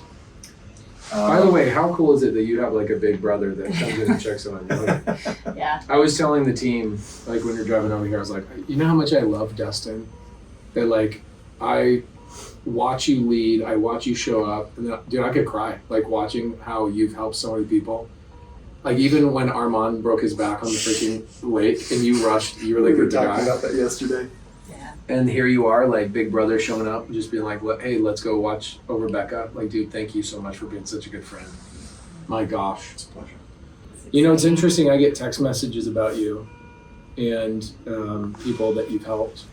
And there's a lot of people that still need your help, sister. So we need you healthy. Yeah. Keep doing what you're doing. This is the goal, is to be able to keep doing it and not have no energy. So. Right. The fact that you've done as much to help as many people as you have in the face of all the adversity is just incredible. Thank you. We love you. We're proud of you. I'm glad the event worked. You guys killed it. Killed it. Dustin, you'd be so proud of Dustin. You saw him. You know, I did. I saw him. I told him twice, I was like, great. bro. And I was telling him, I'm like, you need to audition for Squad Up Summit. We had Barbara Corcoran from Shark Tank coming and doing a Shark Tank one of the evenings at Squad Up Summit. Yeah. And I'm thinking about having him pitch in front of her. There you go. Holy crap. Utah, we love you. And I love being here. It's my second home. And every time I am here, I feel like I am home. And you can see all the friends we have, the incredible community that we are here. In fact, the energy of Utah is what inspired me to build a nationwide community the way we did. And people like Becca Brown, what an incredible experience. And the fact that like somebody in a real estate education program shows up like that for another person in a real estate education program, it shows you that we've never been a course, we've never been a mentorship, we've always been a community. And I've seen Dustin help people more times than I can count. I love you, Dustin. Love you, Becca Brown. We're proud of you. And this year you won't be at Squad Up Summit, but we'll definitely shout your name from the stage and give you plenty of love. Thank you guys. Thank you, Jerry Norton. Thank you for all of our sponsors. Pad Split, Go High Level, all of you guys. Thank you guys so much for sponsoring this tour so we can get around the country and help people get their first deal. What an incredible night. We'll see you guys in another video. Visiting Blockbuster in 2026 is like doing the Burr strategy in 2025. I like, who's doing that? What is that all about? Can we go rent a movie even? Let's go. What do you think? They have VHS or CD-ROM? Or do they just sell you an Apple TV so you can stream? Oh my gosh, this is so crazy. The last Blockbuster, dude. Do you get a lot of just people coming in here as tourists? Yeah. You should charge like a tourist fee. No, we're good. People wouldn't come if we charged them less. So people are renting DVDs. Yeah, and Blu-rays and 4Ks. All right. Yeah. Wow. I wonder, how has it survived? Is there like just a local group here that's like... There's a lot of locals in Bend. Like nostalgia? Yeah, a lot of locals in Bend don't How's it going? How you doing? It's good to see you. You too. It's been a long time. Yeah, it's been a long time. Remember the rewinders? Like, this is literally how I feel with like the burr strategy, that I know it exists.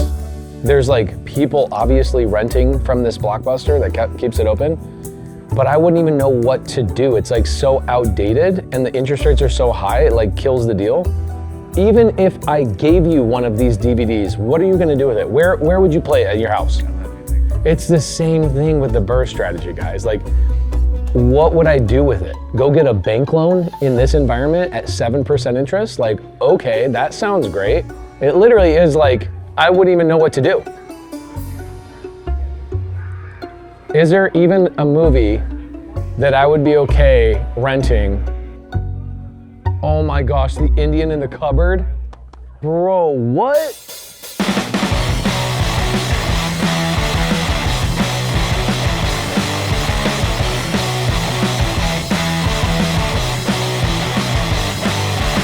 Guys, day 2 without any caffeine. People kept telling me that I have too much energy, so I'm trying to dial it down. We've been doing deals left and right in Oregon, and today is no different. We're here in Bend, Oregon. We've never done a meetup here, although our local SubTo community runs the meetups here. I've never done one, so I'm pumped and excited about being in Bend, Oregon. Let's go have some fun in the meetup. You know what? Gosh, I want to make more money. Because I just want a house up here. Like, I want to take my kids here and play golf here in the summertime. Like, this is vibes. Every meetup is a different vibe. Everyone. We've never done one in a country club. Out of 90 stops, we've never had a country club. We've done one in a Mennonite church in Pittsburgh, Pennsylvania. We did one in a Catholic church in San Antonio, like stadium fill. That was a really cool one. We've done them in gravel, like parking lots, where Jamil and I are on a park bench with 150 people around with like mosquitoes attacking us. We've done many with mayors of this local city coming and showing up. And I'd say the hardest thing is always the inconsistency of the AV, the audio that we have. Who was in Seattle the other night? Was the audio, it was bad, right? Yeah. That was actually, I'll give that like a 7 out of 10 compared to what we've dealt with. Like, we went to Costco along the way and we're like buying our own speakers. It's been a blast. We've had such a fun adventure. My wife and kids have been with us for most of the city tours, but now my daughters are back in dance, and so they're coming and going on the tour. But what we've never done on the tour, out of 90 stops, I just looked at this room and I was like, I don't think this room wants to be preached at and talked to.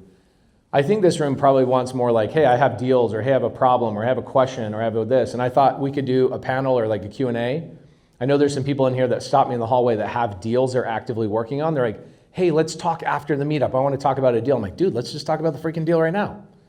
I funded 2 deals last night, and I funded 2 deals the night before. Maybe I can fund a deal for somebody in here. Maybe I can buy an RV park. Where are my friends that have an RV park under contract? Where are you?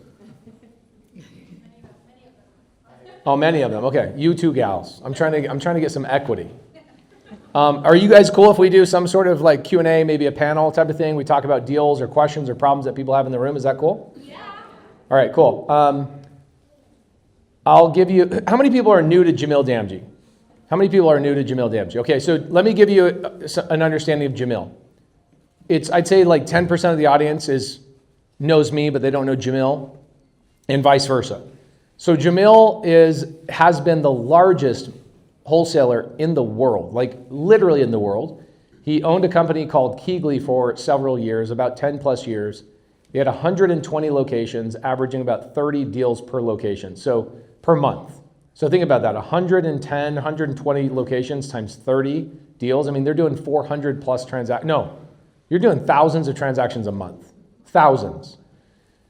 He knows how to scale businesses and wholesale and all that stuff, and now he's focusing on building a co-living business with his sister, who Jamil, myself, my wife, and his sister were on a TV show on A&E for a couple of years.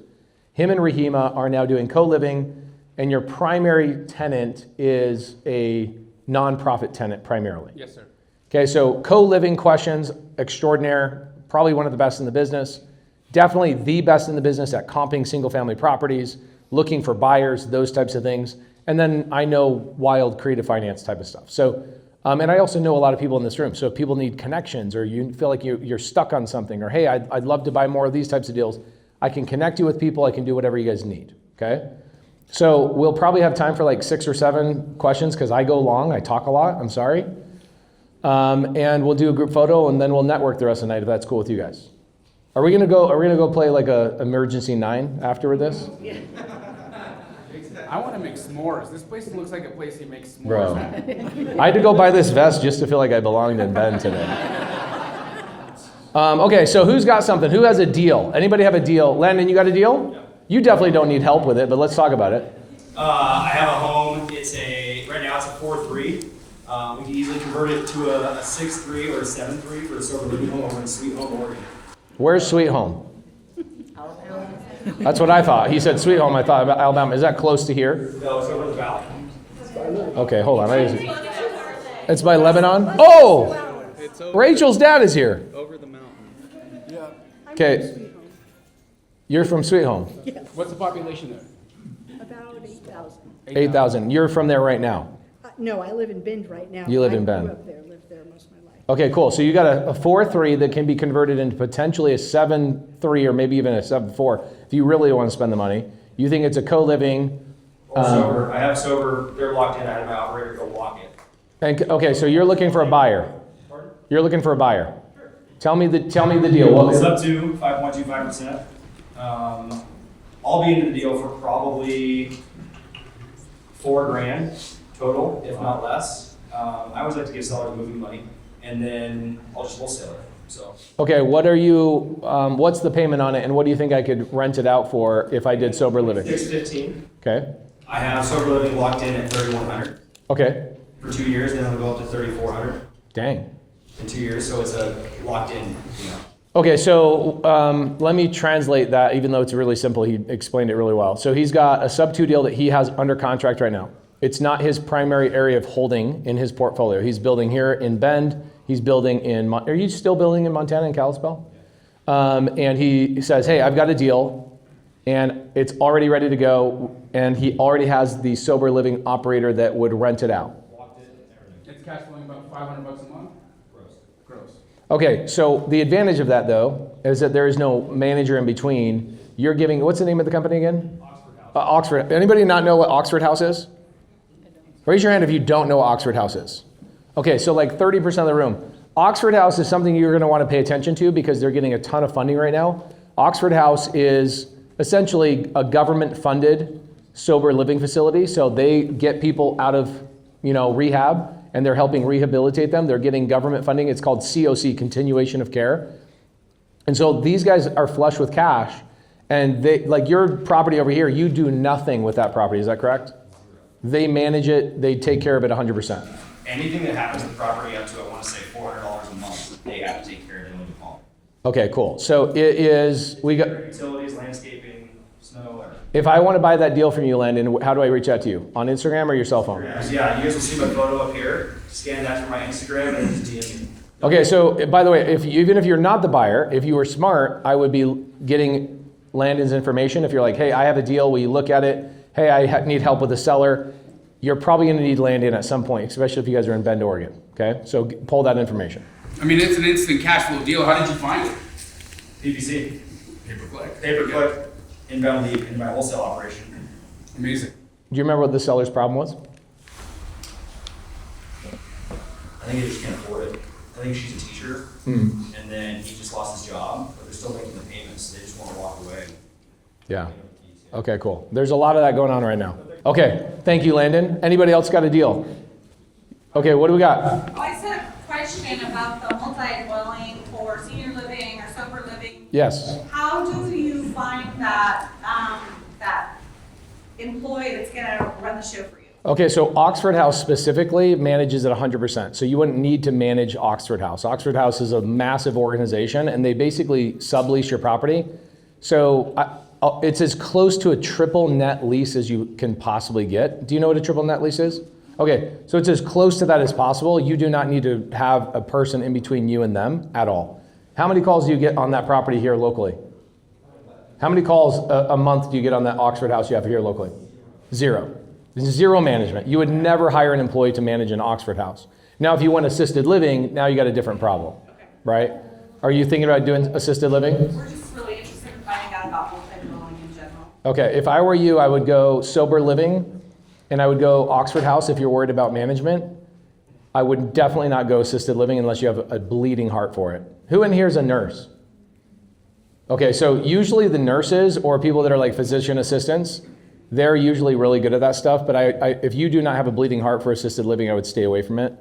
I own 4 of them. I ended up selling them because you get involved in like all these people's lives and it keeps you away from the other things you want to do. But I would say Oxford House, I would focus on that. The other thing is they have so much demand and they want more houses. Like Landed could go give them 10 houses tomorrow and they could fill those all the way up and they'll manage them 100%. So good start would be that. Yes, sir. What makes a great location for a sober living? Do you have a good answer for that? He says, what's a good location? What makes a great location for a sober living? Non-rural, so near public transportation. They need, because everyone in the home has a job and a role in the community. So they're very much a part of that. So they need to be near public transportation, jobs. Like we're trying to get one in the Pine right now. That's still a new market potentially for them, but they have one in Prineville. They need one in Roseburg bad right now, Seaside, Portland all over, of course. I have a bunch in Vancouver, Washington. The thing that I would do is, what I would do is I would connect with Landon. Why would I connect with Landon? I would connect with Landon, QR code right here, because I would get connected with Oxford House and I would actually get to know the manager of Oxford House.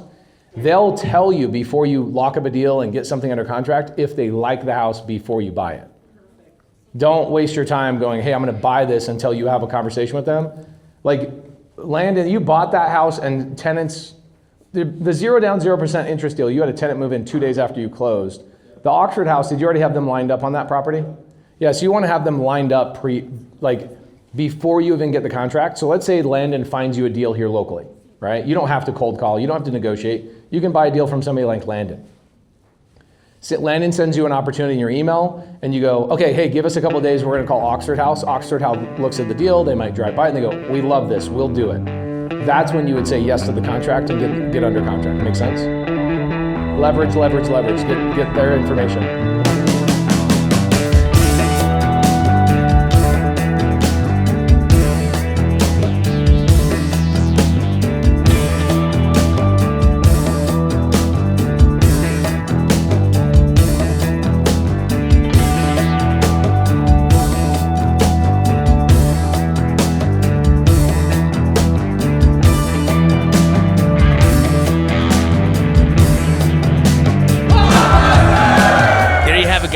Bend, Oregon, one of the greatest meetups we had. It was small, it was intimate, but we were able to get into some questions. Pace was teaching people why doing stuff on Zillow is an absolute disaster. You gotta get onto some kind of platform that helps you out, and it was just an all-around good time. So go to creativenationtour.com, make sure you RSVP because there's only like 10 stops left. We'll see you there.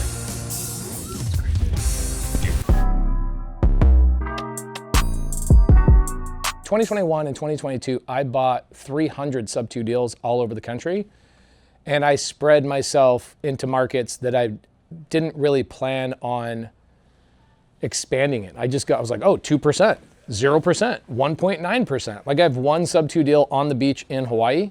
It's the only one I have in Hawaii. That was dumb.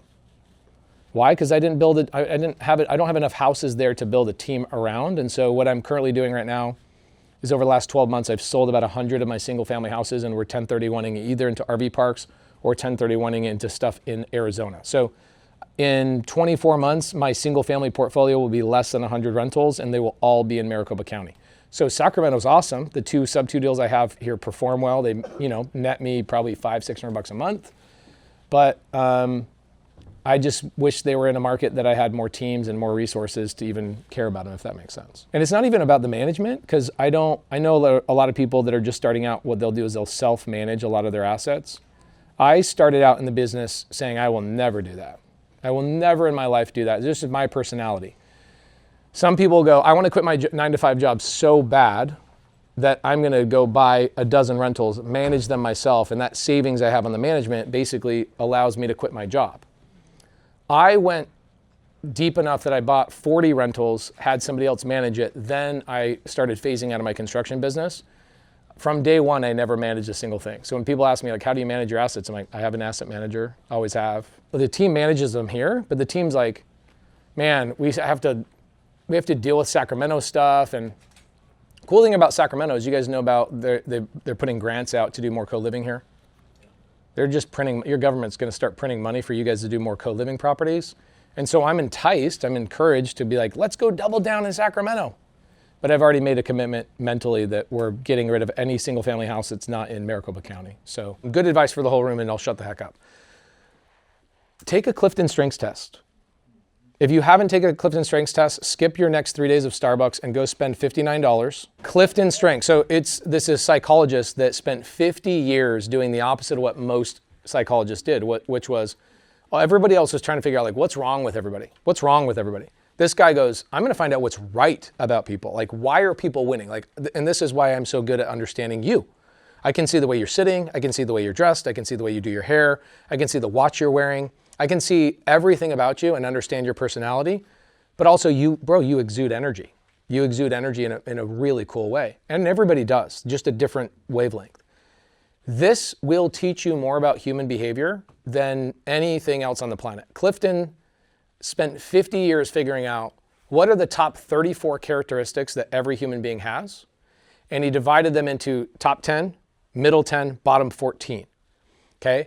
Top 10, whatever one they're categorized for you, the top 10 are turned on in you all the time. You wake up that way, you breathe that way, you sleep, like everything in your life shows up that way.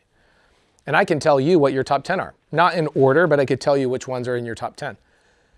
For me, my number one characteristic is, it's called activator, which I love to activate people into their best version of themselves. I'm obsessed with pushing somebody else's button and watching them grow and stepping back and not taking any credit for it. Just like, I love, okay, next, boom, boom, boom. Number one personality trait. Number 5 is includer. It's why I build the largest community in the world. The largest. I have the largest, nobody's even 1/10 of my size. Number 5 is includer. I love including everybody, and I love doing this stuff. I mean, think about it. I just did 100 cities and 100 cities. It's the stupidest thing ever. But I woke up that way going, I'm doing this, and I can't turn that off. I have an idea. I can't turn it off. So the way you show up and those thoughts you have, that's your top 10 personality traits. And if you don't know those, my friends, you're going to flounder around your whole life. Why do I feel pulled this way, but everybody's telling me to go this way, but I'm pulled this way? If you understood your top 10 characteristics, your life would change dramatically. Your middle 10, okay, your next 10 are ones that you can turn on yourself. Like, you ever have to tell yourself, especially with like slower people, like, be nice.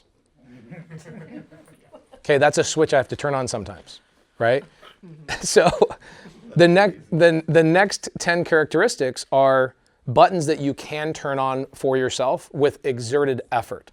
The bottom 14, this is the most interesting thing.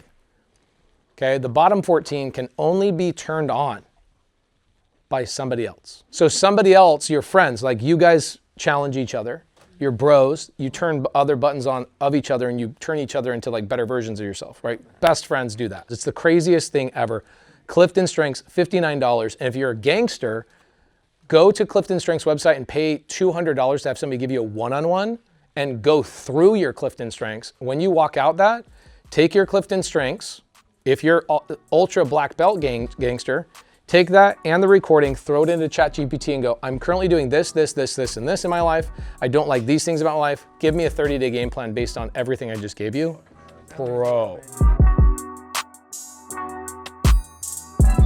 Sacramento! Yo!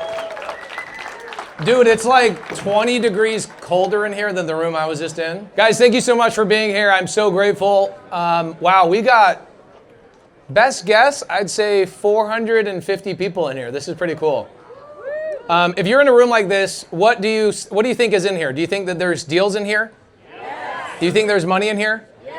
Okay, I'm in the middle of an RV park with like 3 people in this room that are closing in the next 30 days. So you have people that are finding a lot of deals. I believe that the SubTo community, we're about 30,000 people globally. We're in 29 countries. I believe that, here's an interesting stat before I say what I believe.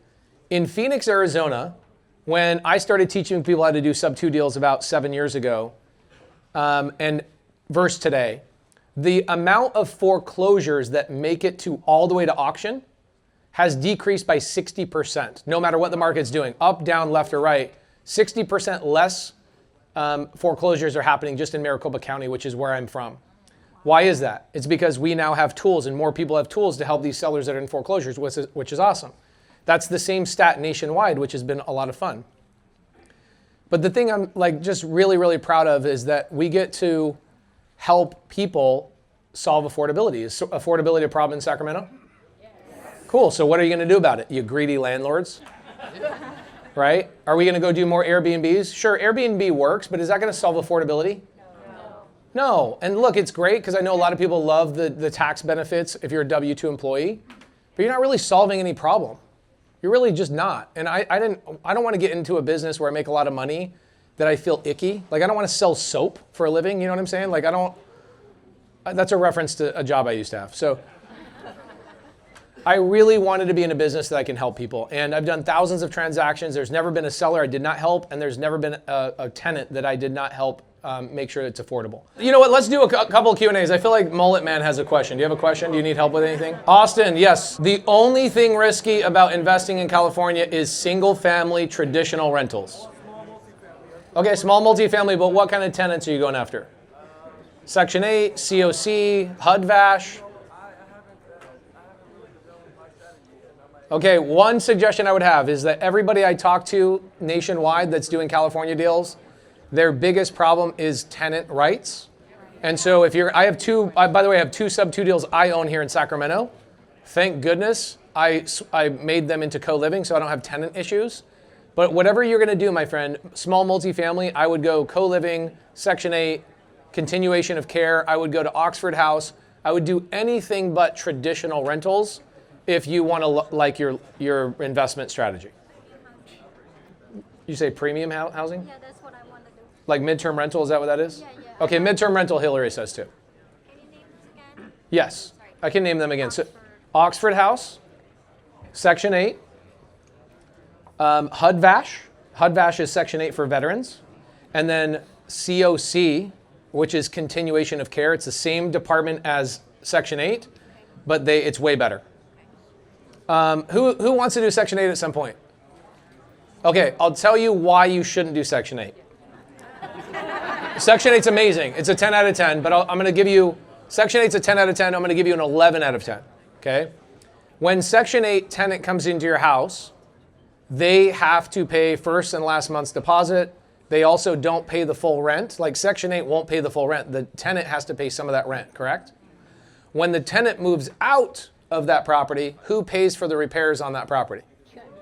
Right. This is the weirdest thing. The money comes from the same place. It goes into Section 8, or it goes into HUD-VASH, which is Section 8 for veterans, or it goes into something called continuation of care. Continuation of care is another program. You can find incredible resources on a website called padmission.com. Free. I don't get paid to promote them at all. I should. Padmission.com. What padmission.com does is it puts you in touch with nonprofits that gets government funding, that they pay the last month's security deposit for these tenants. They pay 100% of the rent, so you're not collecting rent from 2 different places. And when the tenant moves out, they pay the repair of all the cleanup to get ready for the next tenant. Okay, so continuation of care, you'll be able to find those tenants on padmission.com. Padmission.com. Guys, that was probably worth just you coming here tonight, I promise you, okay?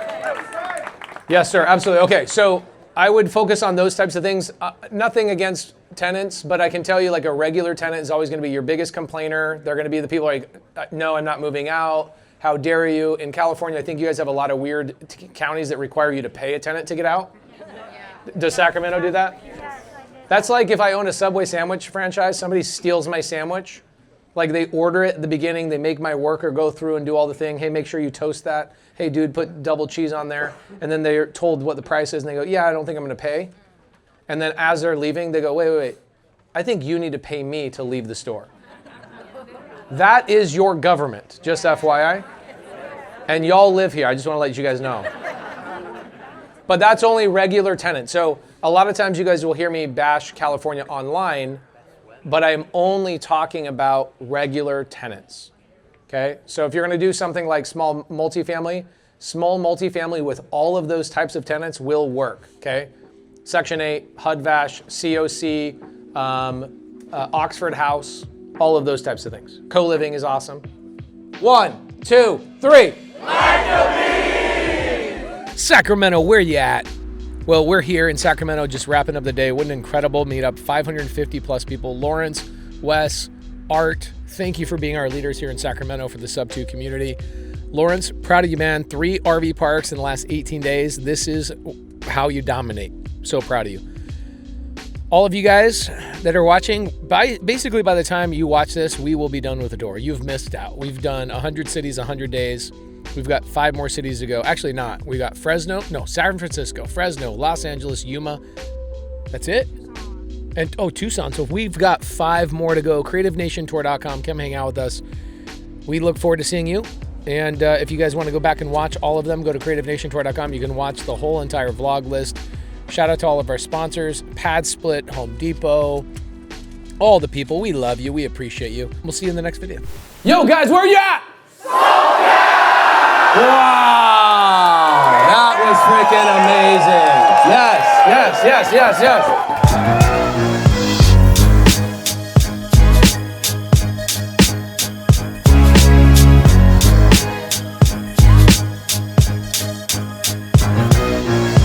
Men, here's a couple of things. The first thing I would tell you, not just men, but everybody, the number one most important thing you're going to need in your life is what? It's a good spouse. By far the most important thing. And I love your guys' story. I love you guys so much. It's by far the most important story. Now, if Laura came into my life and she was this person, and she has been this person for 16 years for me, I say, hey, I'm going to go help. Actually, what's funny about my wife, how many people know about Maddie, the homeless person we helped get off the street last year? Okay. My wife, what was so cool is I don't have to go tell my wife, hey, I'm going to go spend 3 or 4 days helping this homeless lady. She sees it on my Instagram. She goes, hey, how can I help? What do I need to do? And she's just so great. I then announce a 100-city tour, and then she calls me. She goes, hey, how can I help plan? Did I call my wife and go, hey, we're going to go on a 100-city tour in 100 days? I know this is crazy, but my wife is that foundational that she goes, whatever the mission is, I am there to support whatever this crazy dream of yours is. Now, here's the other side of that token. Can I have crazy dreams and not accomplish them and just continue to talk and not accomplish my goals? Okay, so a lot of the men in here that will come up to me and they'll say, what's the most important thing I could do right now? I go, choose the right partner, choose the right spouse. And then secondly, fulfill on what you keep saying you're going to fulfill on. If you keep saying you're going to do a wholesale deal, then shut your gosh dang mouth and go do a gosh dang wholesale deal. If you keep saying you're going to go do a fix and flip, then bring it home. It's like a caveman that leaves the cave and says, I'm going to go hunt the deer. And then for months and months and months, wastes all his bows and arrows and is never in the cave hanging out with his family, but never brings home a deer. At some point, that woman's got to leave, bro. And so some of you guys will come up to me, and this is the literal question they ask. The question they ask is, how do I get my wife on board with me? Perform. It's really hard for your wife to build an empire if you can't even pour the foundation. Your job as the man, I'm sorry, if you are the money maker in this relationship, you also can be a woman. Just help me be generic tonight. But men, you need to perform. You need to do what you say you're going to do. By far, here's what's great about women. Women are not shallow pieces of crap like we are. They're not. Women will freaking date a one-eyed, one-armed, ugly mother effer as long as he does one thing, what he says he's going to do. Women, am I wrong? By far, do I have to be 6'4" to be attractive? No. I have to do what I say I'm going to do. Is that right? Exactly. Okay. So men, when you come up to me and go, what's the number one piece of advice you could give me right now? I'm like, oh dude, I gotta unravel this and like really tell you the truth is, are you doing what you say you're going to do? Are you honoring your commitments? Because everything else around you is crumbling and you're thinking that you need to make 14 cold calls to solve your problem.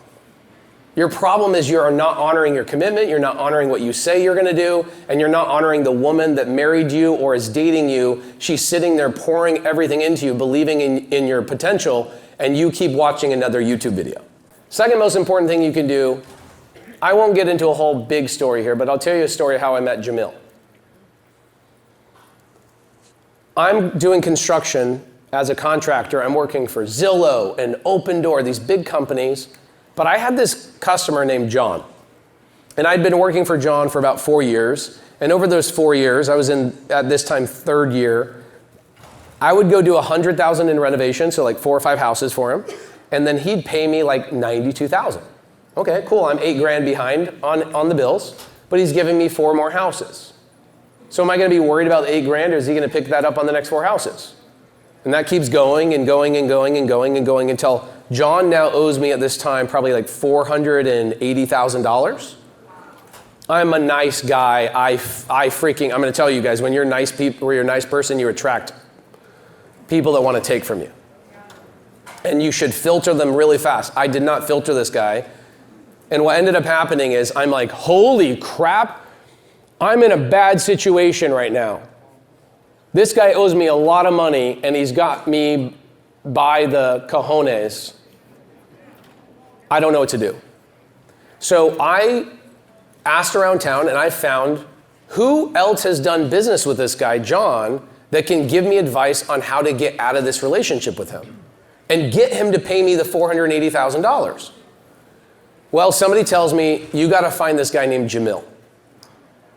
I go, cool, give me his phone number. They go, oh, nobody has this guy's phone number. I'm not lying and exaggerating. He was like a ghost in real estate. Everybody knew he was a guy that was doing wholesale deals, but nobody knew what he looked like, if he was real. Like, I thought he was like a white woman pretending to be an Indian guy. So I'm on Instagram, right? This is in 2017. I'm on Instagram. No, I'm sorry, this is like 2015. I'm on Instagram looking for this dude. Like, where is this guy? Where is this guy? Where is this guy? And I find Jay Damji. Not Jamil Damji, Jay Damji. I'm like, I'm looking for this person as if $480,000 relies on it. Find a picture of an owl and an Instagram handle that says Jay Damji. So I send him a message. I go, hey, this is my situation. Would you have lunch with me? 2 weeks later, he replies back and he goes, yeah. I'm like, am I getting catfished? What is going on? Is it really, does anybody really have a name Jamil? I've never heard that before. So we go to lunch and we sit and we chat about the situation. And I knew in this moment that this guy was willing to sit down with me and educate me without malice, even towards John. The guy had taken advantage of him prior. He just said, get out of the relationship right now, run. That $480,000 is gone. It's gone. It's freaking gone. Run from the $480,000. It doesn't exist. Go create another $480,000. That's how you get that back. Okay. So I listened to him, right? What did I do? So John calls me up and he goes, hey, now Jamil taught me a lot about real estate. He showed me in tax records how to find out how many liens somebody has on houses. John was getting first lien positions, then second lien positions, and then third lien positions well above what the house was worth. And I had not even filed a single lien as the contractor who he owed money to, because I trusted him. Right? Jamil says, run. Okay, so John calls me, goes, hey, if you can help me finish these next like 15 houses, I can get you paid everything. So I called Jamil and I go, hey, can you help me sell 43 of my SubTo deals? I need to liquidate a lot of these houses. And he goes, "You're not going to put that money in John's pocket, are you?" I'm like, "No." Well, 6 months later, John has all of my money, $1.1 million. And I get a letter in the mail. What's that letter? John's filing bankruptcy now for the second time of his life. I'm one of 45 people he's filing bankruptcy on. Should I have listened to my new friend? Okay. And here's what's great about Jamil. And this goes into the second thing that you're going to need. And I hope people will watch this before they ask me all these other questions. They're like, what do you think I should do? Jamil and I have made millions of dollars together. He's helped me sell probably 500 deals. Out of those like 7,000 wholesale deals he did, he probably helped my team sell 500 of those. Him and I have made so much money together. But he's never counted my money, and I've never counted his. And this man has stood by my side in some of the most challenging parts of my life. I've stood by his side in some of his most challenging parts of his life. And so the second thing that you need, the second most important decision you'll ever make in your life is who is standing at your back, staring the opposite direction and protecting you.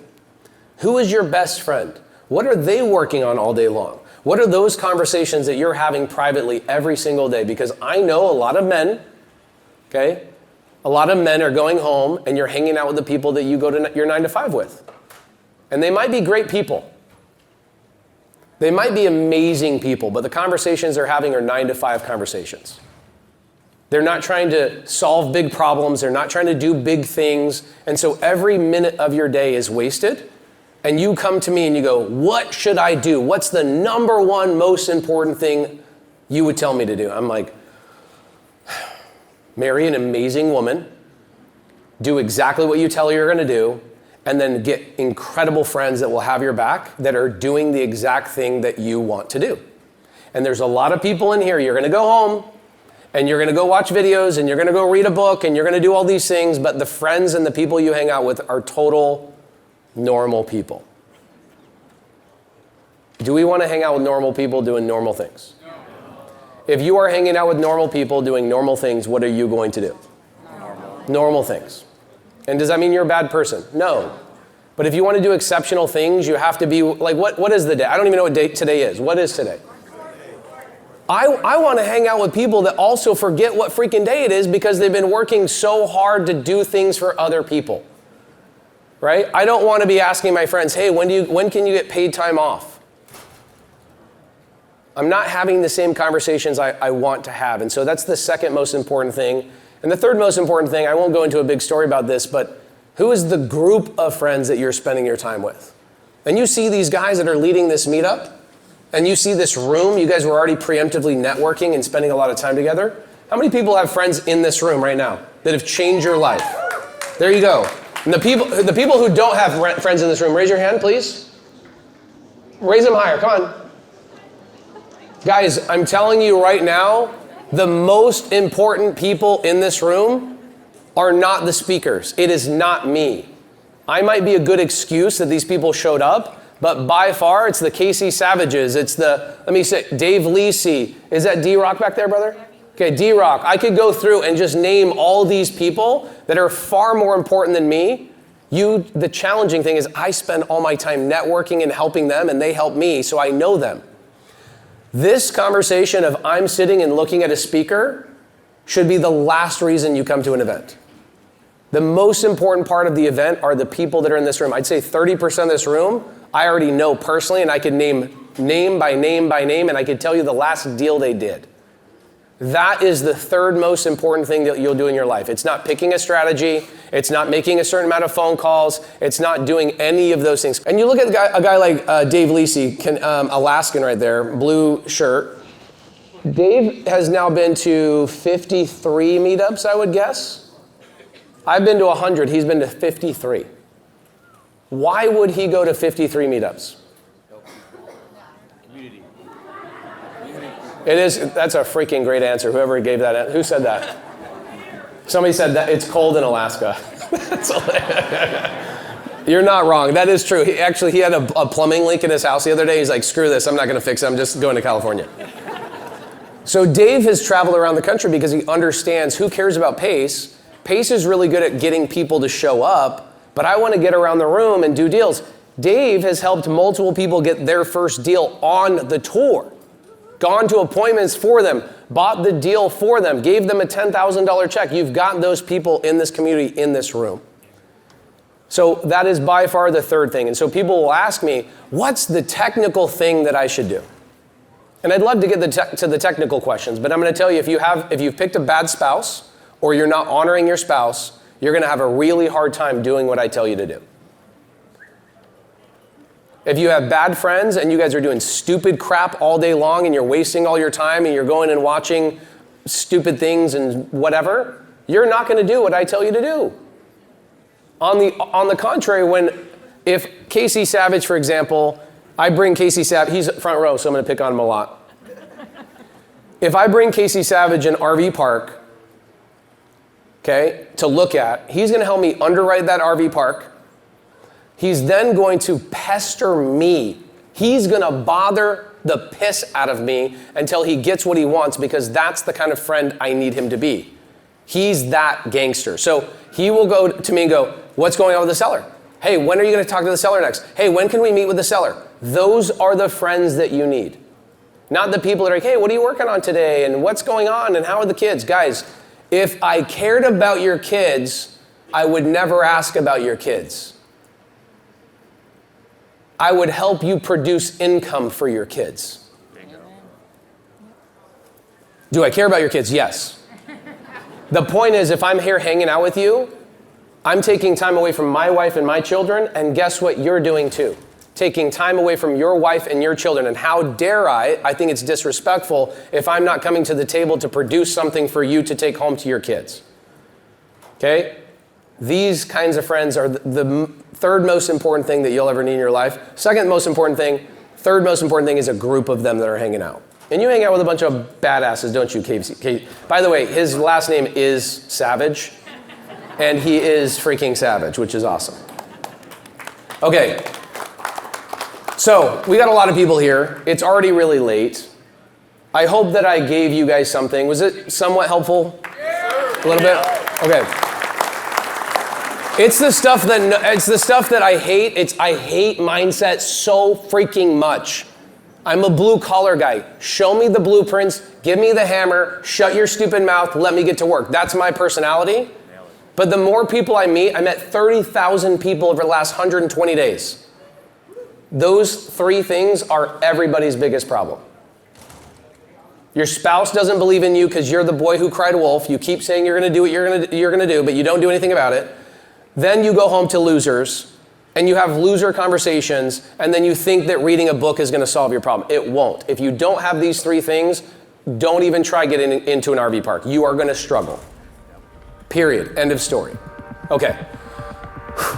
Mean pace is gone now. So, to invest, other markets. Dude, hey, it's freaking Morby. What's up, dude? Wow, How you it doing? is such a pleasure and honor to meet you. Eric Zobel. Nice to meet you, Eric. Eric, do you have your phone? You coming to hang out at the meetup?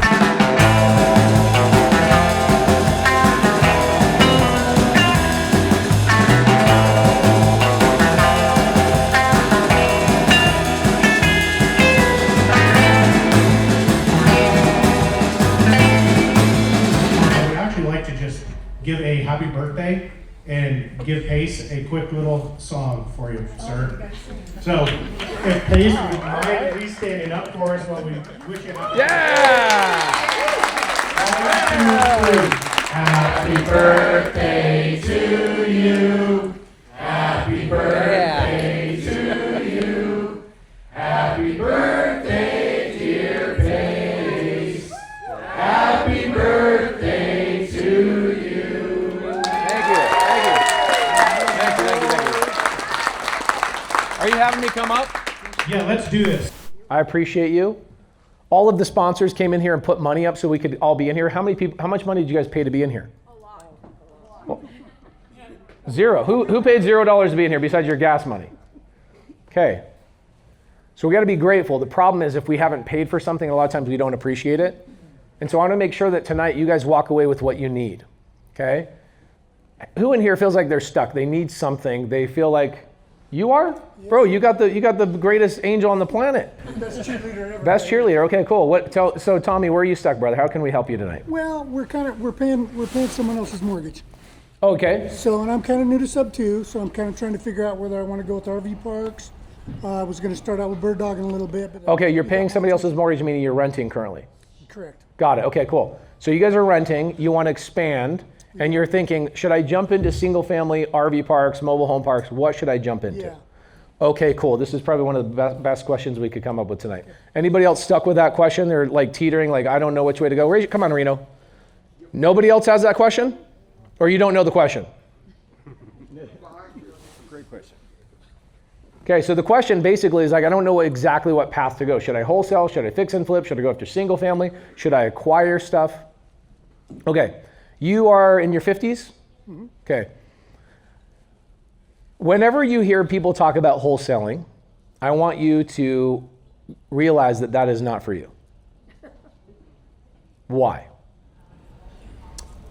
Well, personally, I don't think wholesaling's for me because I'm not ready for it. I don't think you'll ever want to, I think you've been beyond ready for it. Yeah, I don't think I'm quite ready for it, and because I'm not really that familiar with wholesaling as of yet. I've been only paying attention and following you with the RV park acquisition. Okay. And I like that. Okay, cool. Here's the thing about wholesaling, okay? Brandon and I have done a lot of wholesale. Wholesaling is a full-time job if it's done properly. Full-time job. It's generating 15 leads to go on 3 appointments. Out of those 3 appointments, you get 1 contract. You got to find buyers. You're all over the place, building systems and processes. And it's a very transactional business, meaning if I don't get a deal today, I'm not getting paid today. Versus like my RV parks, mobile home parks, my apartment buildings, these types of things, I can forget that I own them and then I get a check for $25,000. Like, oh, I guess I own something. Okay. You're at a point in your life where you don't want to go chase transactional stuff, because what happens is the first question people ask me about wholesale is, how do I get into wholesale? The next question they ask me is, how do I get out? Okay. Okay, wholesaling is a temporary position in the real estate industry. Okay, and sorry to say this to my licensed real estate agents also are the same exact thing. You're not meant to be somebody else's service provider the rest of your career. What do I mean by that? If you're a real estate agent in here and your main source of income is being a real estate agent, you are a transactional business. It means what happens when the interest rates go up? What happened the last couple of years to real estate agents? Who's an agent that's felt the pain over the last couple of years? I have people that are like don't want to admit they're agents because they think I'm going to beat them up. I can look at people and be like, you're an agent, but you don't want to admit you're an agent. Okay, so agents are transactional. You don't want to go chase a transactional business at your phase of life, right? So wholesale's great, but most people jump into wholesale because they need a new career path, not an investment path. Wholesaling is not an investment path, it's a career path. It's more like, it's not the 9 to 5 of real estate, it's like one notch above a 9 to 5. You can make $1 million a year as a wholesaler, but you got to have a team of 5 or 6 young people. Worst part about wholesale, did you have acquisition guys on your team? I did. They're the worst, right? No, they're rough. They're rough. Why are acquisition people rough? If I build a wholesale business, I have to generate a ton of leads. I have to have other people handle those leads. Those people are like used car salesmen. That's their personality type, which I love used car salesmen. I'm just saying, they have to be somewhat entrepreneurial minded, kind of like me, kind of like you, acquisition minded, people minded, which means they're not going to stick around a long time. The only position in real estate that doesn't stick around a long time is the real estate acquisition person on a wholesale team. Okay. Who in here is in the title or mortgage industry? Okay, how long do escrow officers stay at the title companies you work with? Well, I am mortgage. Okay, I know, but you work with people in escrow, I'm sure. I've known escrow people for years and years. 30, 40 years. They will stay in the same position. So for me, where everything changed from this, again, people in the same, like rooms like this changed my life. I had a friend of mine, Steve Trang. I don't know if a lot of you guys probably should know Steve Trang. He has a big podcast. And I was at a mastermind dinner with him, And he was saying, no, I own a title company. I'm like, you own a title company? And he goes, yeah. I go, you mean you affiliate for a title company? Like you send them files and they pay you a fee? He goes, no, I bought a title company. I'm like, we can do that? He goes, yeah, I make 30 grand a month off the title company. I only own 12% of the title company. I'm like, how the crap did you do that? Because I'm thinking I got to do everything with no money out of my pocket, all that kind of stuff. The reality is when I was running my wholesale business, I would go do $100,000 in assignment fees and I would take home 30 grand. Why? Because you got marketing, acquisition guys, disposition guys, everybody works on commission and they're heavy commissions. And so you go generate $100,000 in assignment fees, you're maybe making $30,000, $40,000 a month, unless you're doing all the acquisition and disposition yourself, right? When you start building a team, you're gonna give over half of that money away to a team, and now you got a babysitting job. Right. It's kind of like being a broker. When you have 20, 30 agents, it's more of a babysitting job than it is actually a moneymaker. Okay, so wholesaling is amazing, but it's more of a replacement of a career than it is a new side hustle. Nobody's wholesaling as a side hustle, you're not gonna make it. Make sense? Yeah, it does. Okay, so that's one thing, and I hope to distract you from wholesale, but I want you to meet all the wholesalers. Okay. Why? Well, those are the people I'm gonna be able to, those are where I'm gonna generate my leads and. Yeah, they'll bring, you just say, hey, I'm a buyer, I wanna touch RV parks. Okay. Bring me RV parks. Then that way you don't have to generate the leads, do the negotiations, you don't have to do any of that stuff. Somebody else that is a wholesaler will bring that to you. Okay. A skill I would rather you do, Monica, let me ask you a question. What's a better skill to learn where in the phase you're in right now? Is it generating more leads as a wholesaler or learning how to raise more capital? Raise capital. Okay, so the skill I would want you to learn, you're in SubTo. This is a crazy stat. Our community right now, SubTo owns 7% of the entire RV park industry, 7%. That's bonkers, okay? In a couple of years, I'd say, I believe that by 2030, we'll be at like 25 or 30% of the entire RV park industry will be owned by us. You, my friend, will be able to buy one of those. So I would make sure you're becoming friends with Monica. I know Monica. Okay? Asking her questions, hey, what do you think about this, etc. The number one skill I would focus on for you specifically is raising money. Why? Because you're gonna have an RV park that hits your lap, and the second an RV park hits your lap, you're like, crap, where's the down payment gonna come from? Even though it might be an incredible deal. Did I only bring some of the money to the table, or did I raise all the money? He raised all the money. Okay, I raised all the money. I don't know, I didn't know. I really don't know. The second one that's in Nevada City, Yeah. Patrick Mahoney. Yeah, am I involved in that one? Well, we'll know Monday, but I'm pretty sure. Okay. Oh, that one, the one in, yeah, I wanted to go to it. I wanted to buy it. Yeah. I told him, I go, don't go there, let me buy it. Yeah. Okay, so he brought it over to you. Yeah. Well, we were already partners on it, but you didn't know. Okay, cool. So I have a skill of raising capital. So people will come to me and go, hey, I got a deal, I'm stuck. What's gonna happen is Monica's not gonna need to use me anymore because she'll have the money raising muscle that she's learned. In the process right now, as my structure of my company is, I got to learn how to raise capital. There you go. That's my number one. Okay, so like I was, yesterday I was up in Idaho. Boise, there you go, thank you. But I was like an hour north of Boise, in Emmett, I think. And I was with 5 Owners Club members. They just bought 3 parks in 18 days. And I already knew the answer, but I wanted them to say it on camera. I said, what's the number one skill you actually acquired over the last couple of months? And their answer was, raising money, like you told us 6 months ago. I said, don't worry about RV parks. Don't worry about finding RV parks. If you worry about raising capital, okay, we have a capital raising course inside of SubTo. It's like 80 hours. I would focus all my time, energy, and effort on that. Okay. Yeah. Why? Because there's a lot of RV parks floating around the community, but there's probably only half the people that know how to raise the money. Okay. Now, this actually hurts me for me to tell you this because I know how to raise money. I'd rather you just keep coming to me. But how do we scale as a community if I'm the one that's gobbling up all the RV parks? Right. I need to be 1% of the transactions. You guys need to be the other 99%. So here's the 2 things I would focus on for you specifically. You need to find the people that are the young dudes that are out cold calling and banging the phones and finding the opportunities. Like Patrick Mahoney is one of those young dudes that finds an RV park. He wants to buy it himself because it's close to his house. But Patrick is a guy that's going to be banging the phones and finding RV parks in abundance to the point where he can't buy all of them. You need to be a buyer for him. Okay, yeah. So don't learn how to generate leads for RV parks. Gobble up those leads for being a part of the community. Spend your other time learning about raising capital. Go watch the Raising Capital course and then start asking questions specifically there. Does that make sense? Yeah. If you were 30 years younger, like you were, let's say 18 years old, I'd give you different advice. You didn't have this beautiful woman, I'd give you different advice. I'd say, go out and start knocking doors, do the thing that I did, because you'd have the time, energy, and effort. You seem like you have a good career already. I'm kind of retired, healing from some. Okay, cool, perfect. So you're not hurting. It's not like you're worried about groceries next week. No, okay? not yet. If you're worried about groceries next week, wholesale's the thing for you. Okay. If you're not, stay away from wholesale. Work with wholesalers is the better way to go.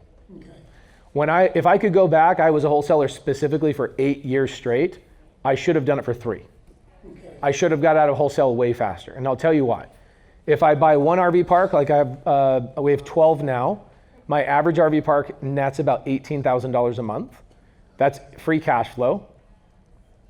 When I was doing wholesale, my average take home was around $70,000 a month.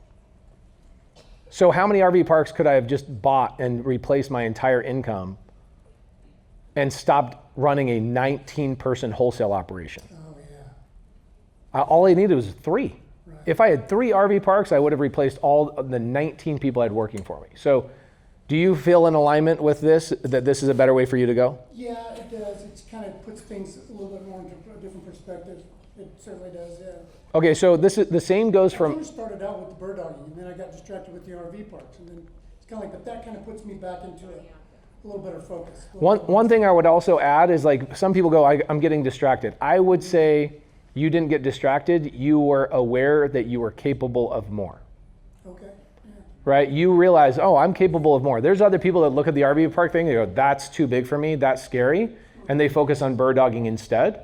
Because they can't realize their capability. You realize your capabilities are much higher. And you go, I think that's a better fit for me. Make sense? Yeah. You're kind of dating the industry right now. You're trying to figure out which thing you want to marry. And RV parks and mobile home parks kind of go hand in hand. So if you find a mobile home park or an RV park, they're going to be similar in terms of management, et cetera. Okay? Now, why am I not telling more people to buy more multifamily right now? Why is multifamily not the hot thing? Everybody else 4 or 5 years ago was talking about multifamily. Why is that? Most operators in multifamily are getting their teeth kicked in. Why? Why, Monica? Because interest rates went up and all of them went out and got temporary loans. That's the business model. The business model of a multifamily investor is, I'm going to go build this multifamily or renovate this multifamily, and I've got a 3-year horizon to refinance or sell the property. Interest rates in end of 2022 started going up, and they just kept going up all the way through 2024. And it decimated the retail market, and it decimated the ability for a multifamily investor to refinance and get out of their deals. Yeah, over like $4 trillion in multifamily properties are defaulting right now.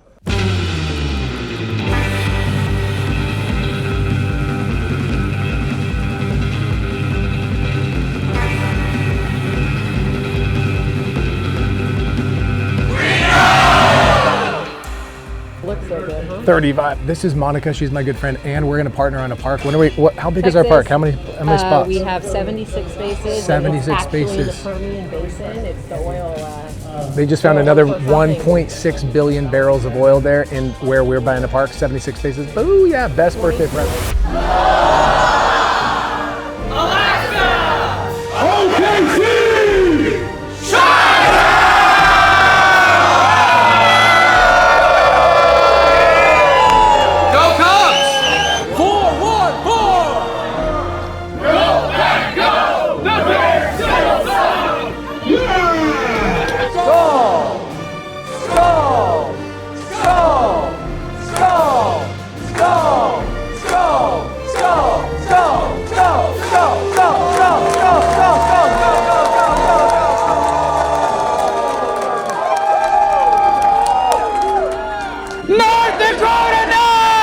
South Dakota! Great faces, great places!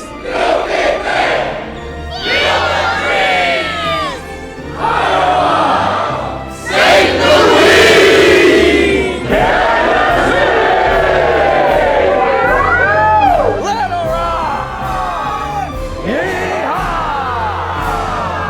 You know what state shows up?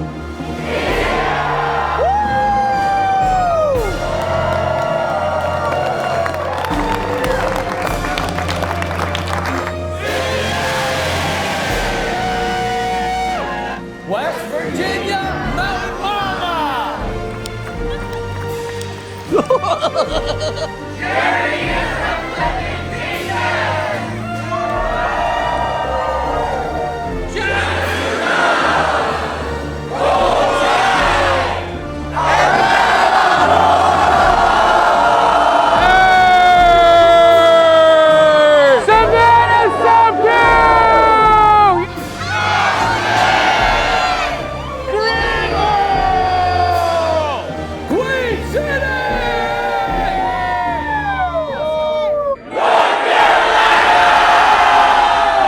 Hey guys, where are we at? 757!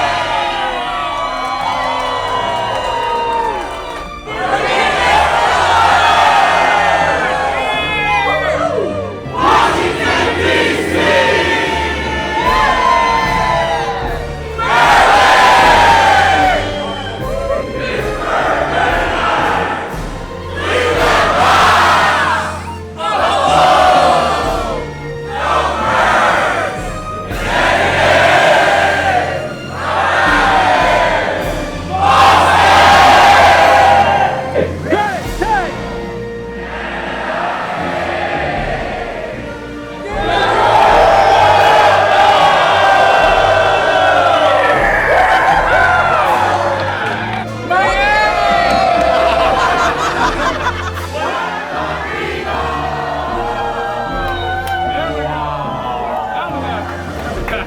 Holy moly.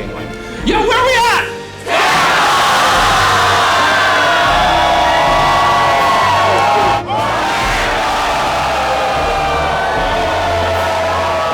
Hey Jamil, where we at? I have no idea, bro.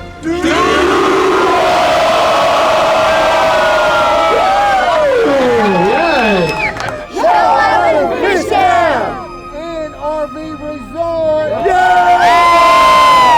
Mississippi.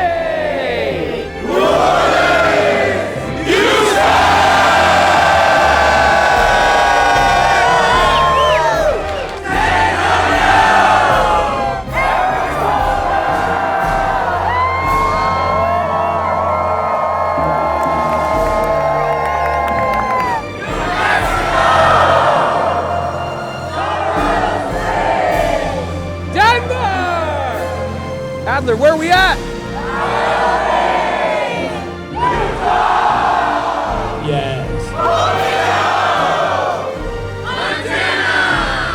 Huckleberry! British Columbia! See!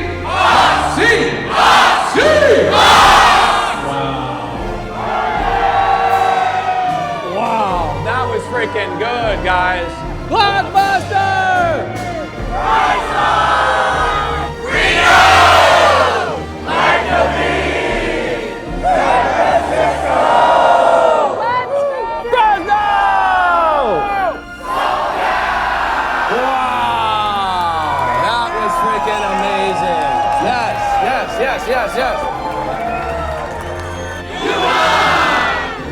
Tucson! That's a wrap! Wow! That was...